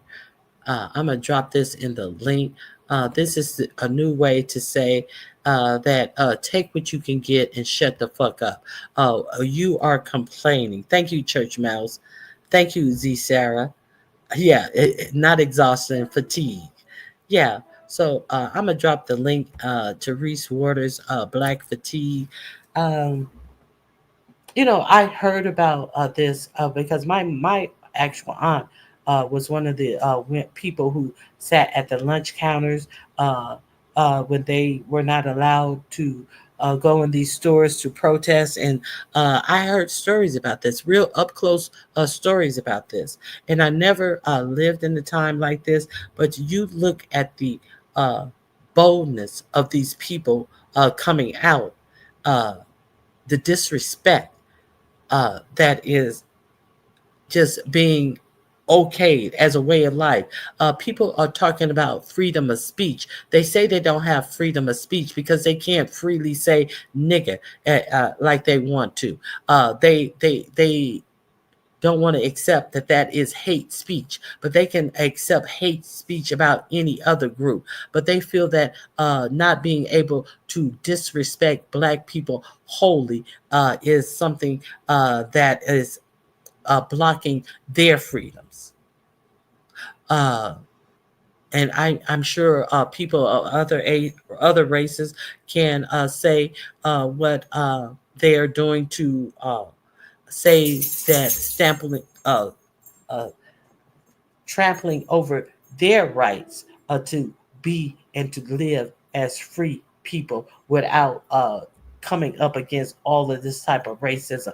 And the thing that I see the most, that these people who don't want people to just live free and be. They want to put this racial wedge in between different people to keep people's mind away from who is really hurting them. I would do these stories while they are taking away from us, they are enriching themselves. So let's not ignore what is really going on and how they are using these issues and emboldening hate so you won't see who your real problem is. So stay woke. Why they do want to shut down wokeism. That's why I say stay woke. Because if you're not woke, you think that the next poor man is your problem. And you will ignore who your real problems are. So with that, that's all I have to say. Mandatory hate.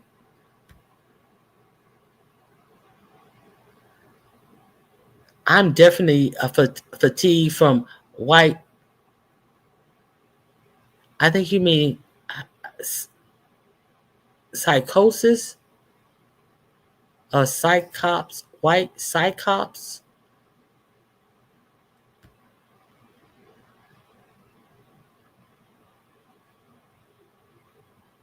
They are learning that trash from Black people. Let me see what you're. I believe the Hodge twins push Black exhaustion. I don't know who the Hodge twins are.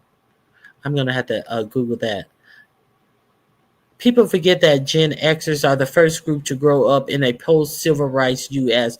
They were born in 1965 through 1980, and that is not that long ago. Psychological operations. PSYOPs. Okay, thank you. White PSYOPs. You are exhausted from the white PSYOPs. Let me... Yeah, it's a lot.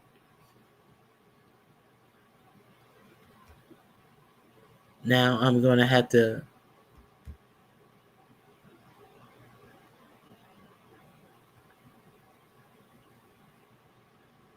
they are using it wrong in the wrong context. I just like woke, and I just like woke as well. And that's why they want you to believe that we're getting rid of wokeness. You're never going to get rid of wokeness because people are going to stay woke. And when more people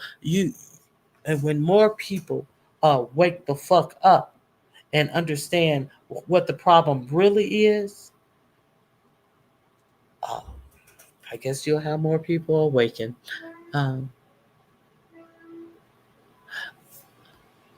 Thank you. Thank you. And that's probably why I don't know them.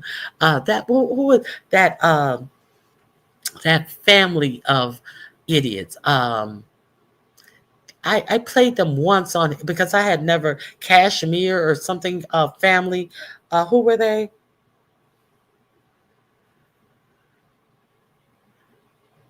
Black Fatigue is a book by a Black author. Thank you, Church Mouth.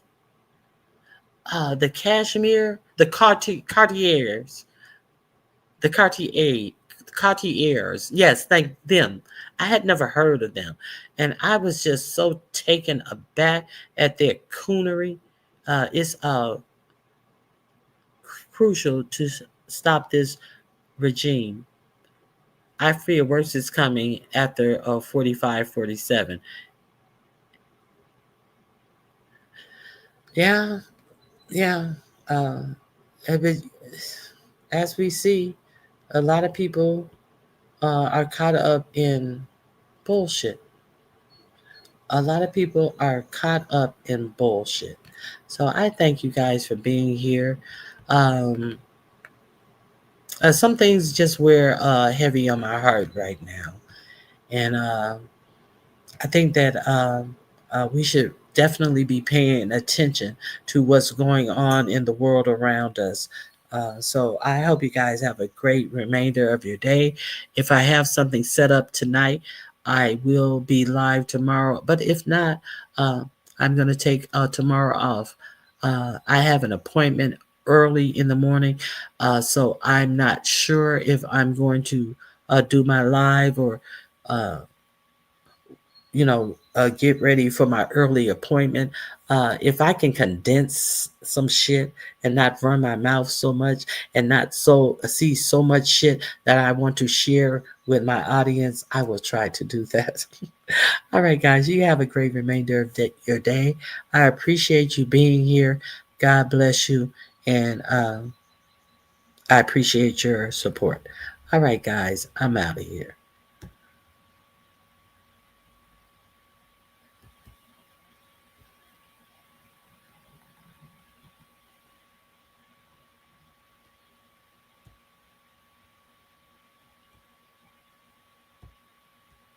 Listen to my Ronnie.